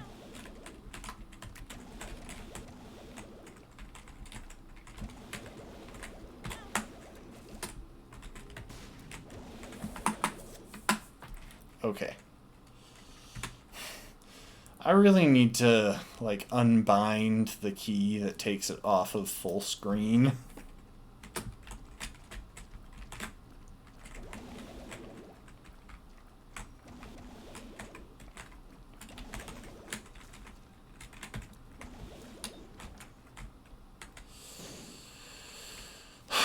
Well, that went poorly. Oh my.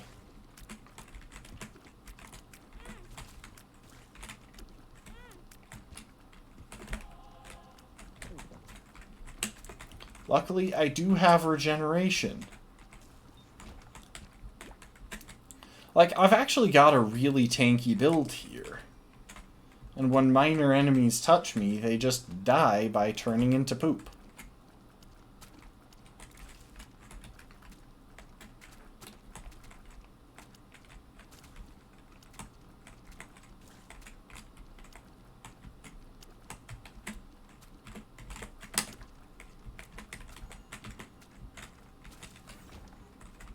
Okay, we got that. Yeah, let's get those coins.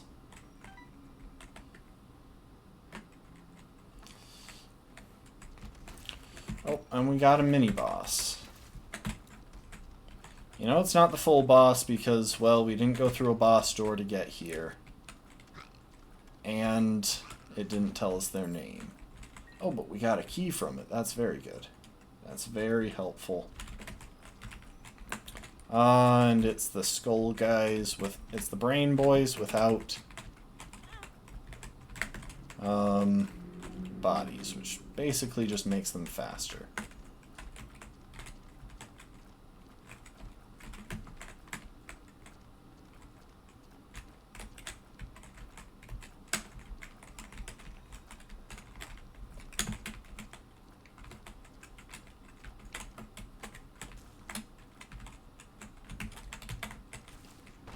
There we go.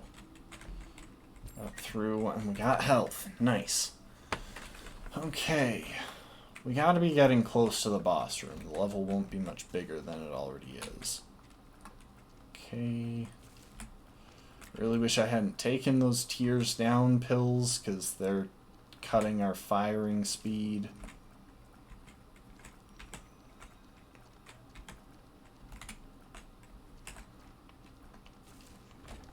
I think I'm actually going to backtrack and swap back to the fish head, because I have no idea what it does, but those squiggles are actually making it hard to aim in tight spaces.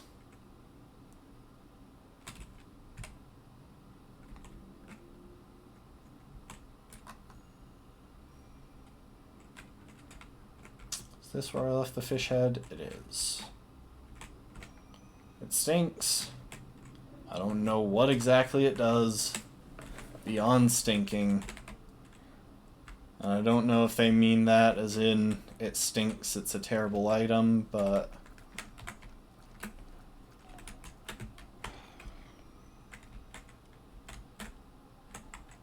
come on, you two. Join up, get together, be friends.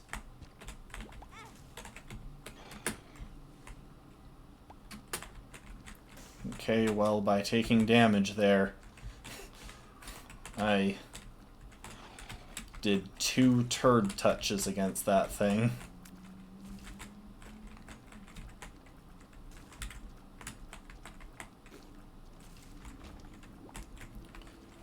You know what? We lost a gray heart, but we are at full red. We're not in that bad of a position from exploring this room. I just wish there had been a reward for it.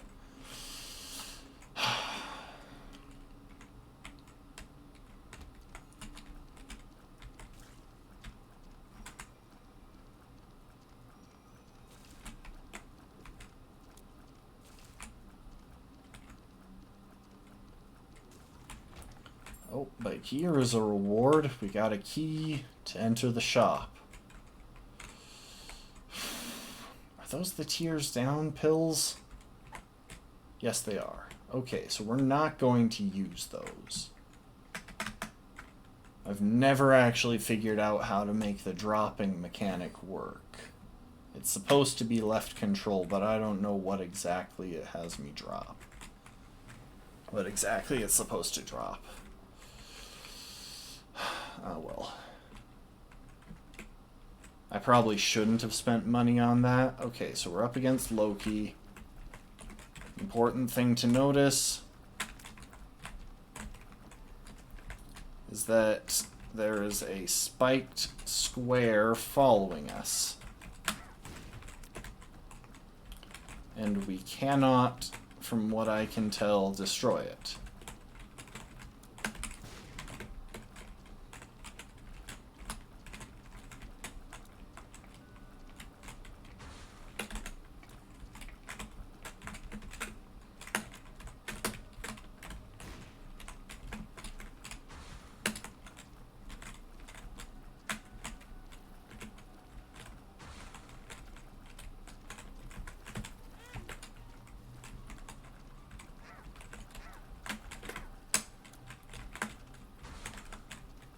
Stop spawning screensavers.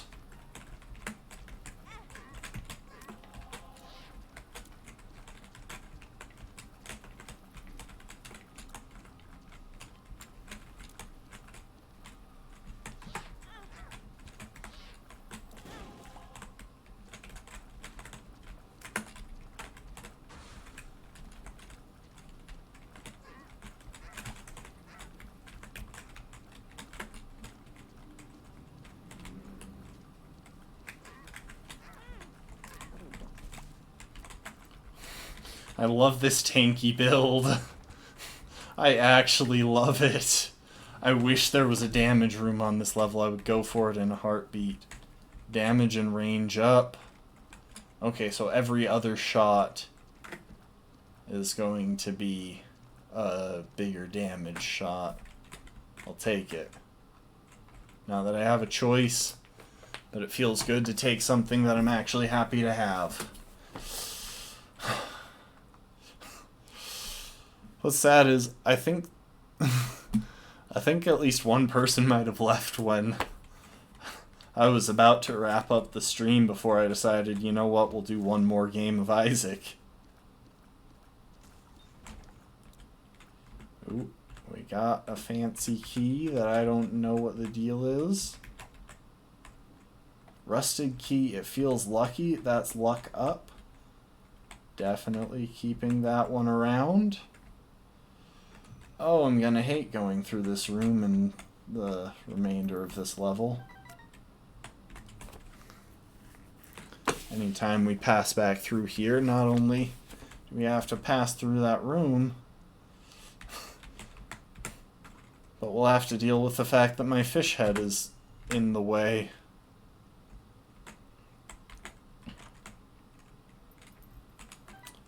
That looks like food, which probably means health up. HP up, speed down, you feel stompy. I think we can break rocks now. Our speed is down, so we have to be careful, but...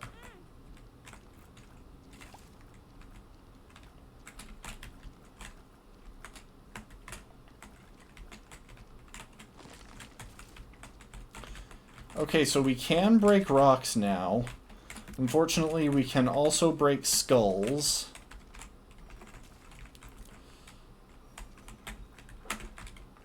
Here, chase me.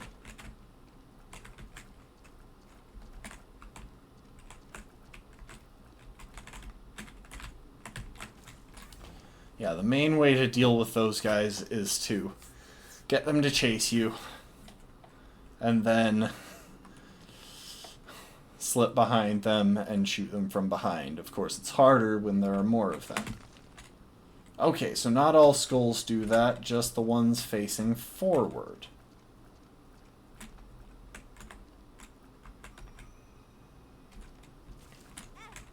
Crap. I think we keep coming through with a net gain of health. I'm going to save my key because there might be other things I want to spend it on apart from the shop. Everything is a bit of a gamble in this game. You just have to figure out what you're prepared to gamble on. That said, this run is going really well. So yeah, I shouldn't have crossed. So you see those skulls there that are sucking in. Yeah, they're dragging everything in the room toward them, like all the creatures.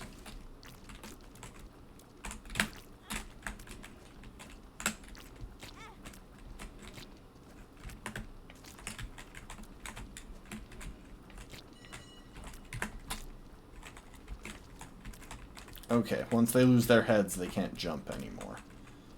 Understandable. Oh my gosh, that thing had so much health. Stop. I kind of hope we encounter a damage door pretty quick here.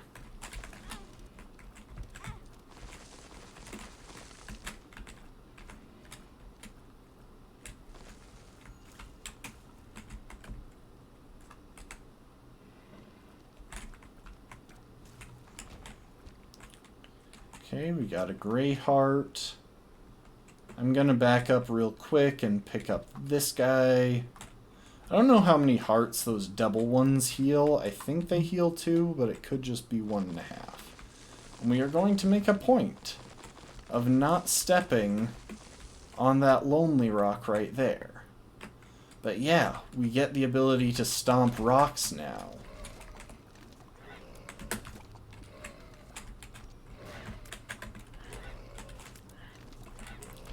I do kind of wish we had some buddies in this.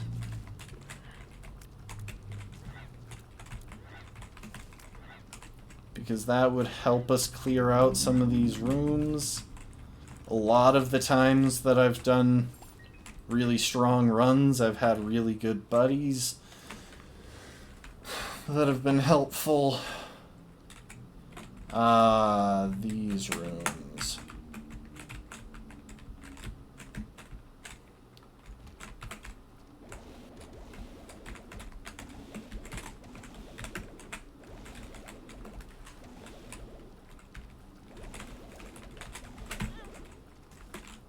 Okay.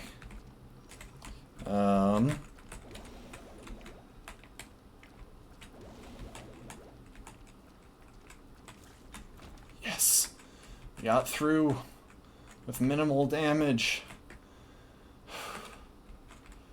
Okay, that said, there are still areas, so you'll be sucked more strongly towards whichever one is closer to you. I don't know if they have a maximum distance. There was a regeneration. Always nice. Yeah, I don't know if they have a maximum distance or not. So I just go ahead and play it safe. So you see those skulls? They are indestructible. You have to kill whatever else is in the room.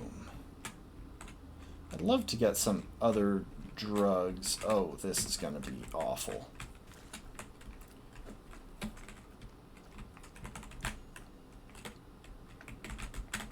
Chase me. Thank you. On the bright side, they run on DVD screensaver, so they're not impossible to deal with. It's just... Oh, thank you. Oh, and I don't even need to bomb. Okay, it was just a coin worth since I had to spend a key to open it. Gluttony almost always gives a buff to health. So he's a great mini-boss to encounter. Especially because if you're patient, you can pretty easily deal with him, and he doesn't spawn many minions. I think he might spawn 1 or 2, but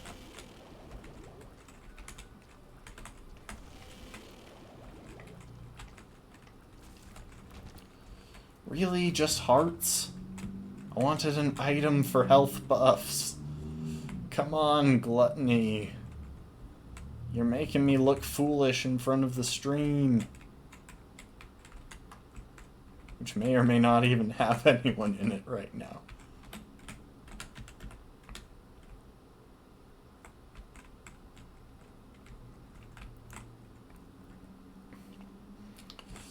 We definitely have the supplies needed to bother with going back to the shop.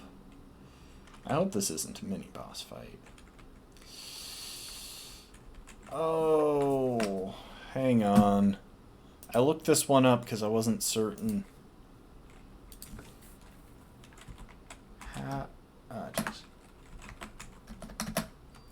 Habit Binding of Isaac.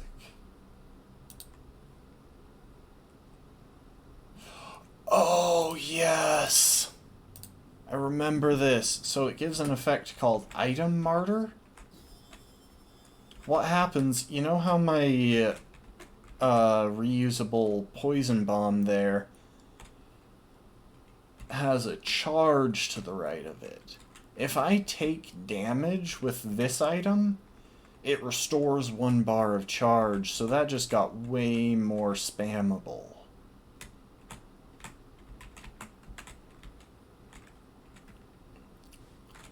Okay, I am going to go ahead and grab that gray thing and then head on to the boss room.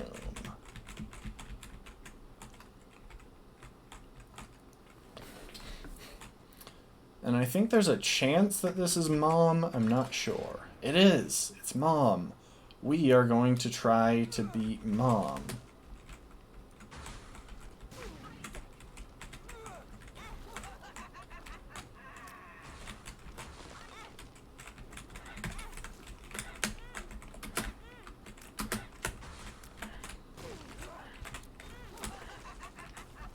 Jeez, that thing was destroying me.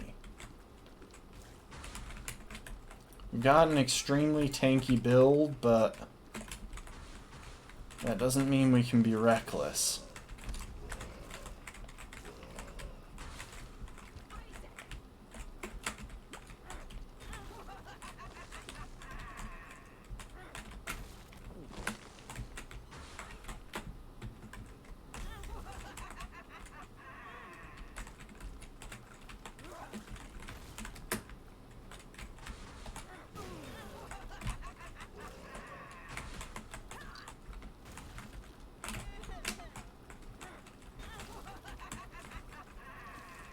Mom, could you not? So the trouble is, even though we left a bunch of health lying around back in the level, we can't actually go back and retrieve it after this boss fight.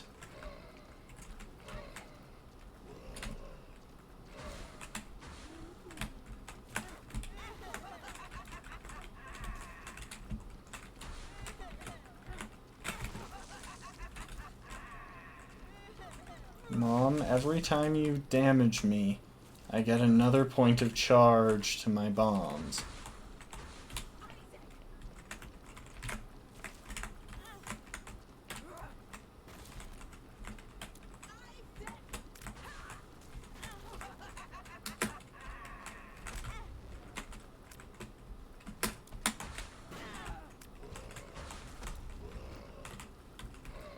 Give me health, give me health, give me health.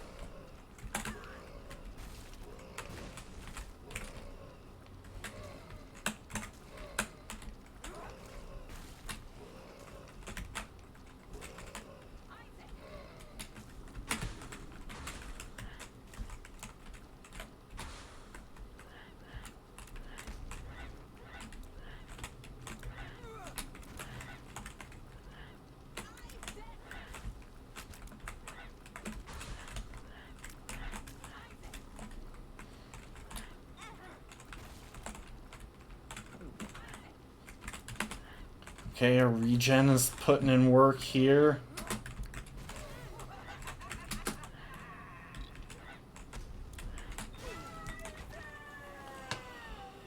Oh yes. Okay, we beat Mom normal. Let's break these rocks, see if they give anything. Luck up. And we got a couple of keys. The big issue is that we can't get back the way we came.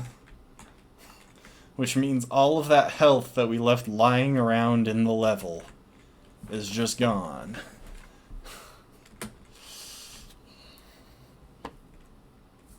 So we're into Womb 1. Oh, but we can use this. Rude.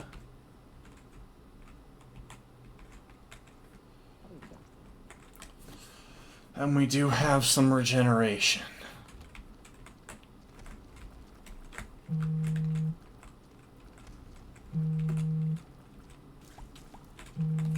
Hold up, I'm getting a call. I am going to have to end this pretty soon here.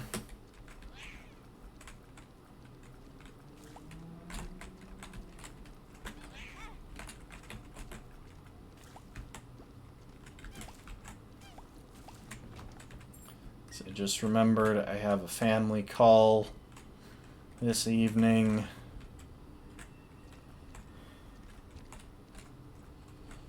Oh, hang on. Drop a bomb.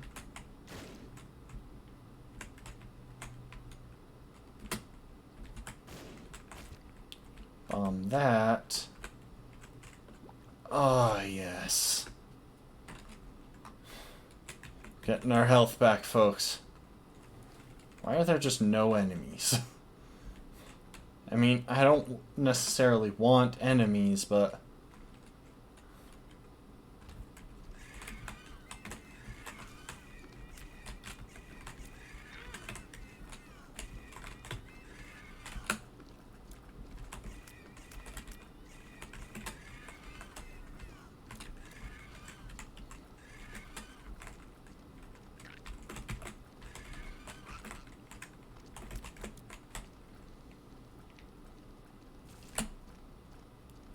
going to try to deal with those things.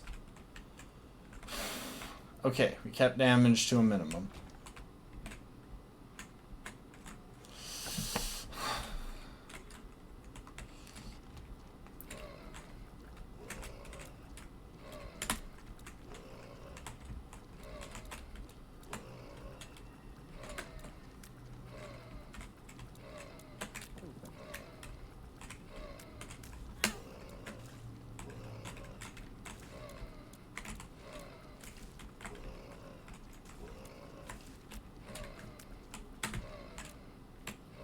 Okay, I'm going to try and gather all of these guys up. Ha.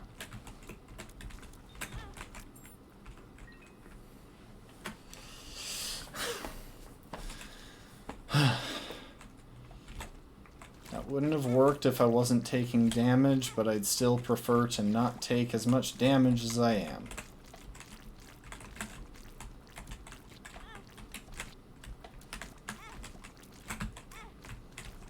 Jeez, why am I so... Why am I being hit by everything? Why am I suddenly not good at this game? I'm somewhat decent, at least, most of the time.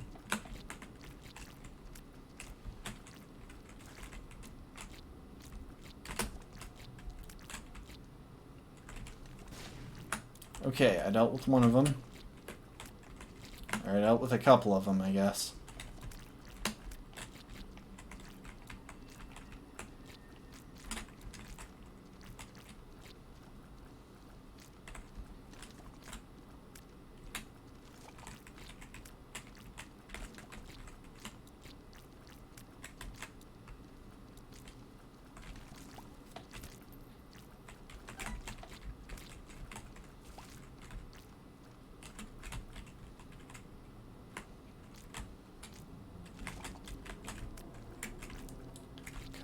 Come out wherever you are. Come out and play. Is that not the last one?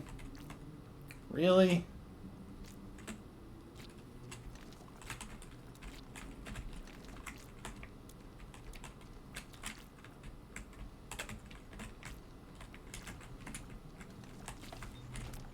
Finally. Okay, well, there goes most of the health that I managed to save up from other things.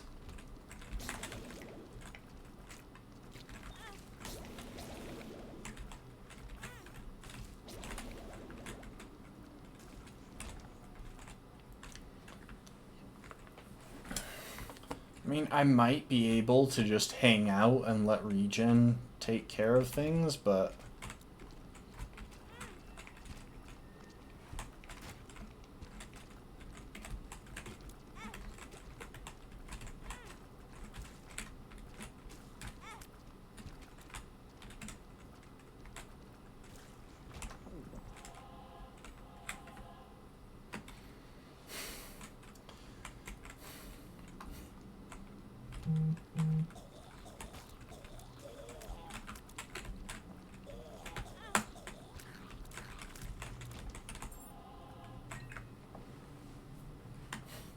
Why am I wasting so much health?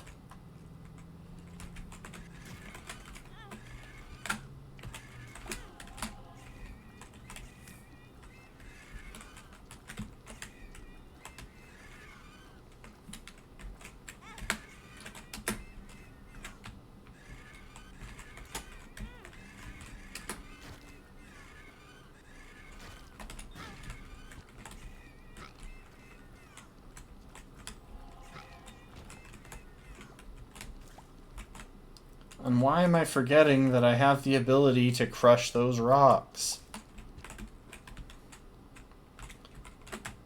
No, those ones pop, I believe. I was about to do it, and I was like, wait a second. Wait a single solitary second.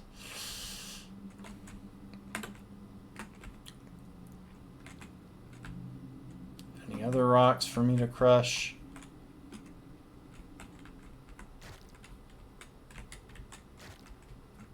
It's worth a check, because I think they all have a small chance to give me something.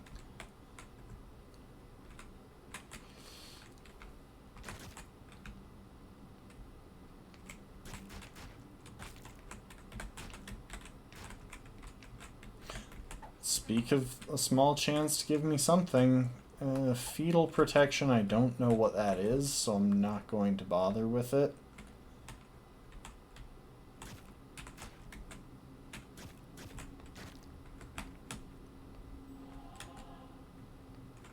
There we go. Luck is still just incredibly important. So I don't really want to give it up.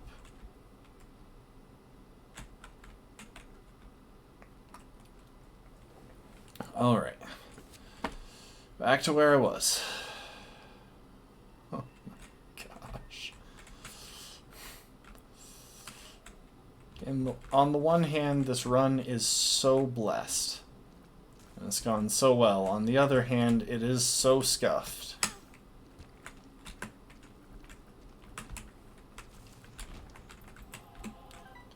I don't think I've ever actually broken their umbilical cords before. And apparently stomping on those things does not cause them to pop.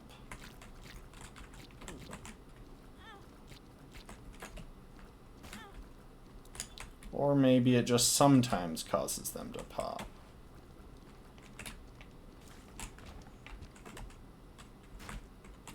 You know what? As long as I'm coming out of these rooms with more health than I go into them with, it's a good room. I'm not going to try and stomp that one, though.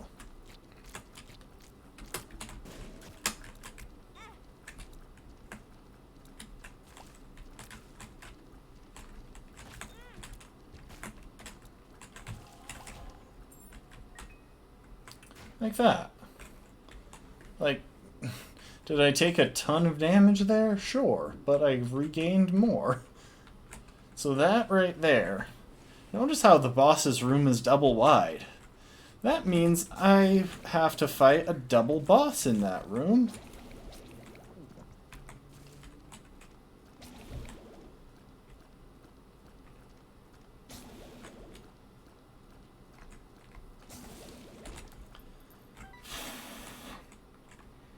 So we're going to try and get more health before that happens.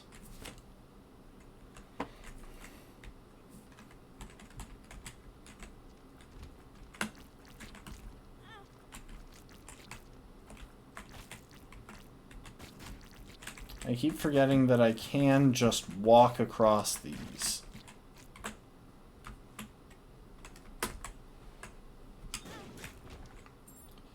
Worth it. Well, maybe not. I think I came out of there at about the same health as I went in. But I mean, throwing the bomb there was definitely worth the damage, because I think it saved. Why? Why do I do things?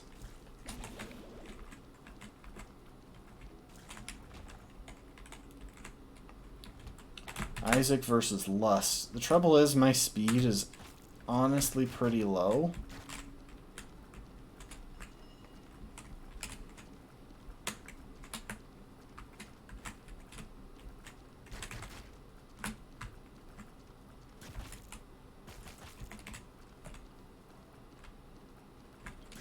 Luckily, being able to clear space.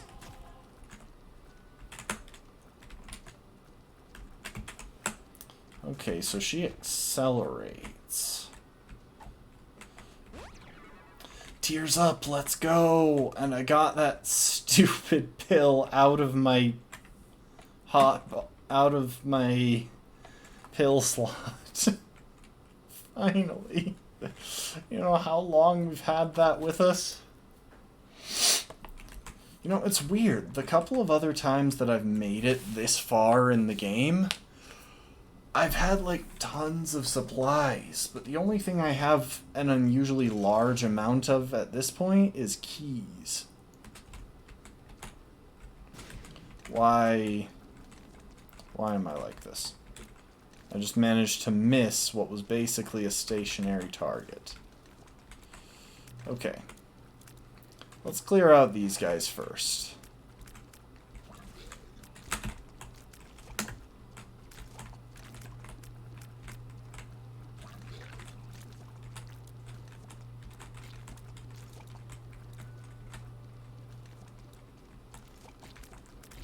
Okay, so he does seem to be stationary. But he summons a lot of his little friends. That said, they all seem to favor the other end of the room.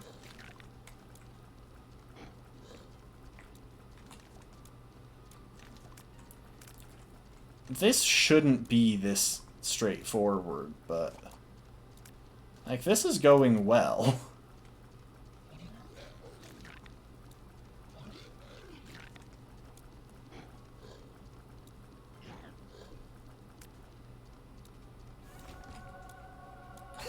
That shouldn't have worked that well.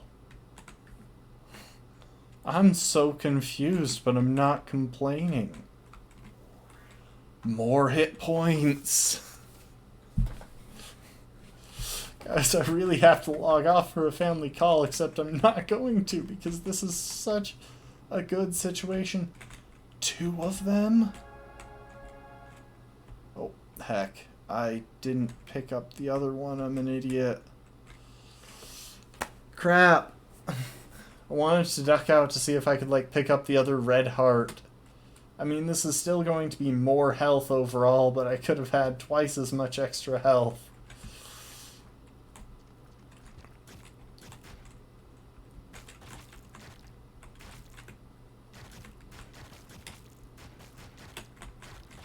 Just gotta keep clear of the one that explodes. Okay, there's health in here. That's good to know.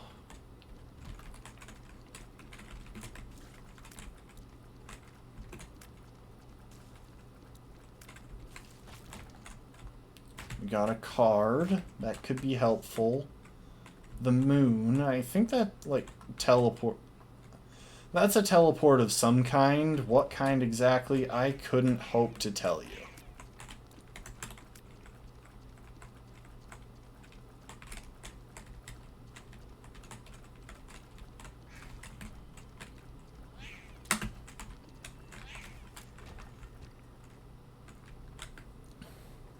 Guys, I think we're on the last stage, which is insane.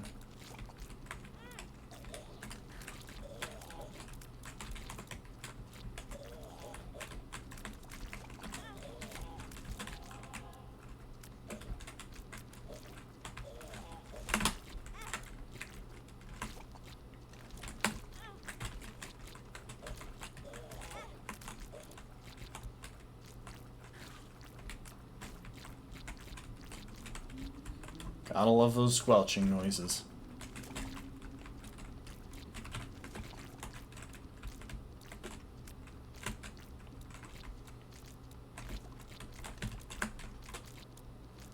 See, unlike the last room where I was surrounded by these things, this room has gaps. They're not blocked by walls of rocks that I can't deal with. Because... like, they're not blocked by walls of rocks on islands.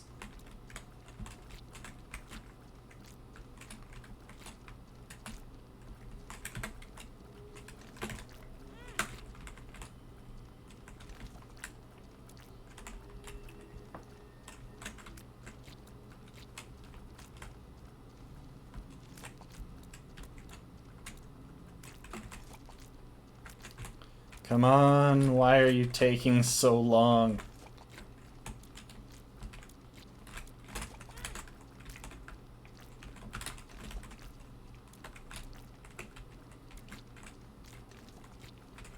Why are you suddenly competent?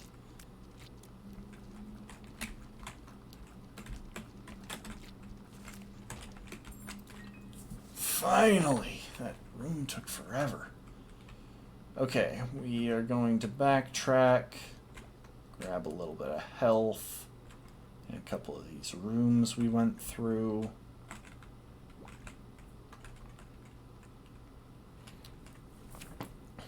You never know when you're going to start losing health rapidly and uncontrollably. So it's usually a good call to have as much health as you can.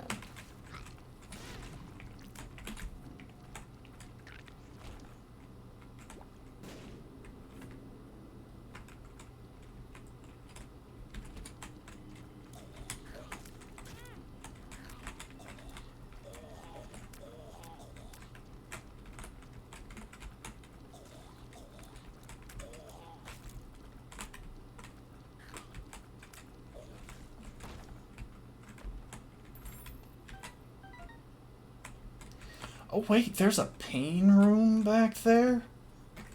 Honestly, with our health as high as it is, we're going to go through it. Like, I realize that may be a bit of a questionable decision, but there could be some goodies in there. There are some goodies in there. Black hearts, let's go. These things do massive damage when they're destroyed, which means if we can hang on to them while we wait. Like that. That is what they do. I can never figure out how to dodge those guys.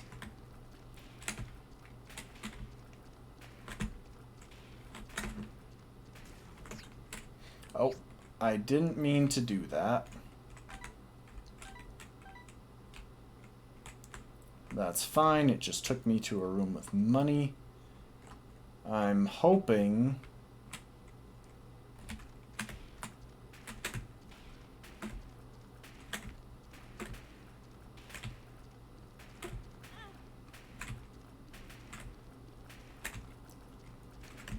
Come on, don't break my black heart.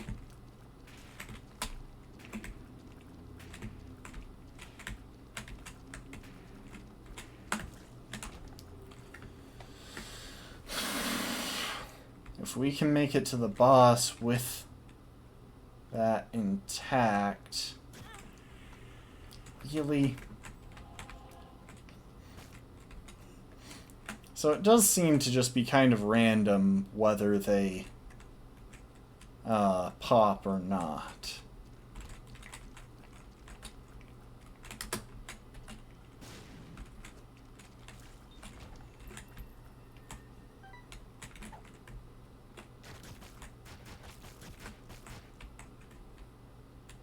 Wait, why did I pick up another tears down thing?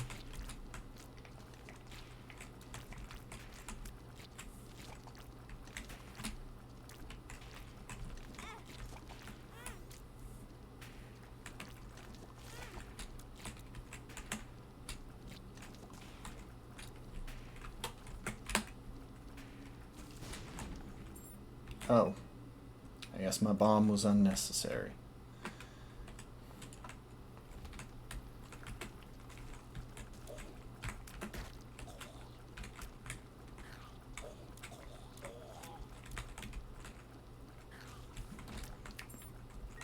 How many keys are you going to give me? I don't need this many keys. I've got like 2 levels left.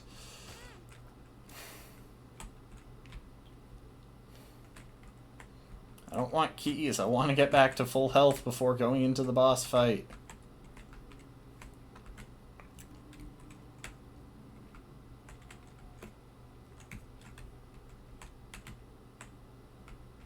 I will also accept a shop. If you're going to give me keys, at least give me a shop.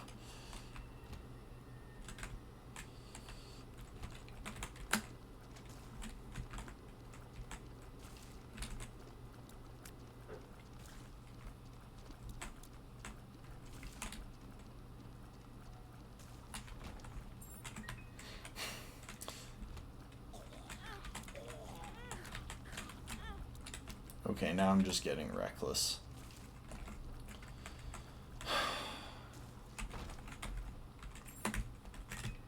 Okay, I need to hit the arcade. Try and get lucky and get some health. You can break these jars, that's cool. Got me a couple extra coins at least.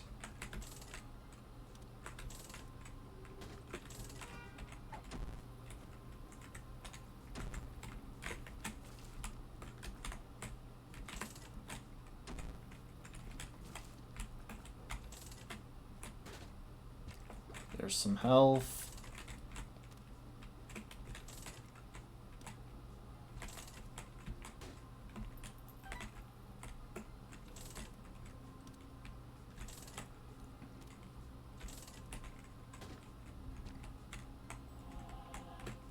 Take it.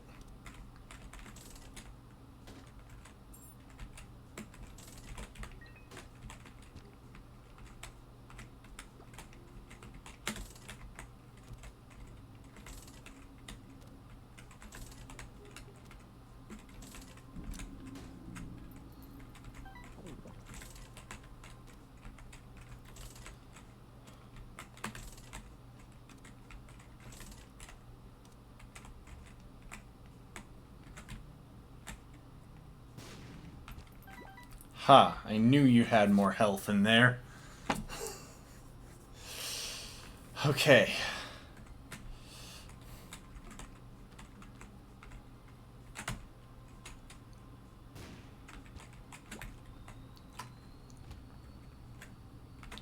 Totally worth 2 bombs to get 2 hearts. My main bomb is reusable anyway.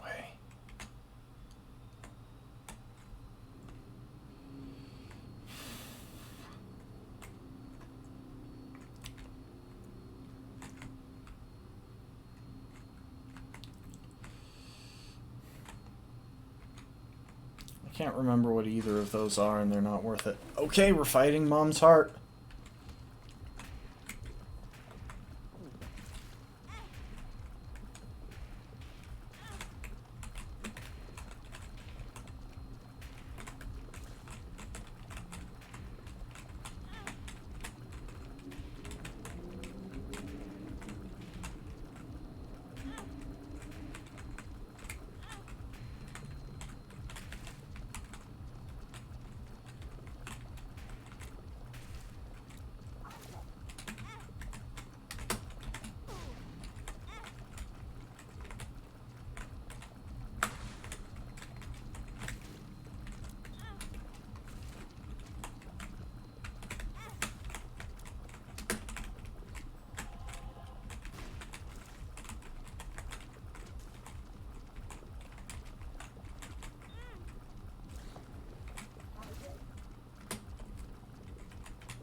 Thing is, my build spawns so many extra hearts when I take damage that it's actually hard for the bosses to keep up.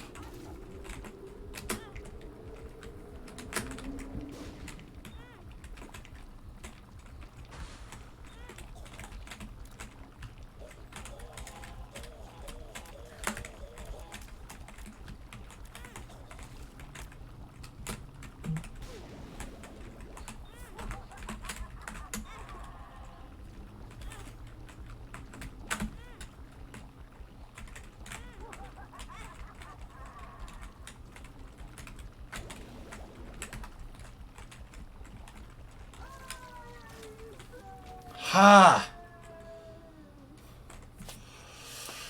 Guys, I can't believe it. That was just supposed to be a throwaway run at the end of the stream where we got on, we did a little bit, and we died. But no, we just beat Mom's heart. I've only done that once before. And now we get the closing cutscene.